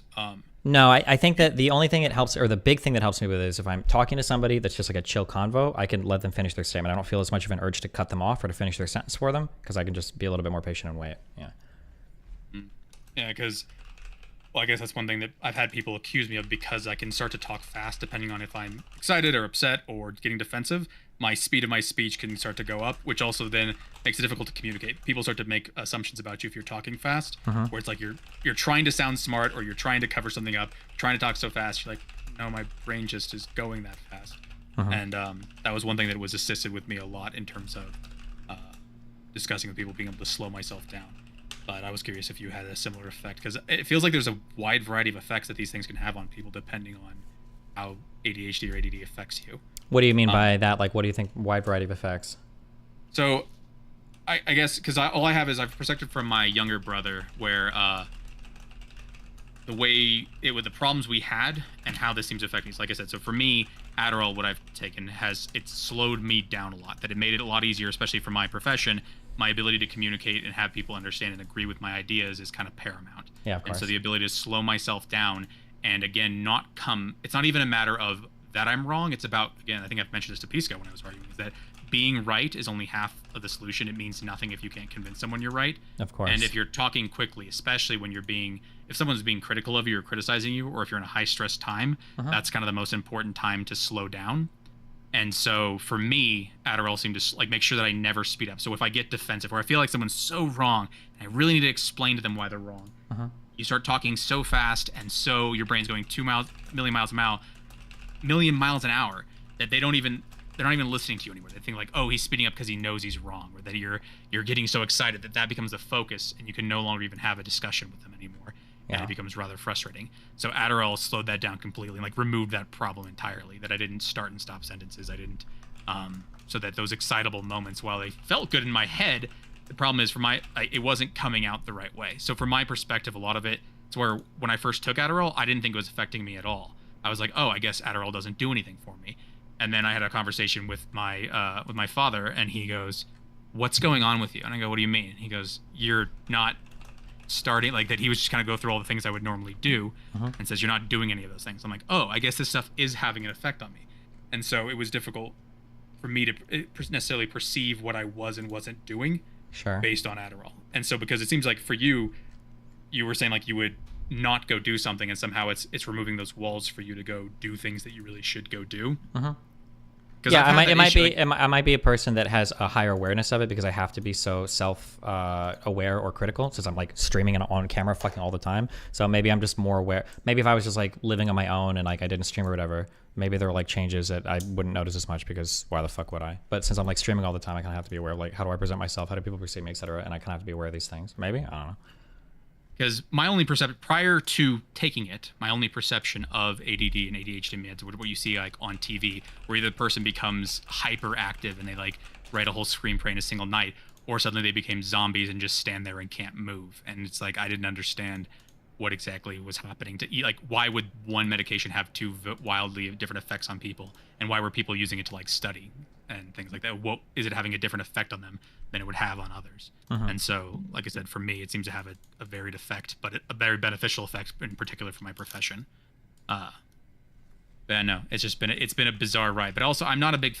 I guess I still have that feeling that I think that I said that you talked with him about, that I don't like the idea that I need a medication to do something. Like, I feel like I should be able to slow myself down without anything. That if I'm aware of the problem, shouldn't I be able to do it? If I know I need to go change the sheets, shouldn't I be able to just will myself to go do it? You know the right answer, yet you don't do it, and I can't really give an answer as to why you wouldn't do the right thing. So, like, for you, what would you like? You go, I need 3 things I need to do, but it's like a slog to go do it. But you do know you need to go do it, and somehow you let the slog takes you down. And so it feels like almost like, shouldn't I be able to do this without a medication? Like, do I need something to... I mean, I can give you the full like scientific explanation now because I understand it. But I mean, and I guess that would map onto my understanding. It was hard to like emotionally understand it. But the way that it's supposed to be is if you have ADHD, if you have neurodevelopmental issues, like there are parts of your brain that are smaller, that are actually not as developed in people that don't have the same sort of disorder. And when this happens, one of the big areas that you're impacted for ADHD is you have it's a really hard time delaying gratification. So this means that if there's like a particular thing you need to do, and it's like a long, it's like a thing that doesn't feel immediately gratifying, then it's very hard for you to motivate yourself to do it. Ordinary people or developmentally healthy brains can maintain focus on a task like that, understanding that there's going to be some delayment to the reward, but they'll do it because they know it needs to be done, and that process is all internal. Depending on the level of severity for your ADHD, it is impossible to internalize that. Like, you can try to like logically think about it, but you're never going to have that same type of drive that like keeps you focused on task because you don't have the self-rewarding mechanisms. They don't like exist developmentally in your brain. You can't do it. So this comes out in a couple ways. One is, this is where like the ADHD hyper-focus thing comes from, because ADHD kids can hyper-focus on certain things. They don't actually hyper-focus. What happens is if a person with ADHD finds something that does provide like a regular reward scheme, they'll just keep doing it forever because now they finally found something that like rewards them constantly so they can do the behavior. And then 2, this means that if you do have ADHD, if you're not taking medication, you have to find ways to externalize like the rewards or punishments for doing behaviors, because that's the only way that you're going to be able to do things. So having somebody follow you around, like beating the shit out of you don't do something, that'd be a way to keep an ADHD kid on task. Or having some other sort of like regular reward scheme. Maybe like a mouse comes and gives you like a cheeseburger pellet if you take your laundry out or some shit. Like, these would be ways to reinforce things. Interesting. Makes sense. You'd said that you like the ADD and ADHD kind of affected like when you play video games, that you don't feel like you need to have those things like Factorio in the background anymore. Do you feel like there's different games that kind of you like playing now that when you're on your meds, or? No, I basically haven't played games for like 2 months, but I mean, I could, yeah. Are there no games that are actually just interest you right now, or is it just? I was just more interested by the Israel-Palestine stuff, and then now I've been more consumed in my personal drama for the past month. So, has there been any of the conversations you've had for Israel-Palestine that have really like, or at least when you're talking to people, especially the pro-Palestine people, is there like a consistent pattern you see among them that you feel like? Because I try to avoid that conversation whenever it comes up with people, because I'm concerned that people care about it a lot more than I do, and people tend to be, if you don't care about something someone else cares about, they get upset usually because they almost feel like it's some immoral thing like that for Palestine. They go, they're being killed, it's being a genocide, it's all these things, and rather than trying, because I've heard you have a conversation of going, isn't it apartheid? We would rather discuss it as an occupation, but those aren't conversations you usually want to have in casual conversation, but being dismissive as well can also piss the person off. So the problem is that like all of these topics, again, I'm like big on this right now, I'm sorry, but like I think all of these topics are just proxies for other feelings. So if you if somebody asks you about apartheid, what they're really saying is like, do you think it's fair that Palestinians live in shitty conditions? Or if somebody asks you about genocide, they're saying, do you think it's okay to kill children for no reason? Or if somebody asks you about like, usually any of these big topics, they're just usually proxies for other moral feelings. So if I were to go up to you and I were to say like, hey, what do you feel about innocent children being killed? And you say, I don't know, I don't have strong feelings about that. I'm going to be mad at you because how the fuck can you not have strong feelings about that? That's insane, right? So that's why people expect you to have an opinion on it. That's very strong. That's why people have strong opinions on it because they don't actually like, if somebody is like, oh, like this is definitely genocide. First of all, do you even know how genocide is defined? Do you even know like where the crime of genocide comes from? Like nobody actually knows the answer. Nobody cares because these words are used as proxies for other emotional states. And it's kind of expected in social conversation that like you understand that as well. That's why people get mad if you don't have an opinion on it because you obviously should. You should feel bad about kids being killed. Right. That's. Yeah, I guess also the other part of it is me going, does me feeling bad change anything? And the answer is no. Then why are we so it feels weird from my perspective to go, why are we getting upset over? Why are you getting upset over me something that whether I care or not, like if the kid's gonna die, the kid's gonna die whether I care. Well, you should. Well, that because that's how all human conversation goes, right? Like, why do you care who wins a sports game? Like, it's not like your feelings on it will change it, but people are invested in the outcomes, right? Yeah, but I don't get angry at people. So if someone says they don't care about the outcome of the LCS, I usually don't start yelling at them. Well, sure, but that's because they don't have a big feeling on League of Legends, but people do expect you to have big feelings on childhood murder, right? Yeah, but I guess I guess I'm not. Again, I don't think I'm describing it properly. It just says that like I don't, because I would be saying of mine that goes, okay, are they doing that? Is this happening? I'd have so many additional questions to follow along to ever get to like my view on Israel Palestine. That just saying is it bad to kill kids? You're like, yes, but are you certain? Everything that you're saying leads to the thing that you're saying. Is it just that bad kids are dying? Is there nothing else bad that's happening? Is it just Israel's an evil person who's killing I mean, you children can just try asking them and see what they say. I mean, I can't answer for them, right? Yeah. Yeah, no, the problem again, it falls down to, but I don't care enough to have the conversation, and they. Well, you don't care enough to have the conversation. Then who the fuck cares what they think? They're just like, I don't have an opinion on this. I got lobotomized. Boom. That's a good. Or well, no. What you do is I generally just vaguely agree with them and just kind of let them lead themselves and just kind of like repeat back to them what they feel and then just let that go. Because the problem is, there's times where you want to get someone says something so you disagree or something. The genocide thing where you say or occupation versus what are they saying?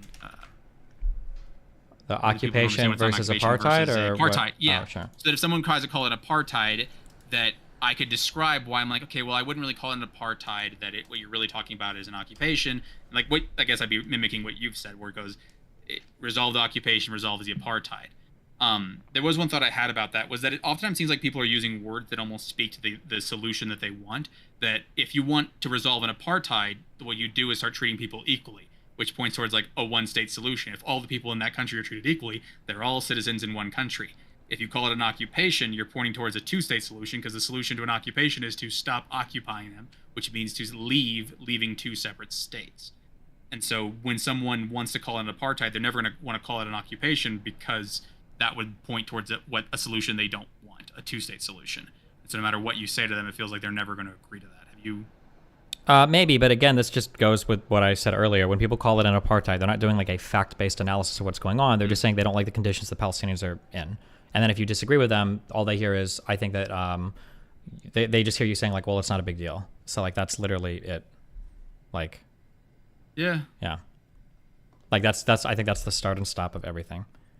I'm trying to like critically analyze past everyone because you're going to drive yourself crazy if you do, I think. Yeah. And then last thing, you probably don't know the answer to it, but do you know why Pisco dropped out of kick or keep just randomly? I don't know. Ask him. Yeah, I don't talk to him that often, but I enjoyed watching him talk, and so it was like suddenly he just disappeared. I'm like, well, that was kind of what I was enjoying listening to. Suddenly he's gone. But I was curious. All right, well, it's been a pleasure. Thanks a lot. I appreciate the conversation. Have fun. Be careful, my dude. Bye. Bye. Fucking got him. We fucking annihilated that guy.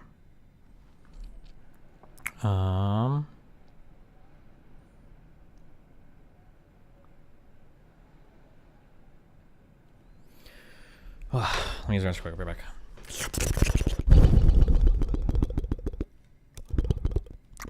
Good job.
Weow. Oh, I should have babysat you guys with Turkey Tom. Do you think that there are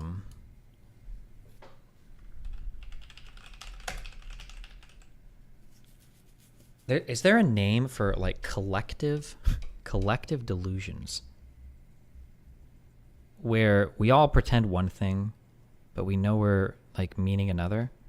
Fuck, I had a second good example for this, but like one of them has to do with like, I firmly believe this, okay? When we talk about speeding cameras and people make arguments about like the right to be confronted with your accuser, like these are unconstitutional, these are just scams, blah, blah, blah, blah, blah. Everybody makes arguments about speeding cameras, but in my opinion, I feel like what everybody's really communicating is they think that speeding laws are bullshit. Most people are like, I speed, I don't want to get a ticket every time I speed, because most speeding limits are fucking stupid. That's the feeling that I get. And I try to think of like how to test this. And I'm like, imagine if there were cameras that were put in such a way that like anytime somebody was abusing a child, it would like be able to detect it. Or something. There's like anti-child abuse cameras. I feel like people wouldn't be making the same arguments for this. They're like, oh, okay, well, you know, if it's a camera, it can tell anytime a child's being raped. Ah, fuck it. Okay, I guess, blah, blah. I feel like people would have, like, they're on street corners or something. You're like, okay, fuck it. The anti-child rape camera, you know, I'm okay with that. I feel like they wouldn't make the same arguments. I feel like there are sometimes people will argue against things, but it's not actually for one reason, for a different. But then we all, like, kind of agree. We all kind of, like, delude ourselves, or we, like, pretend, you know. Like, I remember the second example I had. When you're in California, this happens all the time. In California, at least in the influencer world, everybody is late to everything always. And every time you show up late to something in California, what do you say? Somebody say it in chat, okay? What is the answer? When you show up late, what are you supposed to say?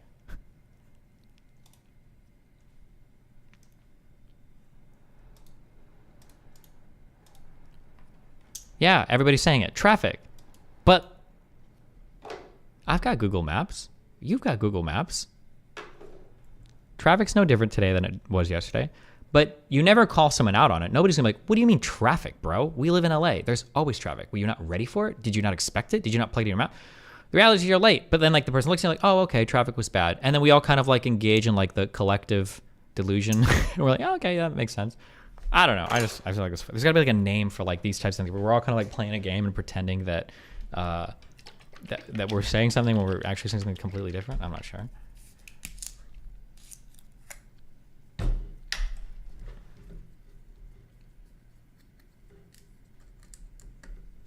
Double talk. Like, yeah. To be fair, LA traffic is pretty unpredictable. Is that true? I feel like that wasn't true.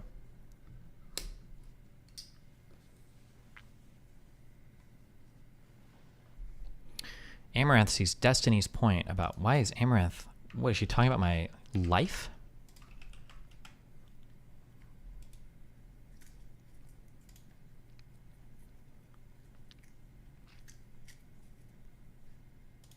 I'm pretty sure I even said this much in the chat logs, but she's like, you lied about that. Probably trying to make it sound like I lied about everything. Which, yeah. But anyway. I see his point. Yeah, I think, yeah, I think that's like about... Wow, Chain. What an amazing link. Thank you. I agree. Thank you so much for this. I think that's like all I want to say. Destiny, watch this. People that pretend not to see my point here are being delusional. You don't have to... I think that we all have an intuitive understanding of the fungibility of money. You might not be able to... You might not know what the word fungibility means. You might not be able to express it in clear words. But I think all of us have an underlying understanding about the fungibility of money. I can express this very easily. If I see somebody on the street and that person is starving and they're like, can you please buy me a cheeseburger? And I give them $5 for a cheeseburger, that's fine. If I see somebody on the street starving and they've got like a $20 bottle of liquor with them, I'm like, no, I'm not giving you money for food. And they're like, well, why not? And they're like, because I'm not subsidizing your fucking drug habit. They're like, well, hold on. I'm not going to use your $5 for drugs. I'm going to use your $5 for food and my $5 for drugs. It's totally different. Do you see? No, it's not different. Fungibility of money. If you're buying a thing and I'm giving you money, in a way, I'm essentially like, I'm kind of funding all the other things you're buying. That's how that works typically, you know? Yeah. I think we all understand like intuitively, yeah. Destiny, sure, that's true, but saying that you pay for the apartment sounds way worse. True noise. I have never said it in my entire life. Point me the logs. I even say, this is why I hate, I don't know why I qualify myself. I know why I qualify. I'm sorry. There's always going to be one random retard that needs to be exterminated from reality. I'm sorry. It's funny because even in the chat logs, I think I explicitly state exactly what I'm talking about. And then some people are like, well, you said that you pay for the apartment. I don't think I ever said that ever. I don't think I ever said that. Fucking retard. Please off yourself in a video game. Jump off a building in a video game. Spider-Man. Don't launch a web.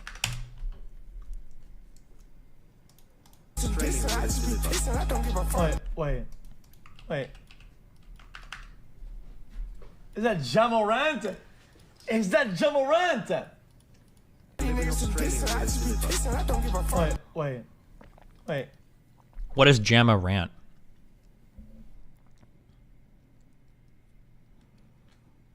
Oh yeah, my message in chat was, normally I don't care about money, but after realizing that she had let this jobless loser move into her apartment for free without telling me, I felt really annoyed paying anything for her because I was basically subsidizing this toxic loser. That's a pretty concise statement. Fuck you guys. Ja Morant is the guy, the gun-toting basketball player. Oh, okay. Is this racist? I love that anytime you mix up two black people, it's suddenly racist based.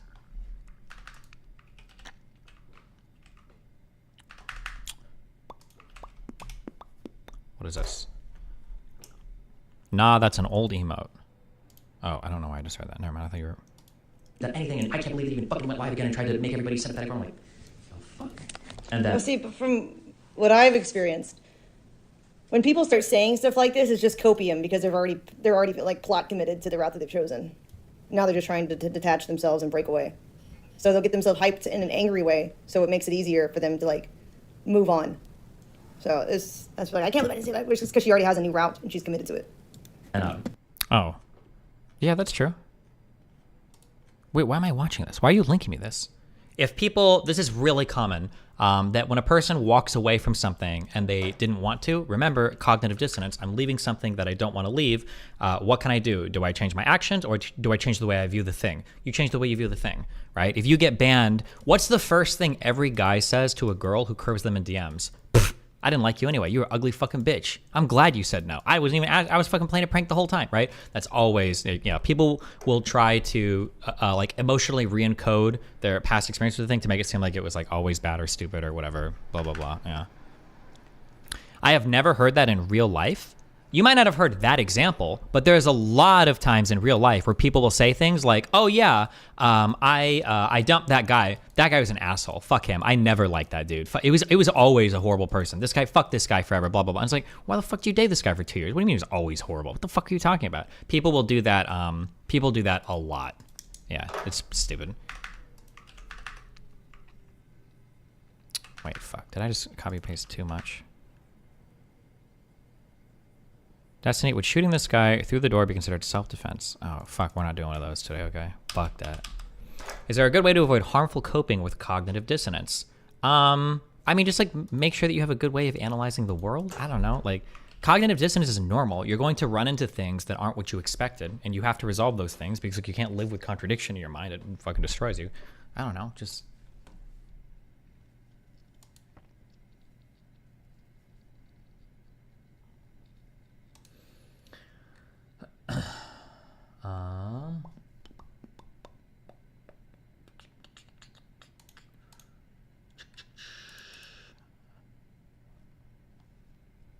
Have you seen this video from Peter Zehan about the Middle East post-America? No, I have not. Oh, this was that one clip that was very, very, very good. Or not clip, but excerpt. Wait, who was this by? The usual test, whether that which anyone maintains is merely his persuasion or his subjective conviction at least, that is, his firm belief, is a bet. Oh, the usual test is a bet, okay. Oh, this is Kant, okay. It frequently happens that a man delivers his opinions with so much boldness and assurance that he appears to be under no apprehension as to the possibility of his being in error. The offer of a bet startles him and makes him pause. Sometimes it turns out that his persuasion may be valued at a ducat, is it ducat? Ducat, but not at 10. For he does not hesitate, perhaps, to venture a ducat, but if it is proposed to stake 10, he immediately becomes aware of the possibility of his being mistaken, a possibility which has hitherto escaped his observation. If we imagine to ourselves that we have to stake the happiness of our whole life on the truth of any proposition, our judgment drops its air of triumph, we take the alarm and discover the actual strength of our belief. Thus, pragmatical belief has degrees varying in proportion to the interests at stake. True. Yeah.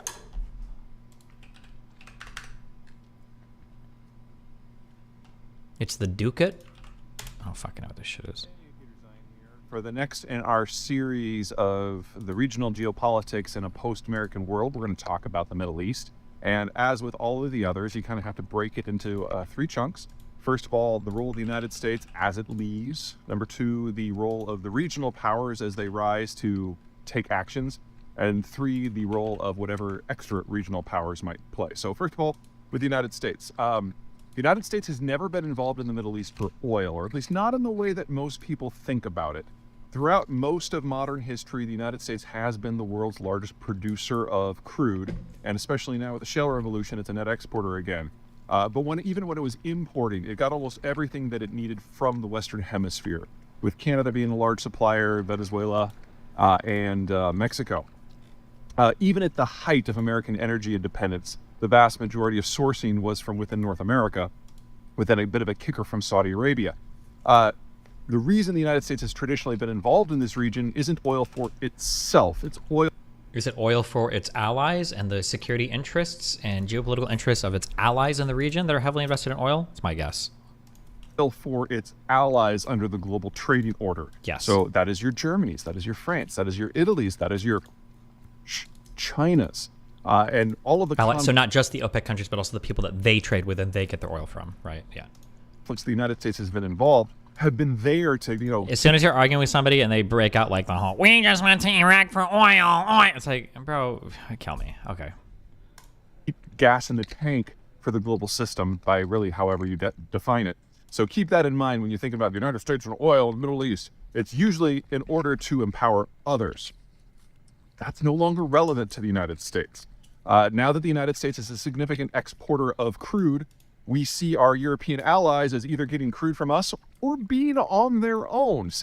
That seems like a pretty wild statement. While we might be a leading exporter in crude, it's not like we can supply the whole world with crude. Like if there's like 1 million barrels of crude being shipped a day, I know the numbers are far, right? There's 1 million barrels of crude, and now we can provide 500,000 while somebody else is providing 450,000. It's not like we suddenly don't care about the other people. That seems like that seems like a. But he's also doing a smaller video, so I don't know. For Japan, which the Japanese have signed onto that quite expeditiously, which means the primary reason for the United States to be involved in a war for oil in the Middle East is now to encourage Chinese growth. And let's just say that's not a politically popular position in the United States anymore. So put that to the side. Aside from doing some legacy anti-terror operations in places like Syria, the U.S. really doesn't have a pressing need in the region anymore. So there's the United States. Let's talk about the regional powers. The one that matters the most by far is Turkey. Its Air Force, its Navy, its Army aren't simply among the largest in the world. They are larger and more capable than that of all of the other powers in the Middle East combined. And the only reason to expect that the Turks will not dominate this region as the United States leaves is simply because for the Turks, this is just one theater of operations. They also have stuff that has to deal with the Eastern Mediterranean, where they're going to kind of be competing with the French. They also... That's not true? Is that not true after the collapse of Iraq? My understanding is that Turkey's army is, and in whole military is quite sophisticated. Syria is a failed state. Israel is a itty-bitty country. Like Saudi Arabia, do these Gulf states possess these massive militaries? My understanding is not really. They might have like some tech and some like planes and shit, but Egypt is pretty strong these days. I don't know where Egypt sits right now. They get a fuck ton of money from the U.S. It's not like they're fighting battles and shit all the time. Iran is the IRGC. Yeah, I mean, I'm not sure. I don't know. I feel like Turkey is a pretty big duder and has like a high level of military sophistication. I don't know why I think that though. This is a feeling I've had. I mean, it's...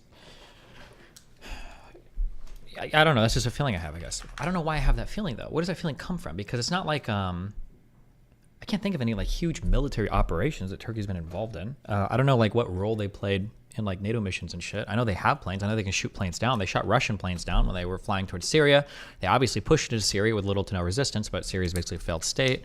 Yeah, I'm not sure. Somebody said Turkey has the largest army in NATO, larger than the US, or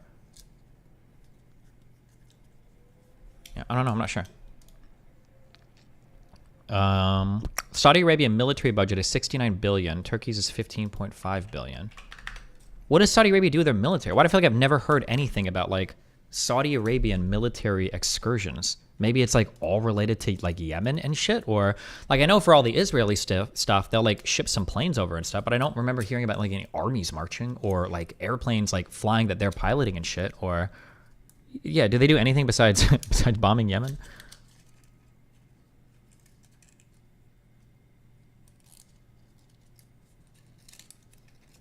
Huh. Turkey has a big influence on... they've been fighting off Wakanda. A good one. Turkey has the second largest standing army in the world next to the U.S. Turkish armed force is the second largest... Yeah, but just size doesn't matter. We've seen that with like Russia and Ukraine, right?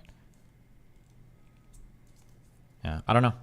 I truly don't know. I don't have a lot of information here. Are interested in the Caucasus, where there's some Russian influence, but their primary field of competition is going to be in the Eastern Balkans, with German power and especially Russian power on the other side of that table.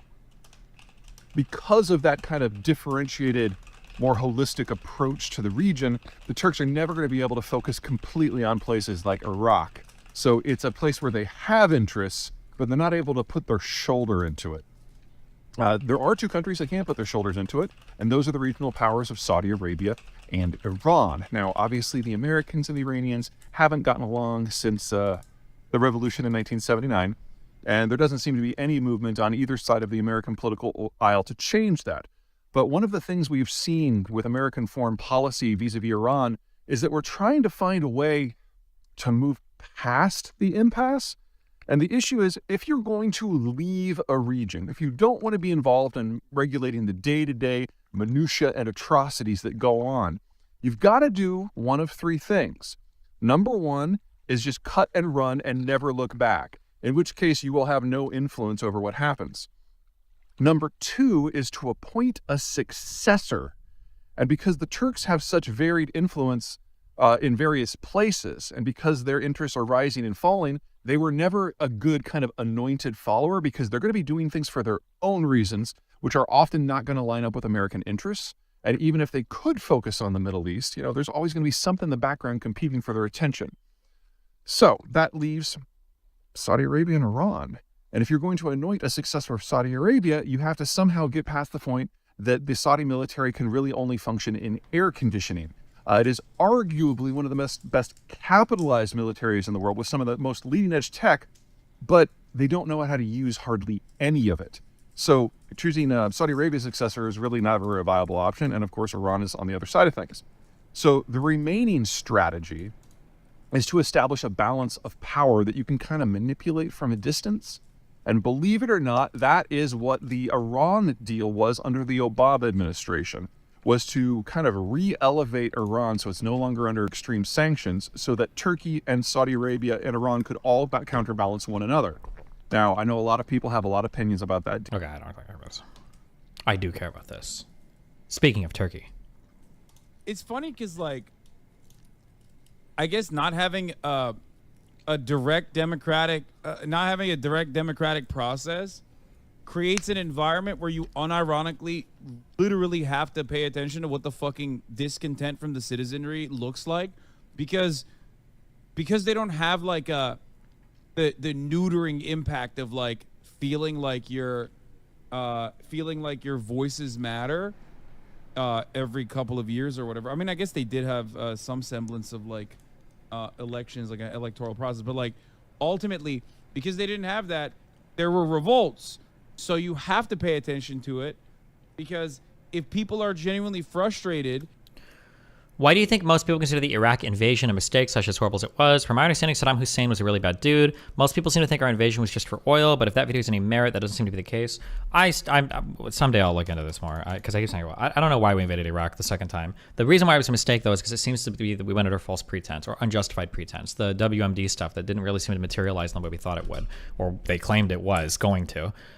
That was the big issue, is invading under false pretense that was advertised to us. Yeah. Saddam Hussein was obviously a bad dude. And then even the biggest mistake with the invasion of Iraq wasn't actually the invasion of Iraq and the deposition of Saddam Hussein. It was the nation-building adventure we went on for the next 2 decades with Iraq and Afghanistan. That was like the huge blight on our Middle Eastern record.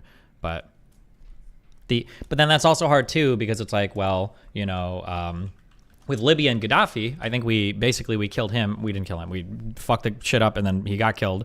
And then we just bounced, and Libya like fell into disarray afterwards. So yeah, I don't know. Rebuilding countries is hard work. All right, need a lot of Lego pieces for that. There were revolts, so you have to pay attention to it, because if people are genuinely frustrated and they're not happy, then they just revolt. In which case, it's entirely unavoidable. Like, then you're totally fucked.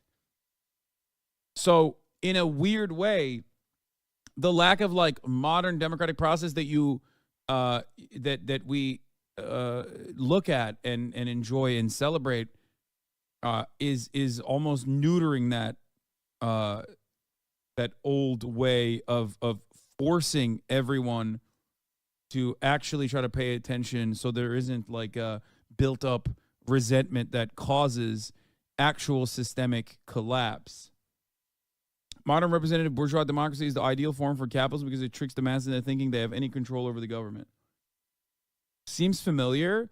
Well, I mean, it's like the closest that you can get to is like the Chinese form of governance. Even though there is obviously a democratic process in China as well. There's like elections and whatnot. Wait, just checking. China is a country where you only have a single party, right? At least as far as I read, the people have to, like, the people in positions of power have to pay attention to their citizens getting angry, because that could lead to genuine rebellion. Is the difference between neoliberal methods of control versus more authoritarian mechanisms of control, where in an authoritarian mechanism of control, you personally recognize that you are being controlled. So as long as the government is doing things that is like relatively right by you, you're like, okay, there are a lot of stuff that I don't appreciate, but I'm not, like, I'm well fed enough to not revolt against it and get angry and do something about it. Whereas under neoliberalism, you feel as though your choices matter, and you actually are contributing to the process in a meaningful way, and actually by design, it's almost less responsive to public opinion, less susceptible to public opinion, because there's always a way that you can democratically show what your discontent is. As long as you can also, especially in like the American process, as long as you can categorize that democratic structure into two neatly organized, neatly confined capitalist boxes that are marginally different from one another, it gives you this opportunity, like you are choosing something and it's like marginally better than the other thing. And therefore, like you're voting, you're speaking with your vote. It's funny. He's got like some theory here that's not completely incorrect. But the fact of the matter is probably, my guess would be completely incorrect. Somebody said, Destiny's partly right here. Autocracies have to keep their people happier than democracies because the leader can't be voted out, so you revolt. This is a really basic poli-sci fact. I disagree with that. This is going to be I think you would be like half right. This is going to be my guess on how this plays out. This is going to be my guess, okay? If we're getting to the truth of this, okay? This is going to be my guess, okay? Let's say that this is the realm that our democracy can exist in, okay? If this axis right here is our happiness, okay? Let's say this is measuring happiness, right? My guess is going to be that for democracies, you can probably exist between like here and then up here, right? That'd be my guess. Okay. To where, or here, and then I'll do autocracies or whatever. I'll do them like over here. This is gonna be my guess, all right? So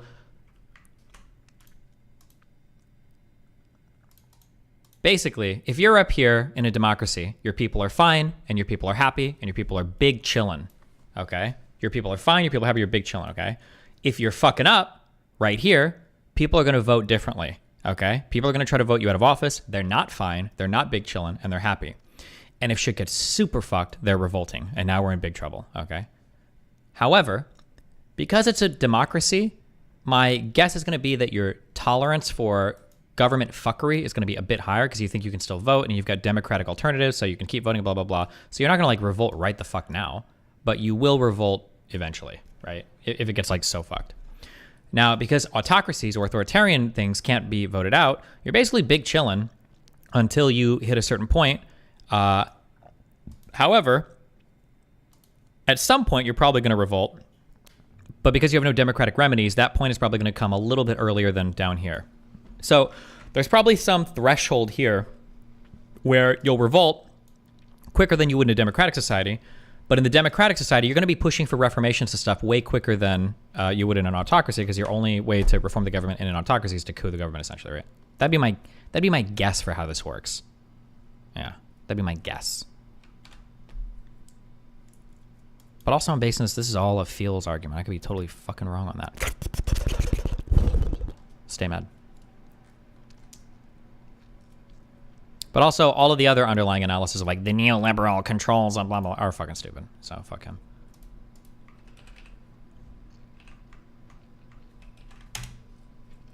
What is this?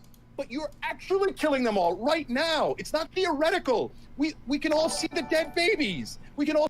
dead babies, dead babies. Like, you know what? I'm just gonna be honest. Who the fuck cares about dead babies, okay? Eat shit. I hope more babies die. Fuck you. The breath the breath Jesus. Beneath the crust donated $2. I wonder Hamas would, but you're actually killing them all right now. It's not theoretical. We Okay. Just a vegan gains moment. That's fine. What is this? Guys, I went on a date this week and I felt the feminism leaving my body. I live on the east side of LA, and if you don't know what that means, it's sort of like the artsier part of LA, you know? It's people say it's like Brooklyn and New York. Like, so I go on dates with a lot of men and women who, you know, live over here. There's always a negotiation about who pays, and that's great. I like to pay for people, all that. But what I will say is that I sort of fell into going on a date with the most guy's guy I've ever been on a date with. And he's from West, you know, Santa Monica. He's a bro, right?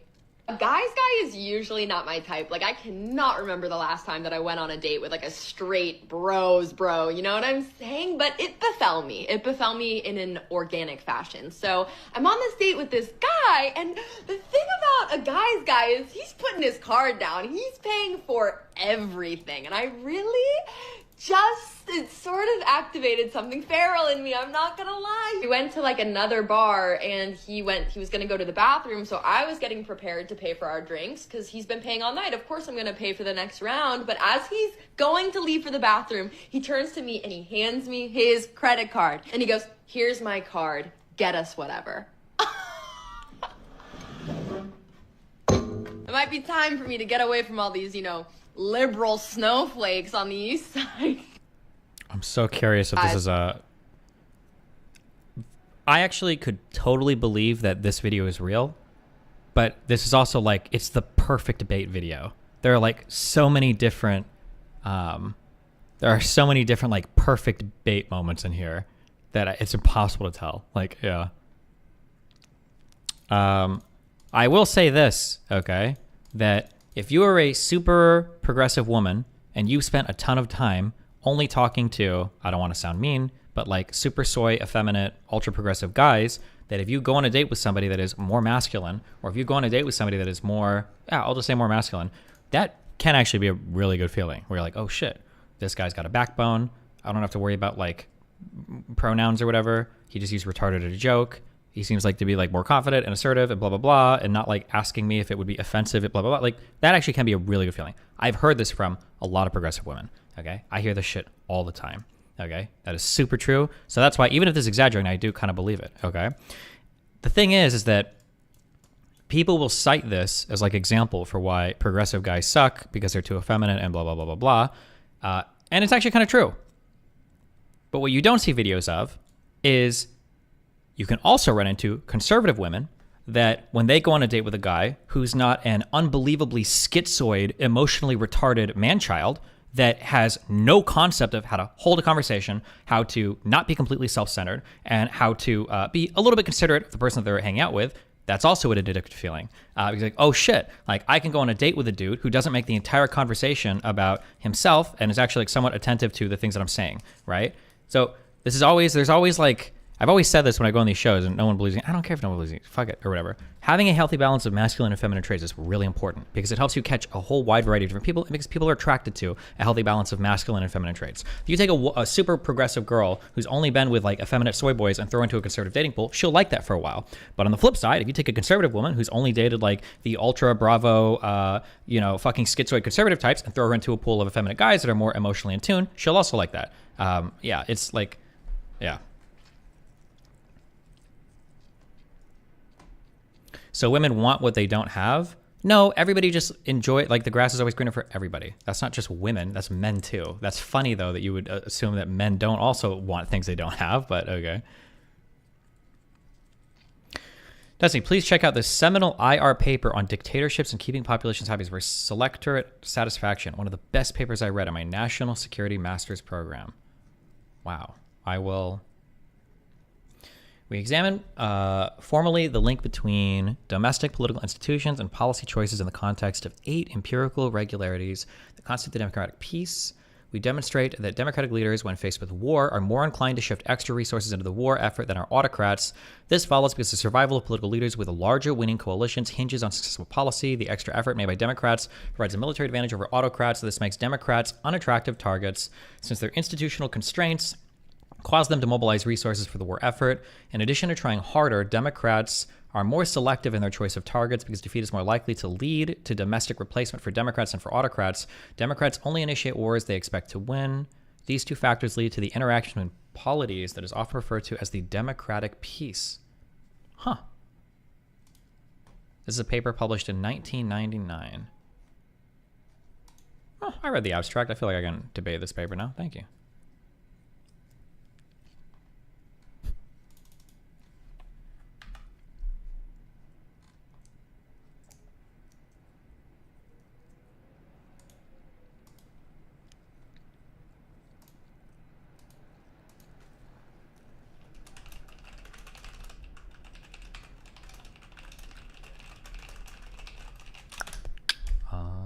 Let's see.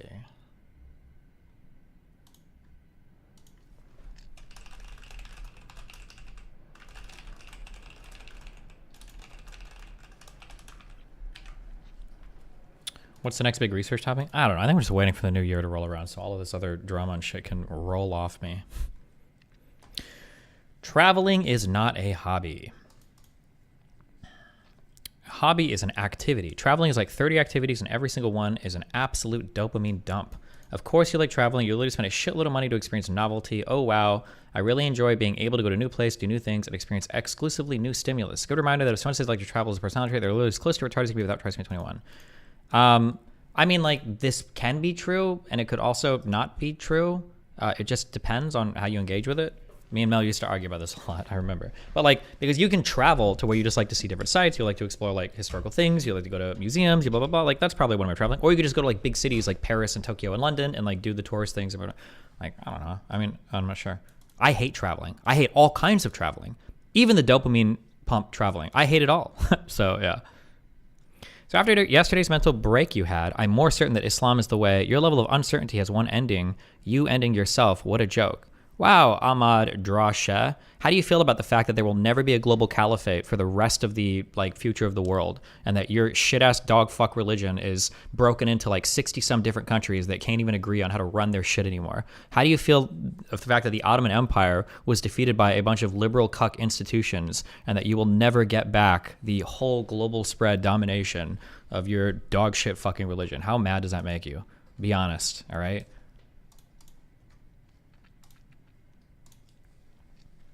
I hope you tie your camel's reins around your neck when he floats you up to heaven. Good luck, my dude. Destiny, I'm a psychiatrist, and we call the phenomenon the scarcity effect. Gotcha. Thank you. Psychiatrist that felt the need to spam that message 15 times in chat.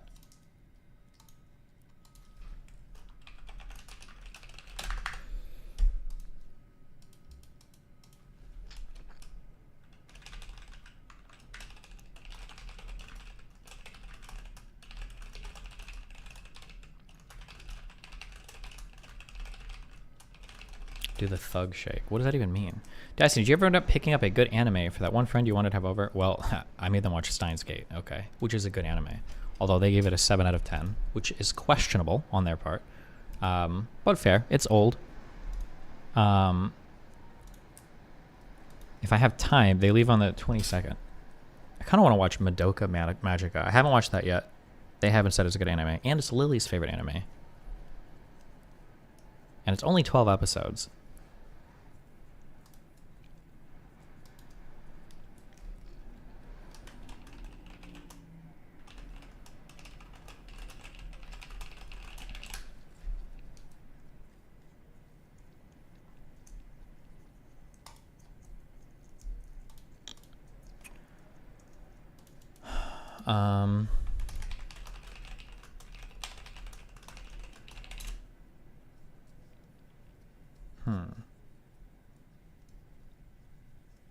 Madoka Magica is overrated garbage. You're going to be 100% disappointed. It's one of those just pretends it's way deeper than it actually is. Uh-oh.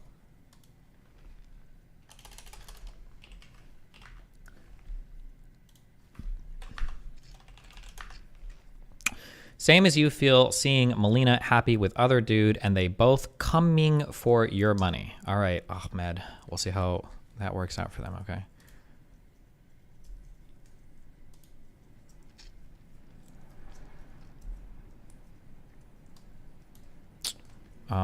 Let's see. Destiny, could you address this criticism from a big fan? Is that like code word for you posted this and you didn't get enough traction on it?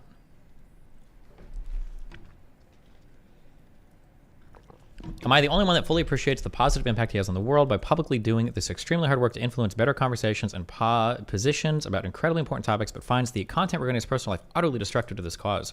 His conversation with Cenk was incredible and has the ability to influence so many people, yet when you share this conversation with friends and family, they're immediately hit with him airing out the dirtiest laundry about his divorce. If he feels he needs to keep this drama farming aspect of his content up for views, can he at least put it on a separate channel? I keep waiting for him to grow the fuck up, stop placating his young audience with juicy drama, and blossom into the positive force for humanity he is capable of being.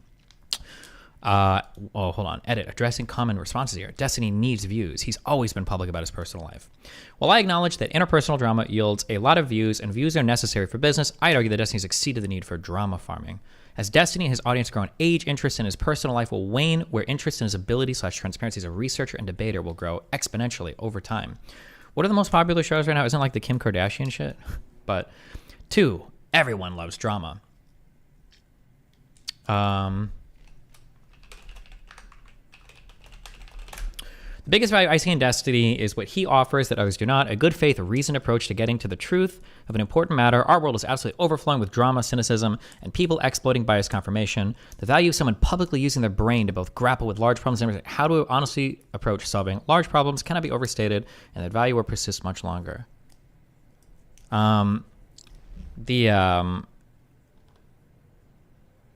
Yeah, without getting... Fuck, I don't know how to do these without sucking myself off. I'm not trying to suck myself off.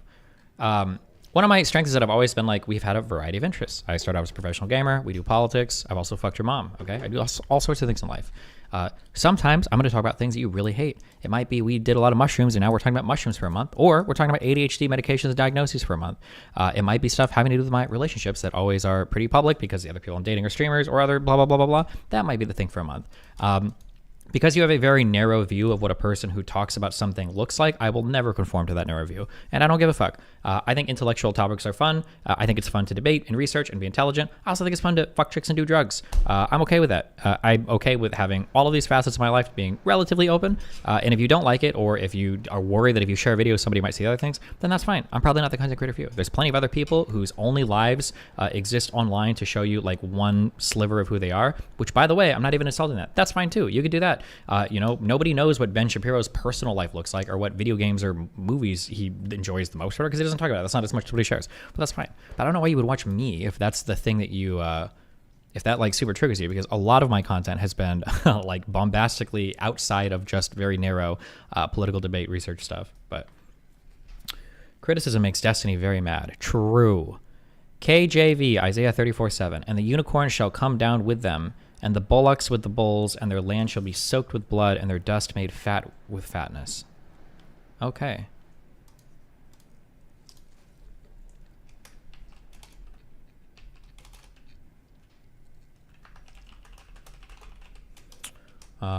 Hey buddy, here's my uneven donation once again. Thank you for coming. We love you. Wow, thank you, Zaku-san.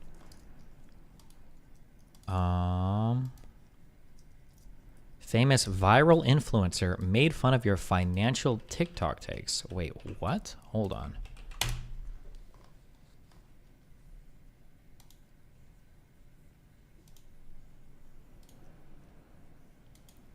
How the IRS knows how much money you have at the end of the year. I'll tell you a secret. All right, they don't. The IRS only knows what's reported to them. So if you work a traditional 9 to 5, you get a... Is this, hold on, wait, who linked this? You're getting permabanned if this guy doesn't mention me. It's Charmander in Kick Chat.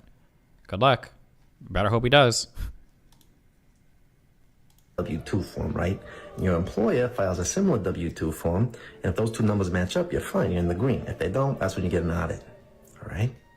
Now let's say you never file a W-2, they never get a 1099. Well, the IRS has no idea how much money you have. There's not some kind of centralized database of every single bank account and every single transaction you've ever made. I mean, that'd be ridiculous, all right? And impossible to comb through. Now, I'm not saying they can't have access to any bank account they want, sure. He won't, just wanted you to click. Okay.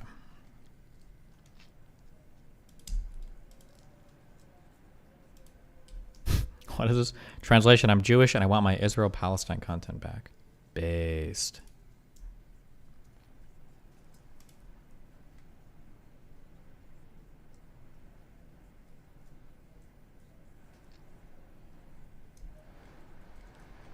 Jesus.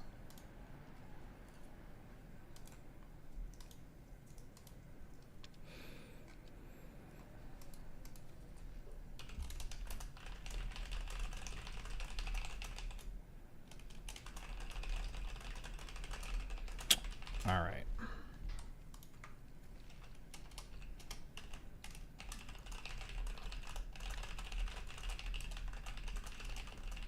Please play video games again. Should we just finish out the year playing fucking the new Dyson Sphere program?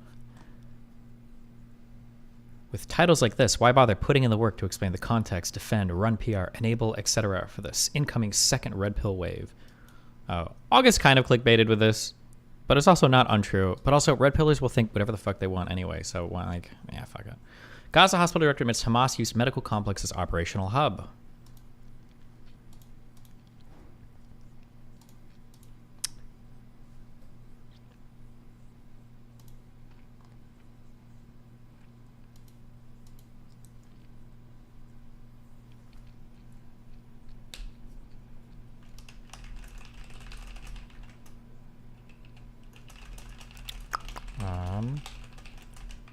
Let's finish the year with the Yi vs Pepe Olympics. I feel like the Yi vs Pepe rivalry has died down a bit. Appreciate Abin Preach for putting me on you. Love your content and jokes. Thanks, T. Lee.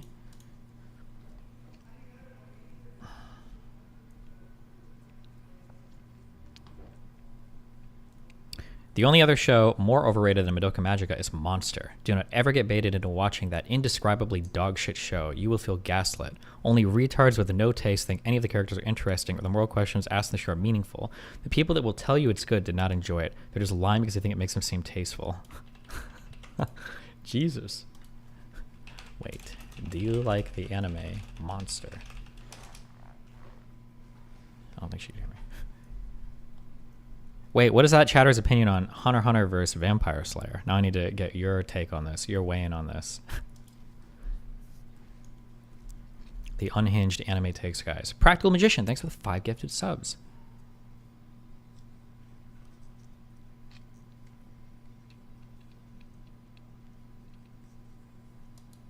Oh, she said never seen it, but I've heard it's Garbo.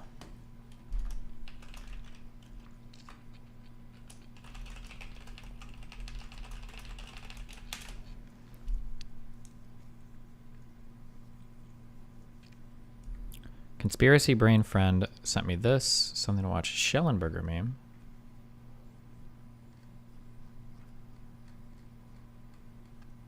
At least Melina only asked for 10k Omega lol. X has Adept asking for 10 mil.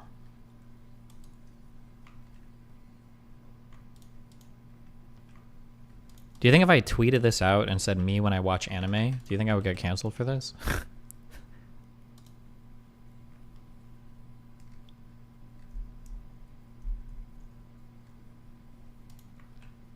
I'm just kidding. I would never do that.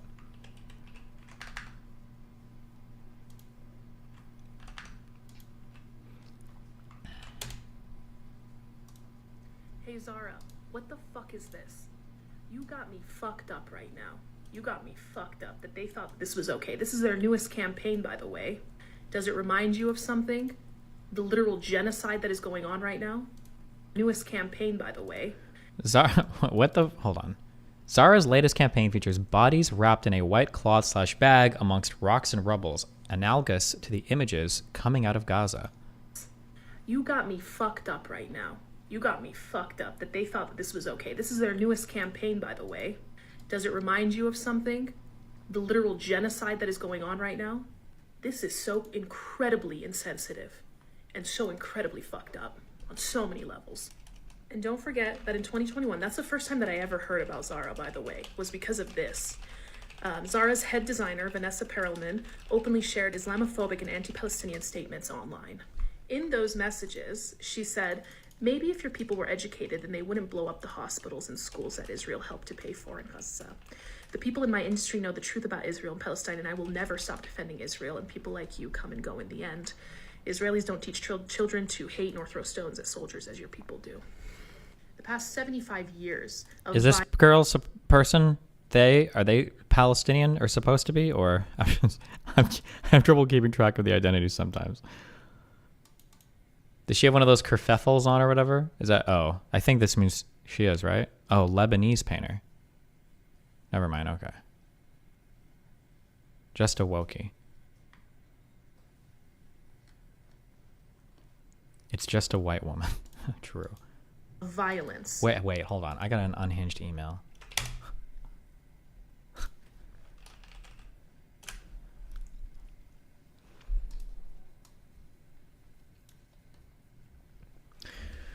Subject: college-age white girls are worse than most literal Nazis. Schizo rant. First things first, I'm not an Andrew Tate dick rider or conservative. I'm a Chinese immigrant who is in general pretty far left-leaning, so this isn't pure unbridled misogyny. I'll be fully honest here, I'm pretty racist growing up in China and all, and I'm not the biggest fan of American women in general, but holy fuck, I swear to God, these people are on a whole different level of retarded. This isn't even about them having extreme views. I don't give a fuck about that stuff. I'm homies with IDF simp Ashkenazi Jews, while at the same time being friends with hella pro-Hamas Palestinians. There's a difference between extreme and straight up retarded, and it's not my fault. It just so happens to be colored hair women that are all the retarded ones. It's simply just a recurring pattern that keeps on recurring. I have rather pleasant convos and debates with straight-up KKK members from the Deep South online and straight-up Nazis and alt-righters rather frequently online when I challenge their beliefs. Much rather talk to someone who hates me out of sheer ignorance than a brain-dead white savior with a messiah complex and daddy issues. I swear, every single day, nonstop, ever since I started university, I hear the most retarded shit coming out of these people's mouths. oh my god, that's like so BLM. Slay, oh my god, yes, queen. Slay, ACAB, those pigs deserve to die. Literally every single thing wrong with society is all because of capitalism. You would think that this is a joke and that I'm exaggerating, but I swear every single last one of these phrases I have heard in real life from an actual living, breathing human being's mouth, colored hair white girl, used unironically with a sense of self-righteous entitlement, confidence, and narcissism that makes Hassan sound humble. For example, I was having a convo with a black friend of mine after a class about how racist East Asia was in general and how American racism is overrated as fuck in comparison to literally everywhere else in the world, and this white girl out of nowhere starts screeching at me, calling me a Nazi, racist, transphobic, homophobic, entitled piece of shit. My guy, there's no fucking way a prissy-ass, upper-class suburban white girl who lived her entire fucking life sheltered by mommy and daddy, wasting their money, partying around, getting drunk, and scrolling through TikTok 7 hours a day in college, with dog shit grades and no scholarship is lecturing my ass on racism. During Corona, I legit got called slurs in public and got sucker punched in the face once for speaking Chinese on the phone in public while talking to my grandma. Oh, by the way, this exact same girl later got found out for falsely accusing 2 guys of rape and didn't get expelled for it because her family was loaded. Like, how do these people exist? This is this rage bait? I didn't actually read this whole email before. Now I'm kind of wondering. I would kill myself if I was that fucking stupid. I ended up in a 10-minute retarded-ass combo with this girl because she slipped up and exposed that she knew nothing on the subject in front of like 9 people who bothered to stay behind to watch her 2 white girlfriends that legit had the audacity to call me a racist pig as they were physically pulling her away from the convo. Example number 2, talking to a white guy about our views on Trump at lunch. White girl with short rainbow-colored hair jumps in and starts verbally attacking the white guy for having a relatively reasonable positive opinion of Trump. I stay out of it, but the moment he starts winning, this bitch starts using me as a prop for her retarded opinions and starts calling the white guy a racist and makes a whole scene out of it in public and says she was defending me from his racism. I do the natural thing and call her a schizophrenic, manic, pixie, retard basket case, and she starts trying to act like she's doing it all for me. After another 20-ish minutes, I forgot how long that convo was, but it was fucking long, she starts breaking down and crying in public at me and the white guy, and we just walk away. To be completely honest, these are 2 out-of-the-norm, batshit insane examples, but I want you to understand there are limited to examples that I personally engaged in, and there are way more examples of the shit I see happening around campus. In summary, they're fucking retarded at the end. If you bothered reading through this, thank you very much. If you'd be interested, I would like to have a debate or convo with you about China's domestic and foreign affairs like the Taiwan situation, India border conflict situation, genocides, black market, and uber-rich corrupt CCP officials' kids going to American community colleges. Jesus.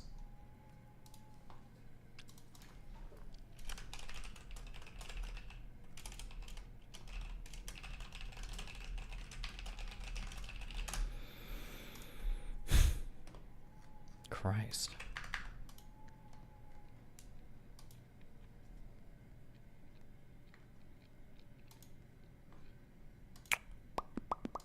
Oh, sorry, we weren't even done with this. That Palestinians have suffered at the hands of the IOF and the Israeli government. And that's what she has to say. Stones versus literal tanks and guns and bombs. The Palestinian people have never been allowed to defend themselves in any capacity, even with a fucking stone, because that's the type of shit that people would say. And then they come out with this fucking campaign. Let's also not forget about the allegations of Zara working with forced labor in China. And these allegations were made by 28 civil society organizations. What are these allegations?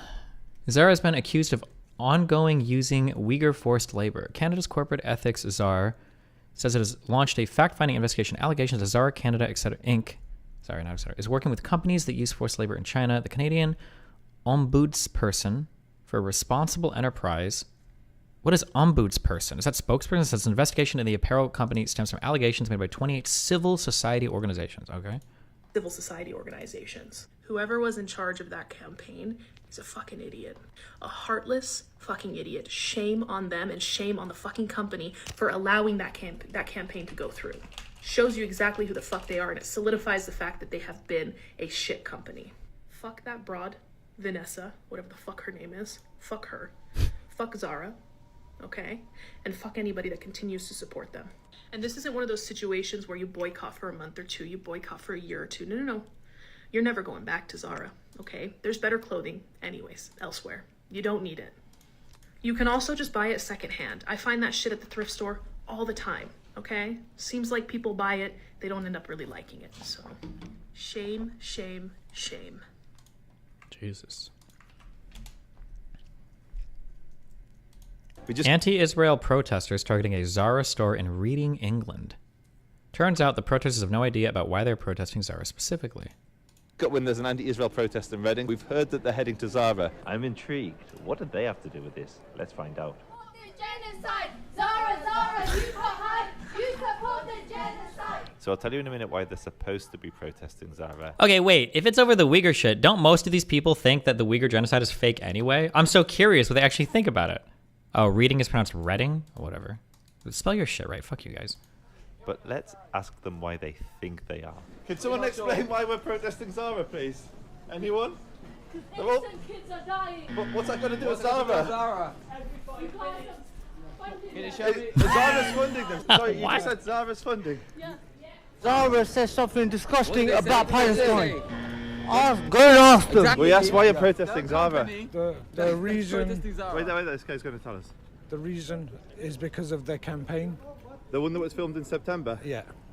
So before October? I don't know what, but you know exactly. I do not touch my camera. Okay, so I'm back in the studio now, and I can't tell you how happy I was to have actually found someone who knew why they were supposed to be protesting, even if he was a little bit frisky with his hands.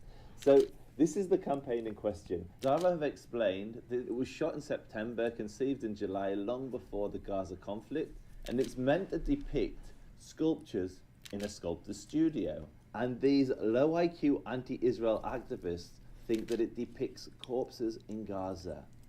Why on earth would any fashion brand troll Palestinians and mock the dead? It's insane. It would be the worst. You should put an American flag under the gun on your wall. Oh my God. We should hang flags back there based on what we're doing. Can I buy... Wait, is it? You can buy like flags from other countries. Can I buy like an Israeli flag? You must be able to, right? Wait, I could just be able to buy it off Amazon, right?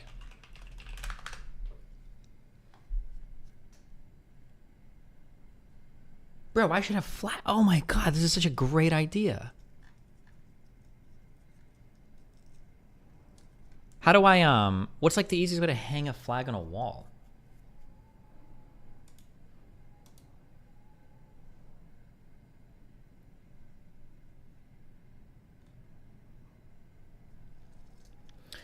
Monster asks deep moral questions like, what if you were a surgeon and saved baby Hitler's life with no knowledge he would grow up to be Hitler? A great exploration of complex moral decisions about life and death. I'm going to kill myself, and I'm paying an illegal immigrant $50 to upload the video to the My Anime List forums with the tag, he watched 30 episodes of Monster. The show is indefensible trash for people that regularly use sanders on their brain. Okay.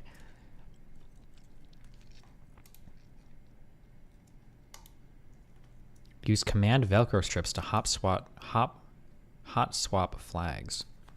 Damn, okay. We need to have more flags on this stream. I agree. That'd be based.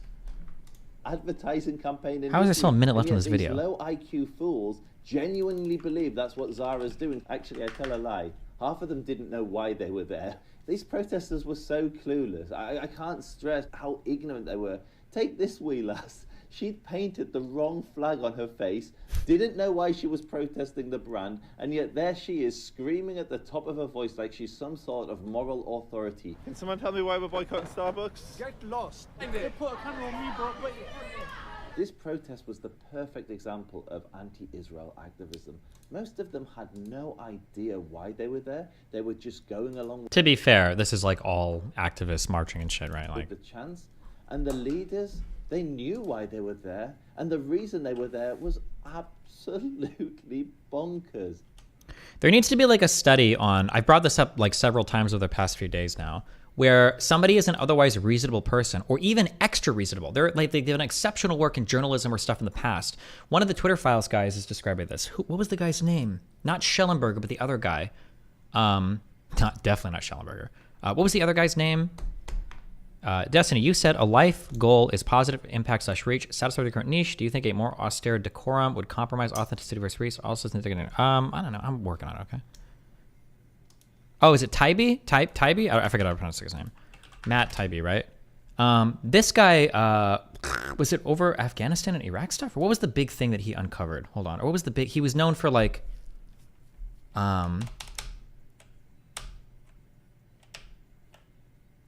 fuck. What was the huge thing that he did?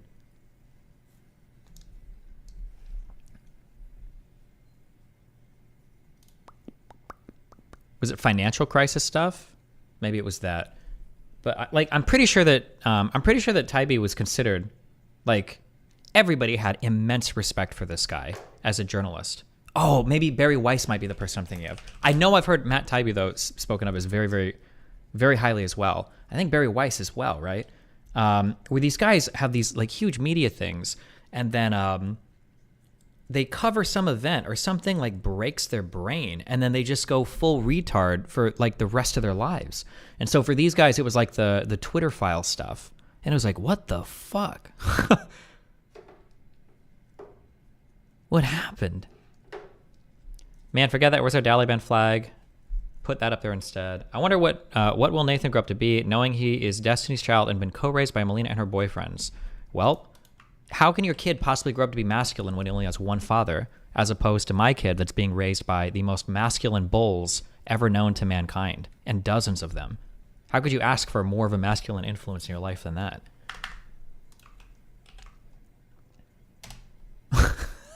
Bro, I need this flag.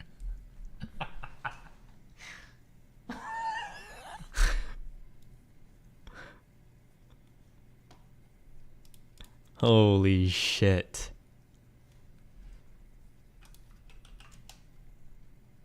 Okay, let me add it to my cart, all right?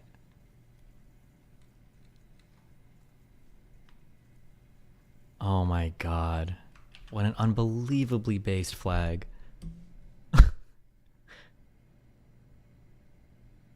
Wait, I need to check sizes too, though, because it might just be like way too big. Yeah, because if this is like a normal person... Oh, these are like flags you hang outside. Fuck. I can find them in different sizes. We'll look for it. Do you know what this color scheme reminds me of? I don't know if I'm crazy. Oh my god, hold on. Connect our brains for a second, guys. Hold on. Everybody take a deep breath. Hold on. Take a deep breath. Connect your brains. Connect your brains. Connect your brains, okay? Pretend we're like warming up for improv, okay? Everybody connect your brains, okay? Everybody connect your brains. Everybody connect your brains, okay? Never mind. You guys already said the answer. Fuck you. Yeah, this reminds me of the color scheme reminds me of these, wait, fuck, what were they called? These ones. Bomb Pops. Wow, Martini, 345. Thanks for the 5 gifted subs. Yeah? A little bit? It's got a bomb poppy color.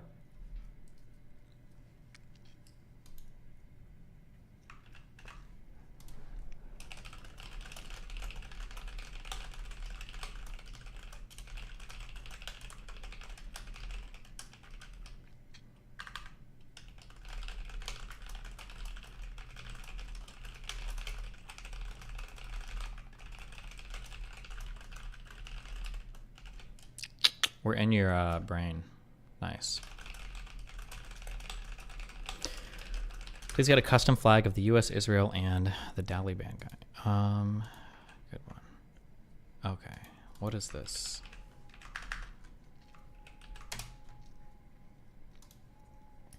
Trump can't be on the ballot because he attempted insurrection. It says Colorado Supreme Court, but he didn't. January 6th was a riot, not an insurrection. Behind the Democrats' turn against democracy is years of planning, including a secret effort to undermine the 2020 election. I don't know if Schellenberger has ever been respected, because everything I've seen of him seems pretty dumb, so I'm not sure. Hello. Hi, what's up? Hey,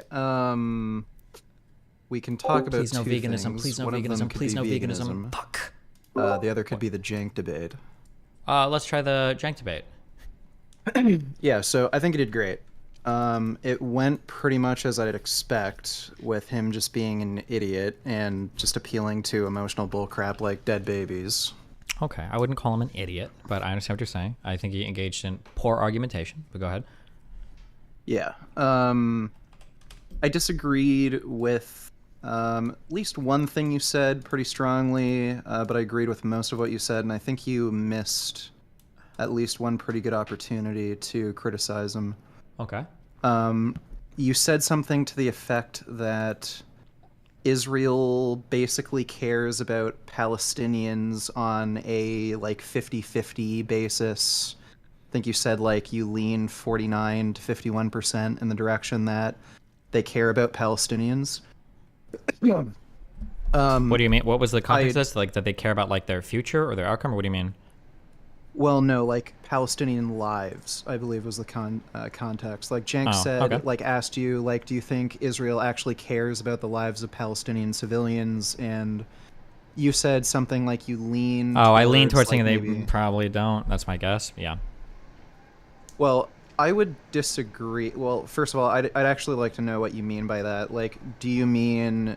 I think that like, when Israel in terms takes of... a whole bunch of effort to preserve the lives of Palestinians in the Gaza Strip in advance of like bombing campaigns and stuff, or when Israel is investigating extreme forms of terror or whatever against Palestinians in like the West Bank, I think that Israel does that to, one, maintain good standing with the world, and two, maintain like the Western world for the people that support them, and then two, to not inflame or enrage the Arab states that have now like hesitantly aligned themselves with Israel, like peacefully or whatever. I guess, yeah. I think that absent those two things, I don't know how much the average Israeli cares. I mean, I'm sure there are some, obviously, like Bet Salem and shit was formed, I think, exclusively just to keep track on like the Palestinian situation. There's a lot of left-leaning people in Israel that are somewhat compassionate towards the Palestinian cause, but yeah, that's like the feeling that I have. But I mean, I could be wrong. Yeah. Okay, so you're basically talking more about this idea of like some sort of internalized empathy rather than actual policy decisions. Yeah, or the policy way they... decisions, I would say clearly they have some care, because you can see obviously based on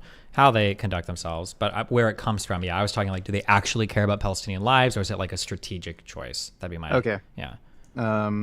Because from me, from what I got from it, I kind of thought you meant like on a 50-50 basis, they may or may not have proper discretion when they say do a bombing campaign.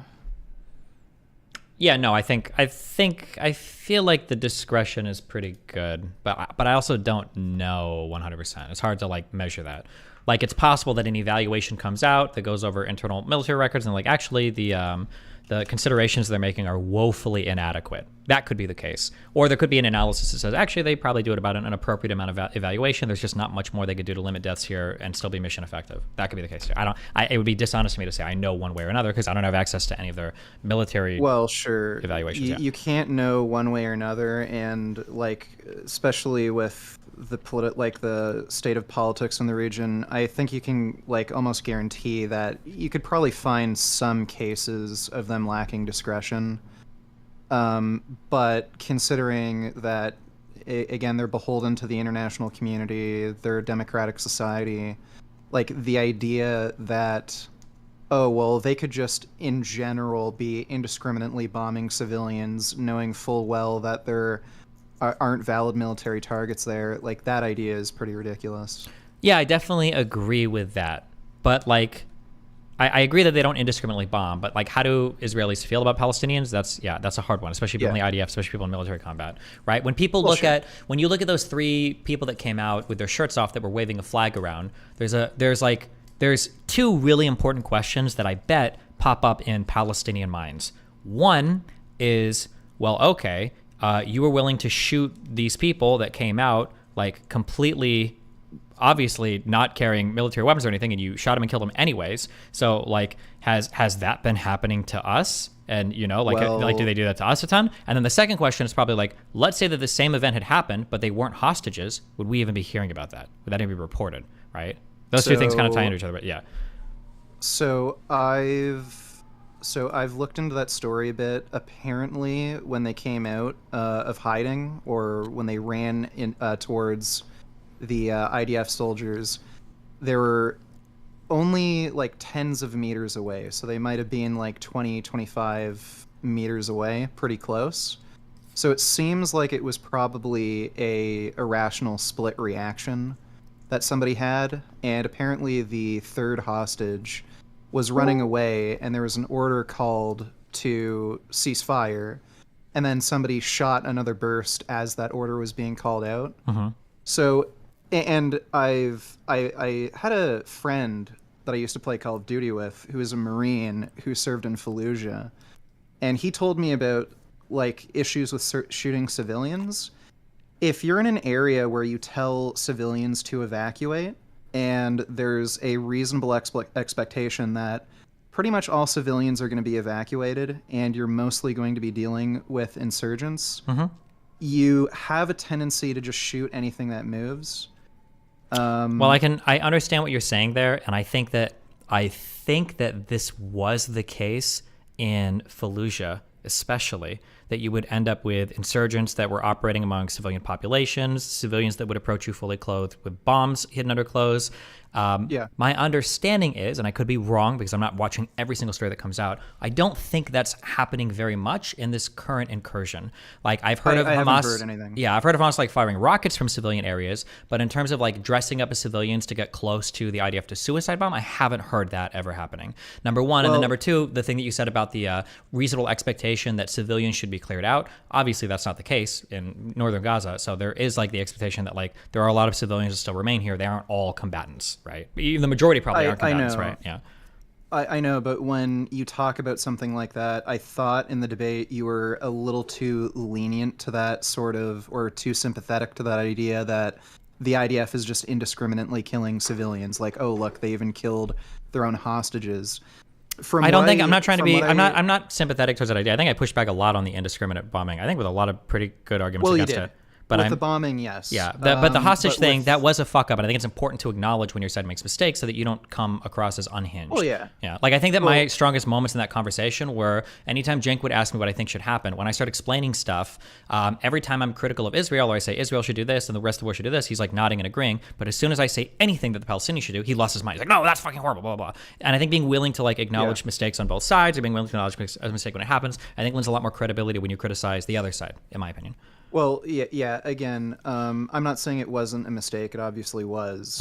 But when you talk about an instance like that, you have to also look at the perspective from the soldier's side.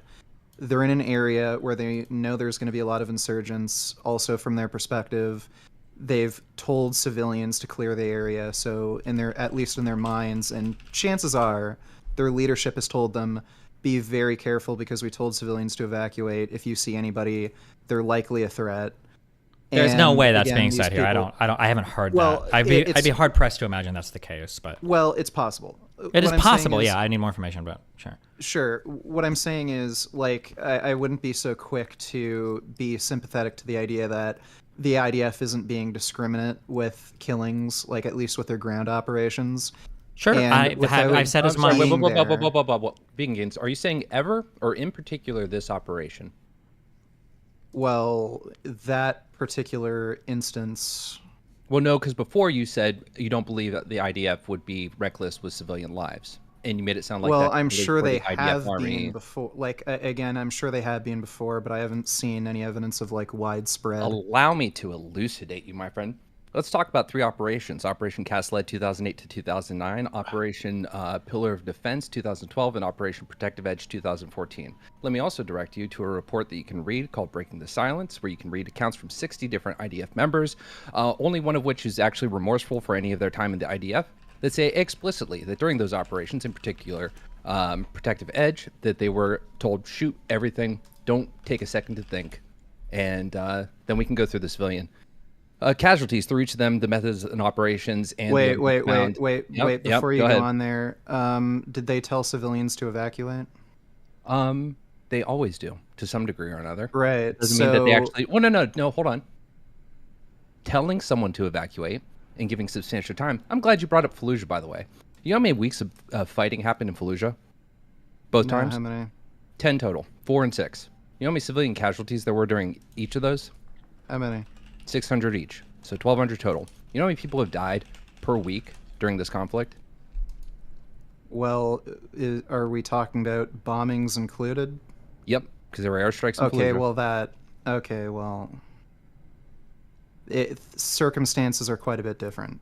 Yeah, the circumstances are that the IDF has had no regard for the damage that they're going to do. And also, Stephen, where Cenk failed to push back on you was when we talk about indiscriminate bombing.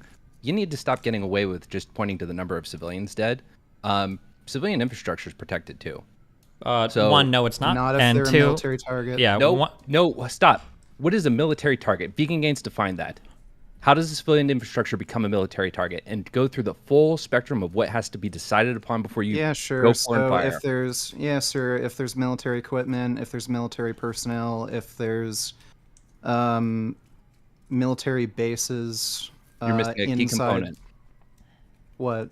two key components. One, that the attack, the way that you execute that target, has to be done in a way that is proportional to eliminating the threat and achieving the second part, which is an explicit, direct, strategic military objective. So you don't get to just say there's a grenade in the basement there, we get to bomb it. You don't get to say there just happens to be a Hamas person there, so we get to bomb it. If it's a civilian infrastructure or there are civilians around, you have to have one, an immediately recognizable strategic advantage, and two, it has to be a proportionate attack. Can you link me something explaining the proportionality? Yeah. Because I've never heard that part of the argument before. that. I know that individual militaries will have how they evaluate it, but all I've heard is that once civilian infrastructure is being used for any sort of military purpose whatsoever, that target changes to a military target. Now, there's still like weighings of like, you know, civilian damage or collateral damage, but it's still evaluated as a military target. Mm-hmm. Wait, can you just can you link me what you're referring to there? Yeah, when we talk about the proportionality thing. Noodles. Yeah. Let me get the fucking ICRC stuff on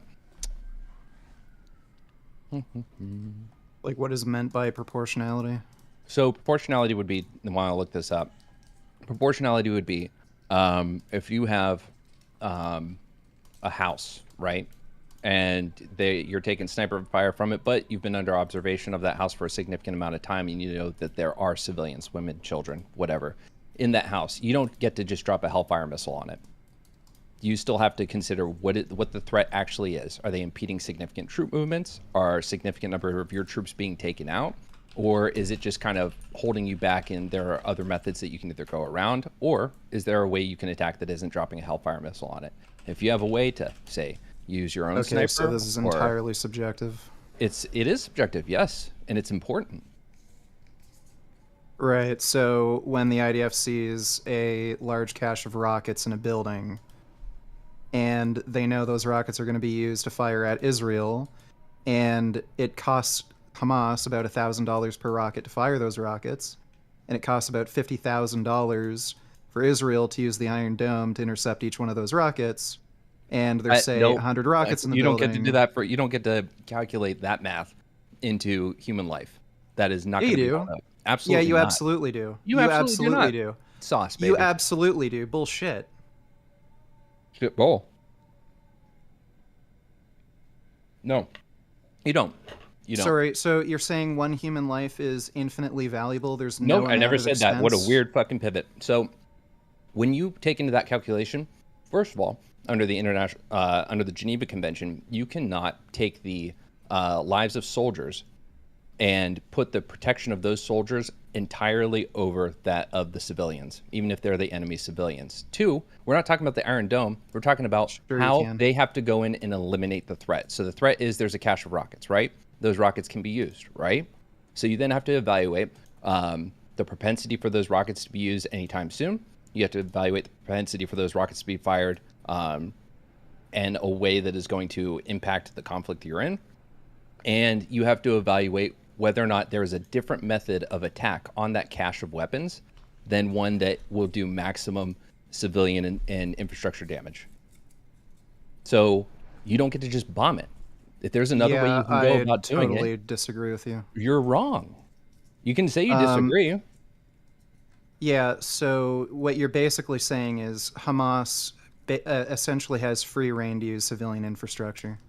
No, that's not what I'm saying. And anytime, yeah, that's essentially what you're saying. No. And then when Israel goes in and actually invades, you're gonna fucking complain about how... Did I say you can't attack any civilian infrastructure? Did I say that? Did those words come out of my mouth? You didn't say that, but you're basically fucking suggesting that. No, I'm suggesting that war's a little more fucking complicated than this stupid shit you keep saying. Okay, wait, so then here's a question then. Can we think of an attack that Israel has launched that wasn't taking this into consideration? Yeah, sure. Do you want to go through the Goldstone report? No, for the current objective right now, for the Gaza stuff. Yeah, I'm saying the fact that Gaza City is uninhabitable right now, yes, I'd say absolutely.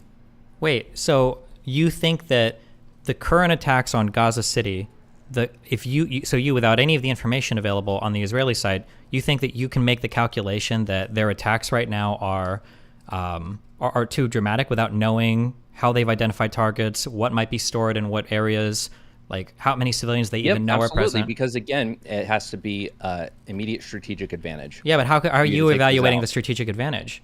Because you don't get to, again, massacre civilians and civilian Wait, hold on. infrastructure To be in clear, order- you do get to quote unquote massacre civilians. You just have to do a proportionality calculation. I'm just wondering, how can you do the proportionality calculation?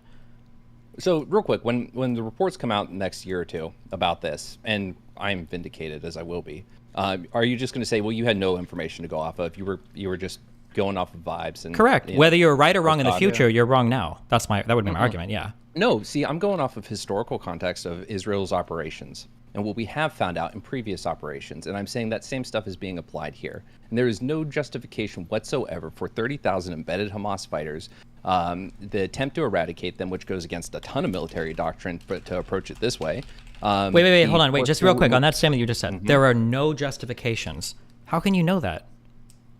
Like, what if it was the case? What if a report came out after? I doubt it. But let's say a report came out after, and there were 50,000 tons of like enemy explosives and 50,000 AK-47s that were all blown up as like a collection of these attacks. When you say there's no justification, aren't you speaking in opposition to international law that says you can weigh the strategic advantage, and in some cases, even civilians can be killed when you're attacking military objectives? Yeah, like again. Well, wait, no, wait. I want to hear it. Wait, what's the answer to that? Because that could be the case, right? Isn't that possible?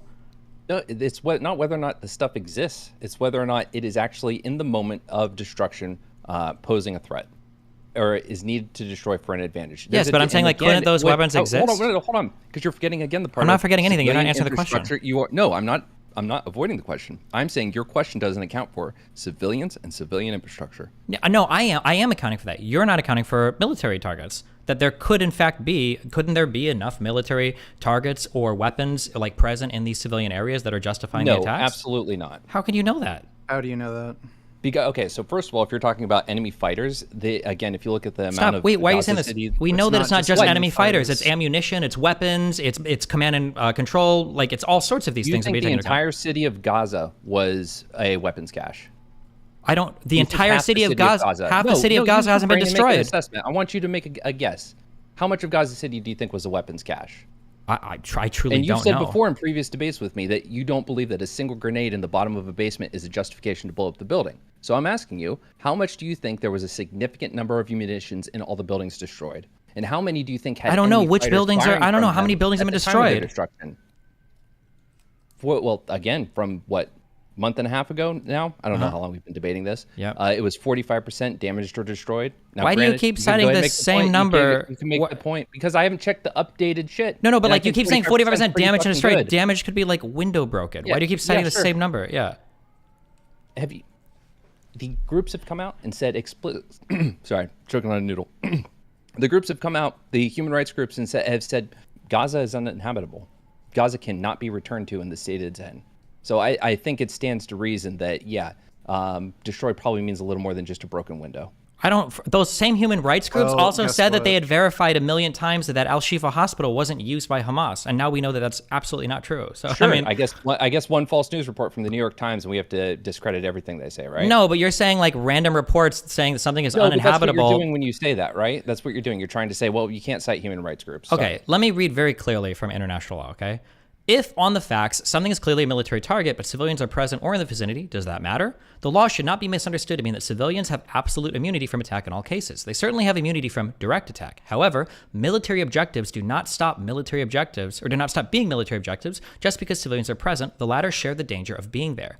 Care must be taken, as we know, to limit civilian collateral damage to the absolute minimum. For example, civilians working in a munitions, weapons, or aircraft factory run the risk of being there and are very much part of the legitimate military objective. The civilian driver of an oil tanker vehicle being used for military purposes, however, is only part of a legitimate objective while piloting the tanker. The same applies to workers when they are at home or outside the factory. They are protected against attack. A good commander must try to attack, blah, blah, blah. I'm just reading from the IC whatever here. I just don't understand how you can confidently say with 100... link, because you just said the sentence I need. Send me the link. Okay, this is like a slideshow. IC from the ICRC. I don't even know. This is for, I think, a law exam final, but here you go. Is that line about proportionality?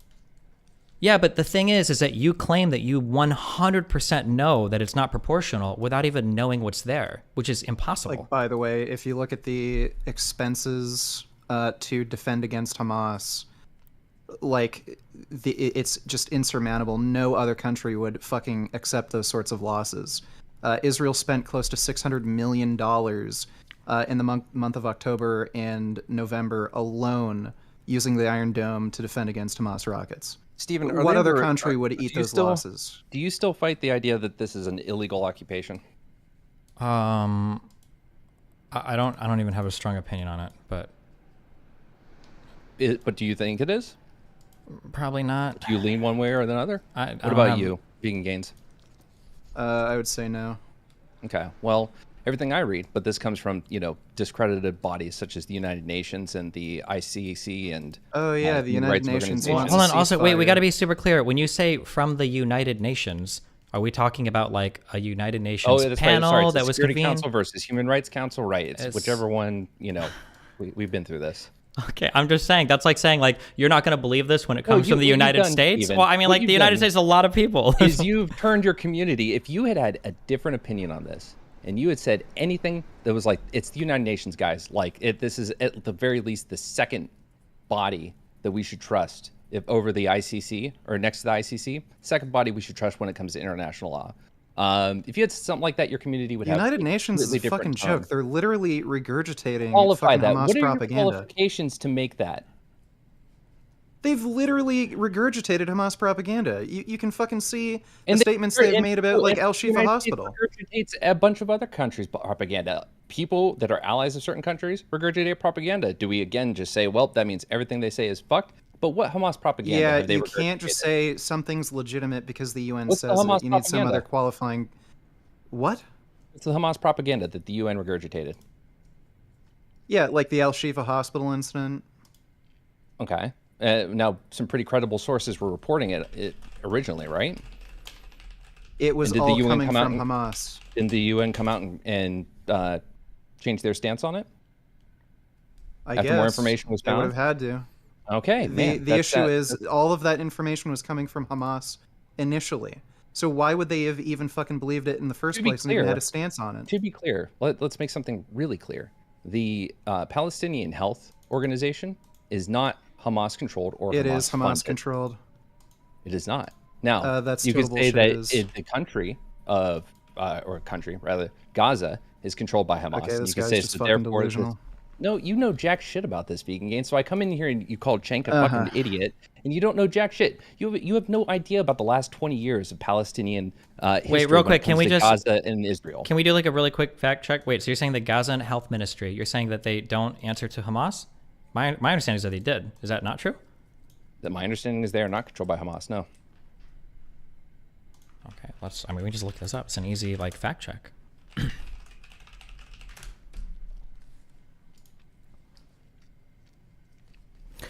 The Gaza Health Ministry is the government agency responsible for healthcare and medical services in the Gaza Strip of the Palestinian territories. It operates under the administration of the Hamas Authority that has run the territory since 2007. Do you think this is incorrect? I don't know. You don't know what the fuck you're talking about. You called fucking Jake an idiot. This isn't the thing, buddy. This isn't the thing. You knew nothing about what I brought up at the beginning of this. You know nothing about the military history, and you had the audacity to come in and say they've never done anything. That's right. Shitty. I never said that. Nice so hold straw man. Hold on. Yeah, nice straw man. So what do you have to say about the fucking Hamas Health Authority now, dipshit? I'll say I was wrong if I'm wrong. So give me 2 seconds. Because I didn't pull that out of my ass. That wasn't a feels thing. So give me a second. Oh no, I think a lot of things come out of your fucking ass. There was an article that I remembered reading, and I believe it was an article maybe by the BBC that talked about how they arrived at death numbers for the conflict. And I think I remember reading in that article that they said that the Gazan Health Ministry was separate from Hamas. That's the only place I can remember reading an article that referenced that. But when I tried to look that up later, that didn't seem to be the case. But I could, I mean, it's like, I don't think it's part of like any of the militant factions, but I think everything in the Gaza Strip answers ultimately to Hamas, as they are the like administering power. That's my understanding, but I could be wrong.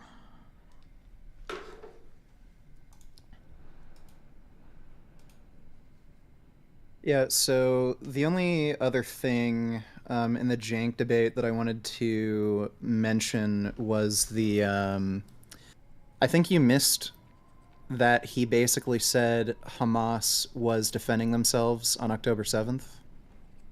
At an hour 50 minutes in, he seem to have slipped that accidentally. That what happened? That the October 7th attack was self-defense from Hamas. It seems like he said the quiet part out loud, or he might have said that accidentally. Sure. I mean, like, the justification there is going to be that the Palestinian people are defending themselves from the aggression by Israel. Yeah, you're using a broader sense of violence here, but that would be the argument for that. Well, I think that's fucked up and insane. I think you could have... I don't know if you missed it, but because it did go by pretty quickly. But he did let it slip that he thinks the October 7th attack was self-defense. Yeah, I mean, I would have to go back and, like, bring that point up and see what he thinks. So I was trying to stick to, like, broad level points. I wasn't trying to get him, like, gotchas or anything, but... Yeah, I mean, it happened pretty quickly, and it was subtle, so I'm not surprised if you might have missed it. Sure. Maybe I did. I'm not sure. But maybe sometime we can debate veganism again. I think I've got some new arguments for you. I'll keep that in mind, okay? All right. And no, before you leave, I will say that so far, going off Wikipedia, without going to the primary source that's saying this, I'll say, yeah, according to this, I'm wrong. But I would like to bring up a HuffPost article that says that talks about how Biden came out and said that the Gaza figures are unreliable. But then the administration itself, would you say the State Department is reliable? Because they continuously use the information provided by that health ministry. So I'm curious. Is this an October 26th article? By Akbar Shahi? Okay, I'm in. Does this Do you have to read that name out? Was that intentional? I'm starting to pay more attention to it. Yeah. I will be honest. A lot of these writers are making me wonder sometimes. I'd be curious what Biden is speaking in reference to, because if Biden is saying, like, he's not trusting the numbers, like, for instance, right after the one, like, hospital attack, that would make me understand what the context of this is. But was Biden saying that he doesn't trust the numbers at all? You're talking about the number. Yeah, he's talking about the numbers killed in Palestine. Justice must be done. Fuck, can I speed this up? But I caution this while you feel that rage. Don't be consumed by it. After 9/11, we were enraged in the United States. While we sought justice and got justice, we also made mistakes. I'm the first U.S. president to visit Israel in time of war. I've made wartime decisions. I know the choices are never clear or easy for the leadership. There's always cost, but it requires being deliberate. It requires asking very hard questions.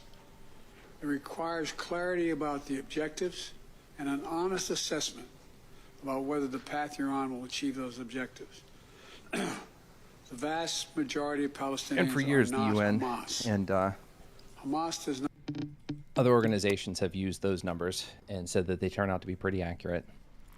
I don't know if I believe that 100%, but yeah, I have those might be the only numbers they have access to. So it is the only numbers they have their access justification. To. But also, I don't know. You can hold on. You can go to it's either Haaretz or Bet Salem. You can go to like the operations from like Protective Edge, and they not only tell you how many died, but then they give a detailed accounting of who they are, how old they are, where they were, and what happened to them. I understand what you're saying, and I've already done the research on this. And if you have something contradictory, I'd be interested in hearing it. But my understanding is the process that I read is what they do is they take the published numbers from the Hamas ministry, and they have context in other hospitals. And what they'll do is sometimes they'll call around to those hospitals, and they'll try to confirm with their records, do you have this death for this person, for this cause of death, and is this what you see? And as long as the doctor there says, yeah, then they'll say, like, okay, well, we'll write this down. But all of it is run by Hamas. That's my understanding. Wait, I'm sorry. Amnesty and International. Correct. All verified this way. All these others Yep. are all doing it through Hamas. Yes. The underlying fundamental assumption they have is that the doctors that they have reporting in these areas are giving them accurate and true information, maybe more so than like Hamas militants with themselves, but more or less all of it is being confirmed through the Gaza Health Ministry and then individual doctors that they're contacting. Now, their argument is that we've used these contacts for a long time, we trust them and we believe that they're honest and everything, which is fine, but I think something recently that hurts that credibility a little bit was the assurance from these same international organizations that say we have doctors that we know that operate out of these places, like the Al-Shifa Hospital, and we know that these places are not used by terrorists. That's IDF propaganda. But now that we've gotten video footage of hostages being taken to these hospitals, and when we've had Amnesty Internationals themselves in 2014 reporting that there are wings of these hospitals that are used for interrogation and torture, that really hurts their credibility when they say we trust these doctors that work in these hospitals. We don't think they're biased at all. That makes me wonder. That's pretty damaging, I think. Wasn't one doctor actually found out to be a Hamas member too? It's possible. I don't know. But yeah, I think one of the doctors was actually a Hamas member. I mean, if they work for the Gaza Health Ministry, it's all, I believe, like they operate in conjunction with, I think it's Hamas and the Palestinian Authority is what Herc said. But I mean, like if you're working as part of the government there, you're all part of that like administrative thing of Hamas. Like that's, well, it's not just, yeah, it's not just like an administrative part of Hamas. Apparently he was an actual terrorist. Oh, okay. And he also happened to be that's what I heard anyway. Sure. I mean, technically under Hamas, I have to look this up. There's a name for like the militant wing of the government. It's not like all of Hamas is like the name of the government, and then there's a name for the is ad-Din al-Qassam Brigades or whatever is like the militant wing of the org. But all right. Well, this conversation was great. Yeah, let me know when you ever want to read up and do a debate. Well, I'm trying to find this proportionality thing. Like, I don't understand how we can know for a fact that these attacks are all disproportionate. I can't think of a single one that seemed like this was clearly disproportionate. I'll talk to you about it offline, because I don't think we can have this conversation online. All right. Well, take care. Nice too, chatting. buddy. I love you, Vegan Games.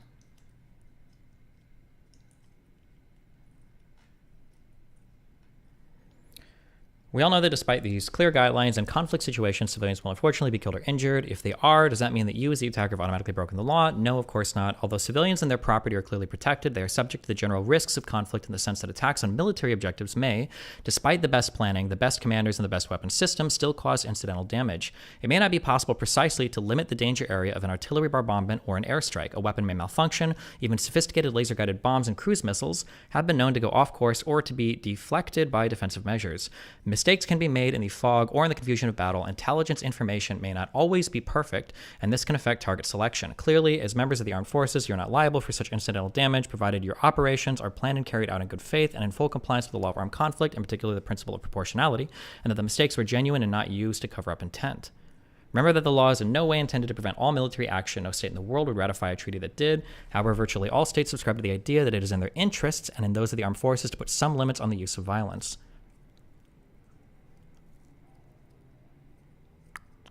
Yeah, I don't know. I just feel like I would need access to more information to say if something's clearly wrong or clearly right, because I don't know how the evaluations right now are being made on the Israeli side. So an example I've used when people have said that the destruction at the level it's been is justified because, hey, you know, it's Hamas using those structures, is if those numbers are accurate. And destroyed means a little more than a broken window, or damaged, rather, means a little more than a broken window. That Hamas would have to be playing whack-a-mole and posing a threat from each of those locations they pop out of. They're just going from one place to another super fast and in such a way that they are a danger to Israel and the Israeli military in an imminent way that justifies the destruction of civilian infrastructure. So with my understanding of that in international law, I would say that that's likely not happening. And that a lot of things that have been destroyed. Wait, real quick, can you explain that? You said that what's not happening? That Hamas isn't playing whack-a-mole. Okay, hold on, wait. I don't understand why when you use like the most ridiculous and wacky comparisons, it makes it seem like you're afraid because you're absolutely incorrect. No, because the idea is wait, hold on. No one is saying that they're playing whack-a-mole. What they've been charged with is storing ammunition in civilian areas, which I believe has already been verified. that they're operating out of civilian areas. That might be tunnels underneath apartment buildings and whatnot, which have been discovered, or that might be operating under hospitals or in hospitals, which has been discovered, or that might be shooting rockets from areas that are designated humanitarian zones or other areas that they shouldn't be firing rockets from, which have also been, I think, discovered. All four of those things that I brought up, I'm pretty sure have been, like, everybody agrees that these things have happened just in the past, like, month alone. So I don't know why we summarize this as, well, are they playing whack-a-mole? Well, no, but they hide things in and operate out of civilian areas like pretty openly, and everybody's seen this and nobody's even disputing this. So to say that like it's insane to imagine that, you know, 15% of the North Gaza city could be destroyed, is that really that insane? I don't know if that's that insane at all. It could be that there's too much, but I would need to see like some kind of like anything that So when points we talk about proportionality, right? So let's say that you have troops that could run a convoy, do a raid, and clear out a weapons cache versus you could drop a bomb on it, right? Lots of civilians in the area, and let's say they're not, right? It's an apartment building where they're hiding out, right? Your intelligence says, you know, it's a number that your folks could probably handle, though they are embedded in a position where they have a little bit of an advantage. Do you get to drop the JDAM on them, or do you get to send in the troops? Which one do you think is the proportional response to a weapons cache? Actually, yeah, take the Hamas fighters out. We're just talking weapons cache. We'll keep it real simple. It would probably depend on the military advantage that you feel like you can secure. So if it's like a weapons cache that could power the entire military, you know, for a day, and there's like 20 civilians inside, I imagine you'd probably get the clear ahead to blow that up. No, you would send in the troops. If you can go get troops to go ahead and clear out that cache, you do it that way. Why? That's Wait, what why do you? proportionality is. No. Hold on. That is absolutely not what proportionality is. Proportionality is measuring the military advantage gained weighed against the cost of civilian life. No, proportionality is measuring the damage that you're going to do in your method of executing a target. Yeah, but it's the damage weighed against the military advantage. Right. So I'm saying you have no intelligence that there are a significant number of fighters guarding this cache. You just know there don't have to be a significant number of fighters. The fact that there's ammo or weapons or something in there makes it a military target. Now you just have to assess the civilian loss of life. Yes, and so the lesser life loss and the lesser, also you have to assess infrastructure. You can't just destroy the building if there are other ways to go about it. It's a military target. Too. No, not once it's become a military target. No, it's not. It's a military target at that point. It is a military target, but you still cannot just destroy. Again, if you have another method. What can you show me saying that you have to use another method, or it has to be the absolute minimal amount of force used? Sure. Hold on. Okay, I'd be curious. I'm reading this ICJ. It's like a slideshow for a law class, and I don't see that anywhere. It seems like what you have to do is you just have to calculate like military advantage versus civilian costs and try to minimize civilian deaths as much as possible. But you don't have to use the absolute minimum amount of force every single time when there are civilians around. I've never seen that anywhere.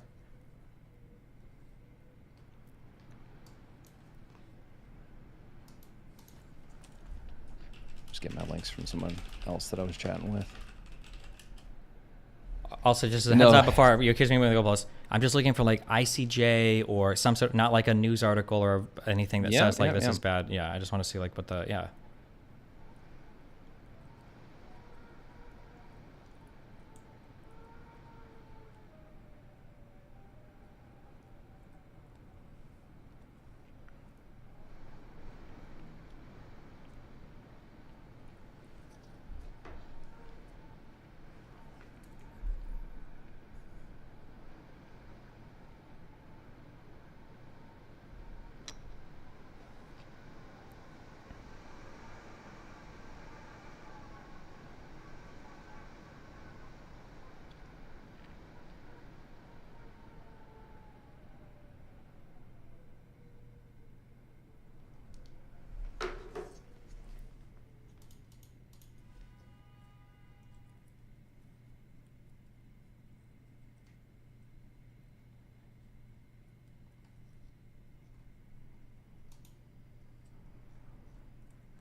Just waiting for. Once we're done with this, I'm probably taking off, boys. Oh boy.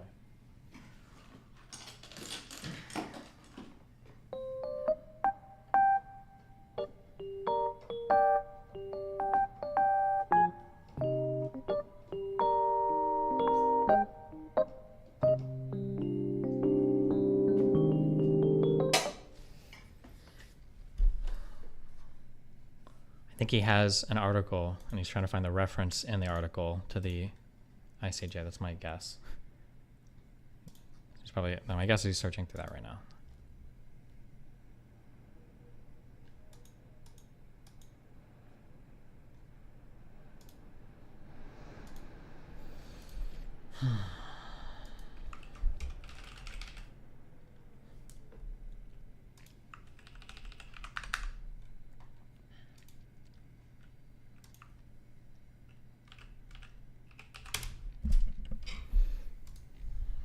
What's this? They were like, 10 mil, and we're not, and we're gonna stop this. And I was like, I'm good on that. My response is that I told my lawyer that I wouldn't do it for $1. If I had to pay $1, right? I still wouldn't accept it. That was the official response, and they knew that. Hello? I don't know. I don't know enough about how these types of court cases work, but it could be that maybe Adept was actually asking for 10 million, or maybe for these types of cases, you just enter in like a crazy ask initially before the court case starts. That could be the case. I don't know. So, like for instance, I think with defamation cases, I think you open those with you just put like an arbitrary number, like $50 million is what I'm asking for, and then when you actually go to court, then the jury awards like whatever. But I could be wrong. I don't know. That was a settle amount that was asked, not for the case. I don't know. Let's see. Principle of precaution. Second, the conduct of military operations consequences taken to spare that civilian population, civilian objects, all feasible precautions taken to avoid it, and in any event to minimize incidental loss of civilian life, injury to civilians, and damage to civilian objects.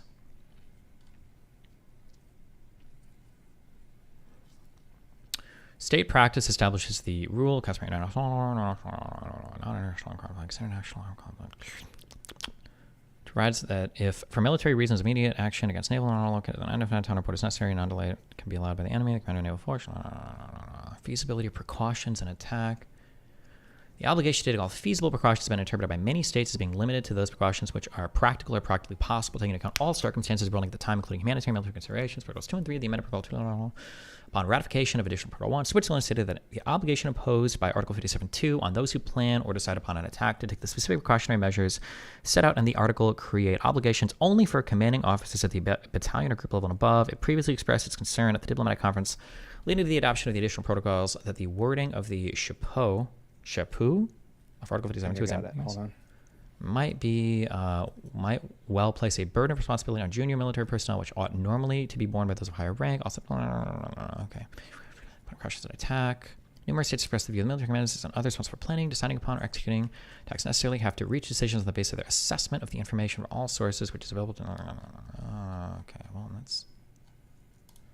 Proportionality of attack. Launching attack should be expected to cause incidental loss of civilian life, injuries, civilians, damage to civilian objects, or a combination thereof, which would be excessive in relation to the concrete direct military advantage. Okay.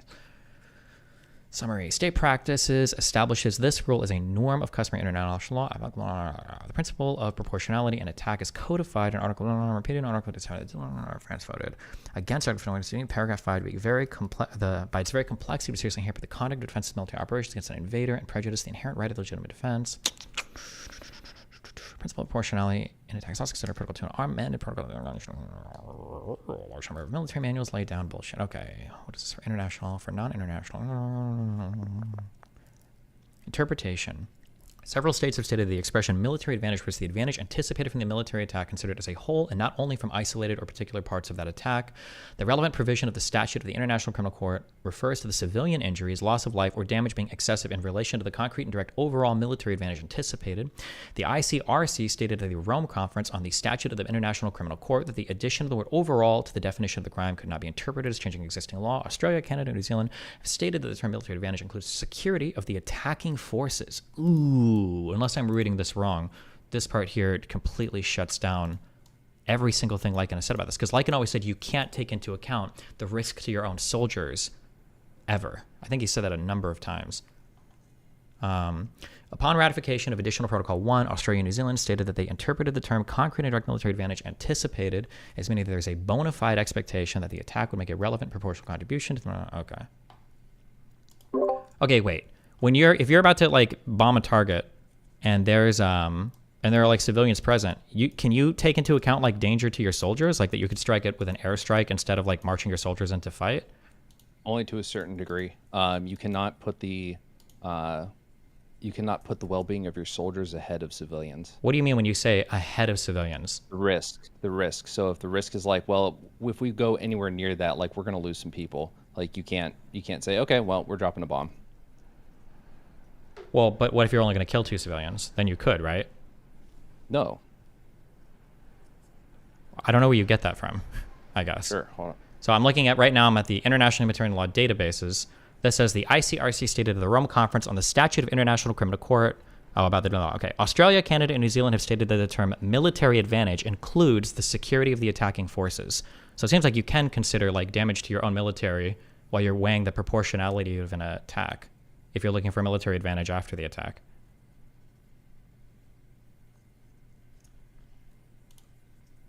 One source at a time. Because it makes it look like I'm in research, but you're asking me for sources, and I didn't show up with a list of notes for everything I'm going to say. Sure. I've heard this claim a lot, though, about the proportionality of attacks, but because I've gone through all these international systems, yeah, I've never the seen... audience now is looking at this like I'm fumbling when I'm reading through fucking 15 different links. Okay. Well, I just need one thing about this proportionality argument, because it's been brought up a ton, and I've never seen any international law thing say this, ever.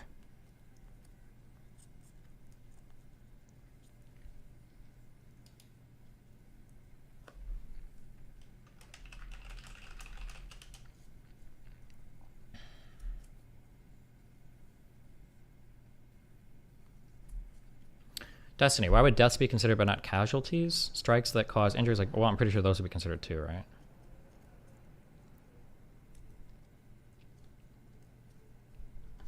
So here's one thing.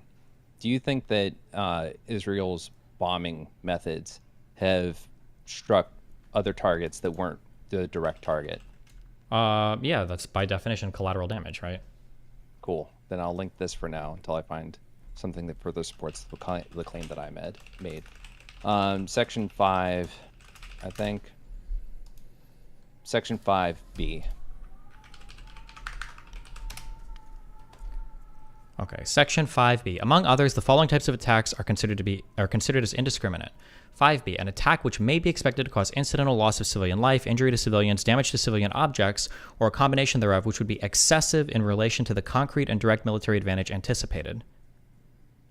Okay, what is this supposed to demonstrate?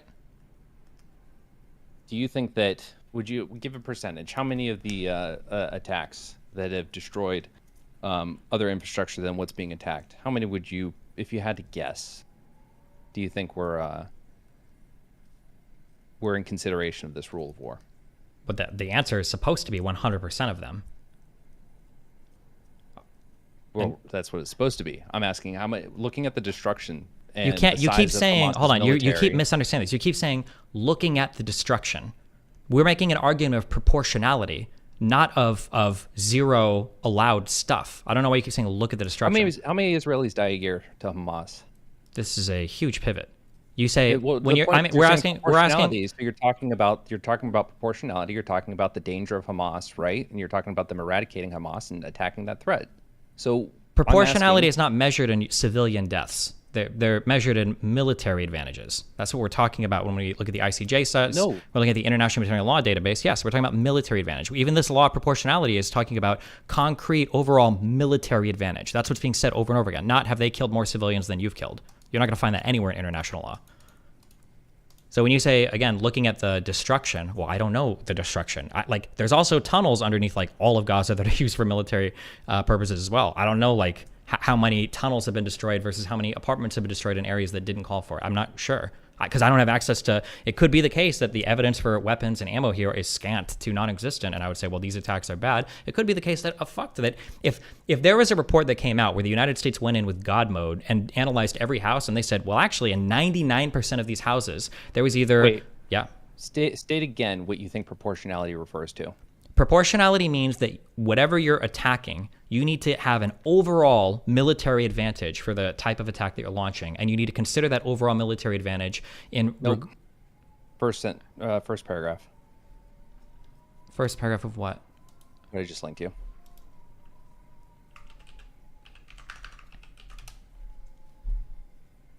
The principle of proportionality prohibits attacks against military objectives which are expected to cause incidental loss of civilian life, injury to civilians, damage to civilian objects, or a combination thereof which would be in excessive to relation to the concrete and direct military advantage anticipated. Yes, what do you? I have been wait! No, don't say it. What do you think I just read here that contradicted what I just said? Because what you're saying is that proportionality is about the outcome, right? No, it's so to, what I'm saying no. It's to the about, anticipated military advantage. Wait, I'm sorry. So you're arguing then that if it's only 2 civilians, but hey, we prevent 50,000 rockets from getting fired at us, we get to do that. That's what you're saying, right? Almost certainly, yes. I believe, yes. Okay, and I am saying it's been the amount of destruction has been excessive beyond that example. But you don't know how many weapons or military objectives have been destroyed. So how can you know that it's obviously not correct?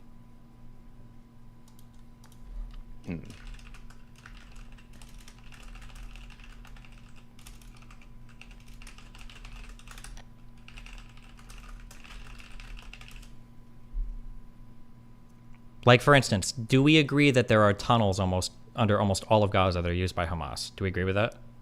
Yeah. Okay. Do we agree that Hamas is operated out of hospitals that were said to be civilian hospitals? Yes. Do we agree that Hamas has launched rockets from civilian areas and from humanitarian zones? Yes. Do we agree that Hamas has stored ammunition inside of civilian houses, like apartments and residential areas? Indubitably. And then, so if we agree with all of these things, I don't know how I can look at all that and go like, well, obviously they've blown up too many houses. Like, I don't know how I can say that. Yeah. Because, okay, it's about the advantage, right? And advantage is going to be evaluated on a case-by-case basis. And a lot of it's going to be done after the fact. Do you think... Wait. What do you mean after the fact? Can you explain what you mean by that? Because we're going to have to wait for a lot more dust to settle before groups can come in and gather information. Yeah, right? Possibly, yeah. And you know, a lot of that's going to depend on Israel's participation, I assume, because otherwise you're going to be very dubious. You'll find it very dubious, the reports that come out, I assume. Well, no, neither of us would. Previous ones. I mean, well, no, because I trust the United Nations Human Rights Council, and I trust the human rights organizations. Okay. But what about it? So based on, well, see, here's what's frustrating me right now is that we've gone down this road before, but I'm going to cite the UN Human Rights Council. I'm going to cite that's fine. It's not fine though, because I'm going to cite those organizations, and you're going to say, yes, well, they have a history of bias against Israel. I'm not saying any. Wait, just tell me what you're going to cite about them. I don't disagree with every single thing these organizations say.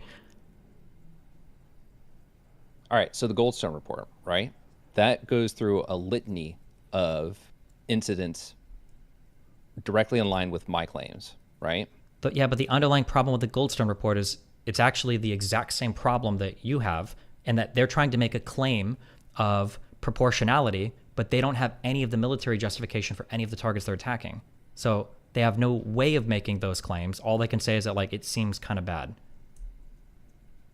I think where I'm getting hung up is that Hamas was able to do something horrible on 10/7, but overall has not been able to do a significant amount of destruction over the years. Doesn't matter. That's not part of what we're weighing here. That's nothing to do with it. No, but when we're talking about military objective, right? What is the objective? Is the objective to destroy the enemy military that attacked it? There's never in the history of weighing war crimes like, well, how many? Like when we went to invade Iraq, we weren't the proportionality question wasn't how many civilians has Iraq killed in the United States. Like these questions are never asked. This is not relevant to any of the calculations. in either 2014 or 2008, it was either Protective Edge or Cast Lead, 70% of Hamas's weapon stores were destroyed within the first 48 hours. So the idea that Israel, having these predetermined targets, knowing where to strike, and striking as hard and heavy as they did, is continuing to take out weapons caches and fighters to such a degree that it justifies each of these attacks, you don't find that in any way like a little hard to believe? There's no part of you that's like, and I think to some degree you do. I understand where I'm not talking about 2008 or 2014. I'm talking about right now, the current invasion. Yeah, I'm talking. Yeah, so do you think they've amassed so much weaponry that to this day, at a rate of 2,000 people a week, and well, I don't know what probably millions a week in infrastructure damage that they're experiencing, that's likely? It's possible. Do you think that if the civilian death toll was 10,000, you'd be making arguments that with half the conviction? Or do you think you'd be making these exact same arguments that 10,000 deaths is a ridiculous number? I still would, because in 56 days of fighting after, Protective Edge, I think it was? Yeah. Nowhere near this many people had died. Okay, so what you just told me was you keep using this word proportionality over and over again. I don't know what you think the proportion is of. Because if I tell you the civilian deaths is half and you tell me your calculation doesn't change, you're not working off of proportionality. What if it was 1,000 civilian deaths? You'd still say that was too high, and it wouldn't affect your judgment at all. But this is literally what proportionality means. It's the proportion of civilian damage to the proportion of military advantage enjoyed by the attacking military. That's the whole proportionality question. What do you think? I'm saying this is like, I have a few things I could rattle off the top of my head. Okay. I would think that when it comes to military advantage, right, we're talking about troop movements. We're talking about threat of fire to troops. We're talking about threat to civilians. No, you're talking about the overall chance of success in your military campaign. It's not just direct threats to troops or direct threats to civilians. Don't you think that could justify just any kind of like a genuine indiscriminate bombing at that point? Probably not. Because if at the end of the day, all those actions are going to lead to your victory. You would have to be able. If there was like a small hodunk town in the middle of nowhere and you bombed it as your tanks like rolled through like an opposing city, no, it'd probably be hard to justify it. Sure. Do you really feel like that? Sure, but do you think that saying Hamas is operating out of civilian infrastructure is kind of like hand waving any kind of critical thought people have to give to but like is all this infrastructure necessary to target? Is all the destruction? That's justified? what I'm asking. You're not asking that question. You've foregone that question. You're saying it's clearly not, but you have no idea. You don't know what's in any of this stuff or how it's Then at that point, to what degree can we be critical of the military operation? Is it just sit on our hands and wait and say nothing while all this happens? Essentially, yeah. That's how if we're going by international law, yeah. If you want to make different charges of just like. So what if I just say that based on history and what we have found from previous operations, it is highly unlikely that is how Israel is operating, which has been my point from the beginning.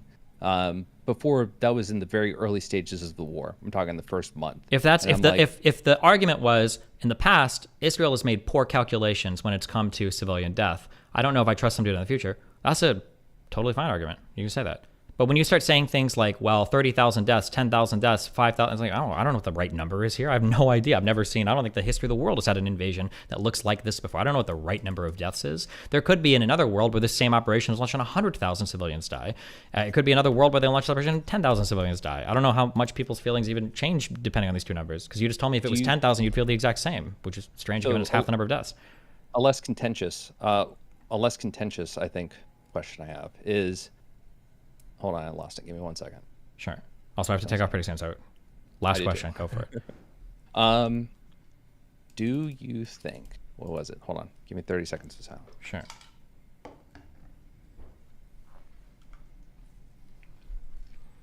Do you think that Israel is going to be able to achieve their military objective of eradicating Hamas?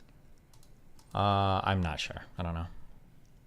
Do you think I think it's very unlikely with the history of how insurgencies and terrorist organizations work and the way they've been fought against, that I do not think that without annexing Gaza and putting it under a full proper occupation again, I don't think Hamas is out. And even then, the organization obviously isn't gone, right?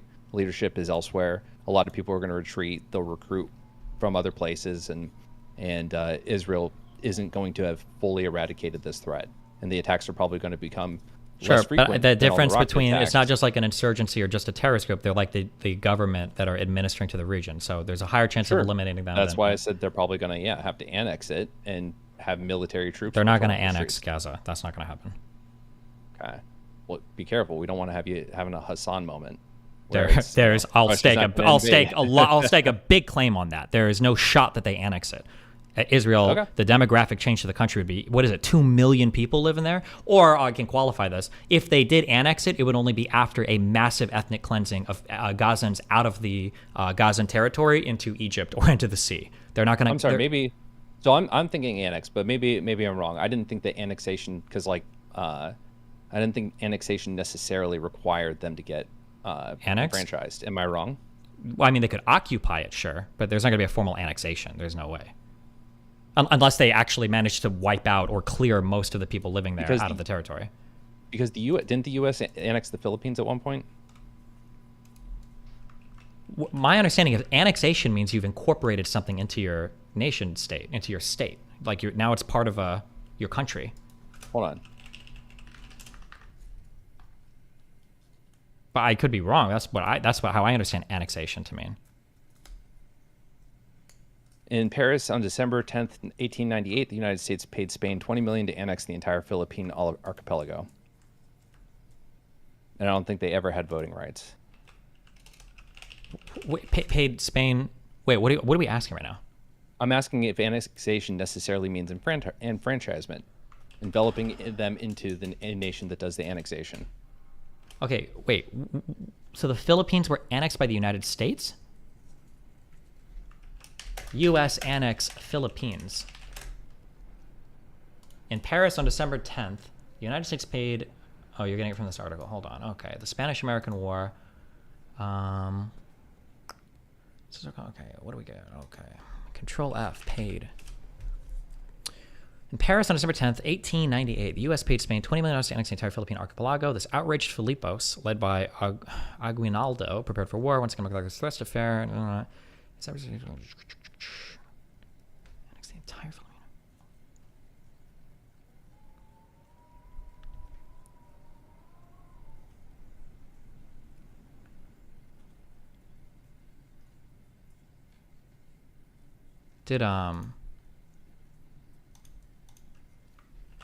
Did we release it afterwards, or what happened? I'm so confused. Hold on, I have no idea what the fuck this is. Let's see. Philippines, Control F, United States.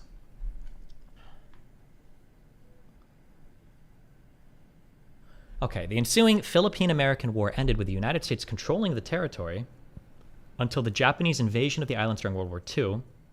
After the United States retook the Philippines from the Japanese, the Philippines became independent in 1946. Okay, so yes. So I guess the United States did annex this as a territory owned by and administered by the United States, but then eventually the Philippines declared independence. But yeah, when you annex something, it means that you have now formal control over the territory. So it's either a territory Yeah, so that's all I'm saying. I'm not saying that they're going to enfranchise them, which is, they definitely don't want Well, that. but if they annex it, they have to do some sort of enfranchisement. They within that area. So like the Filipino people still had a government, and it still governed itself, but they didn't they weren't voting in American elections. Okay, so maybe. All right. The makeup of Israel wouldn't have changed. We can talk about this later. I love you. We'll go over this. Find your source for the international law shit, and then we'll do that. Okay. All right, baby. Okay. See you soon. Be careful. Bye. Okay. I love you guys. It's been fun. I was supposed to leave this a long time ago. Peace out. Ripper, cappuccino, Alpacino, my tuners. I'll catch you guys next. Streamer, peace out. Stay mad.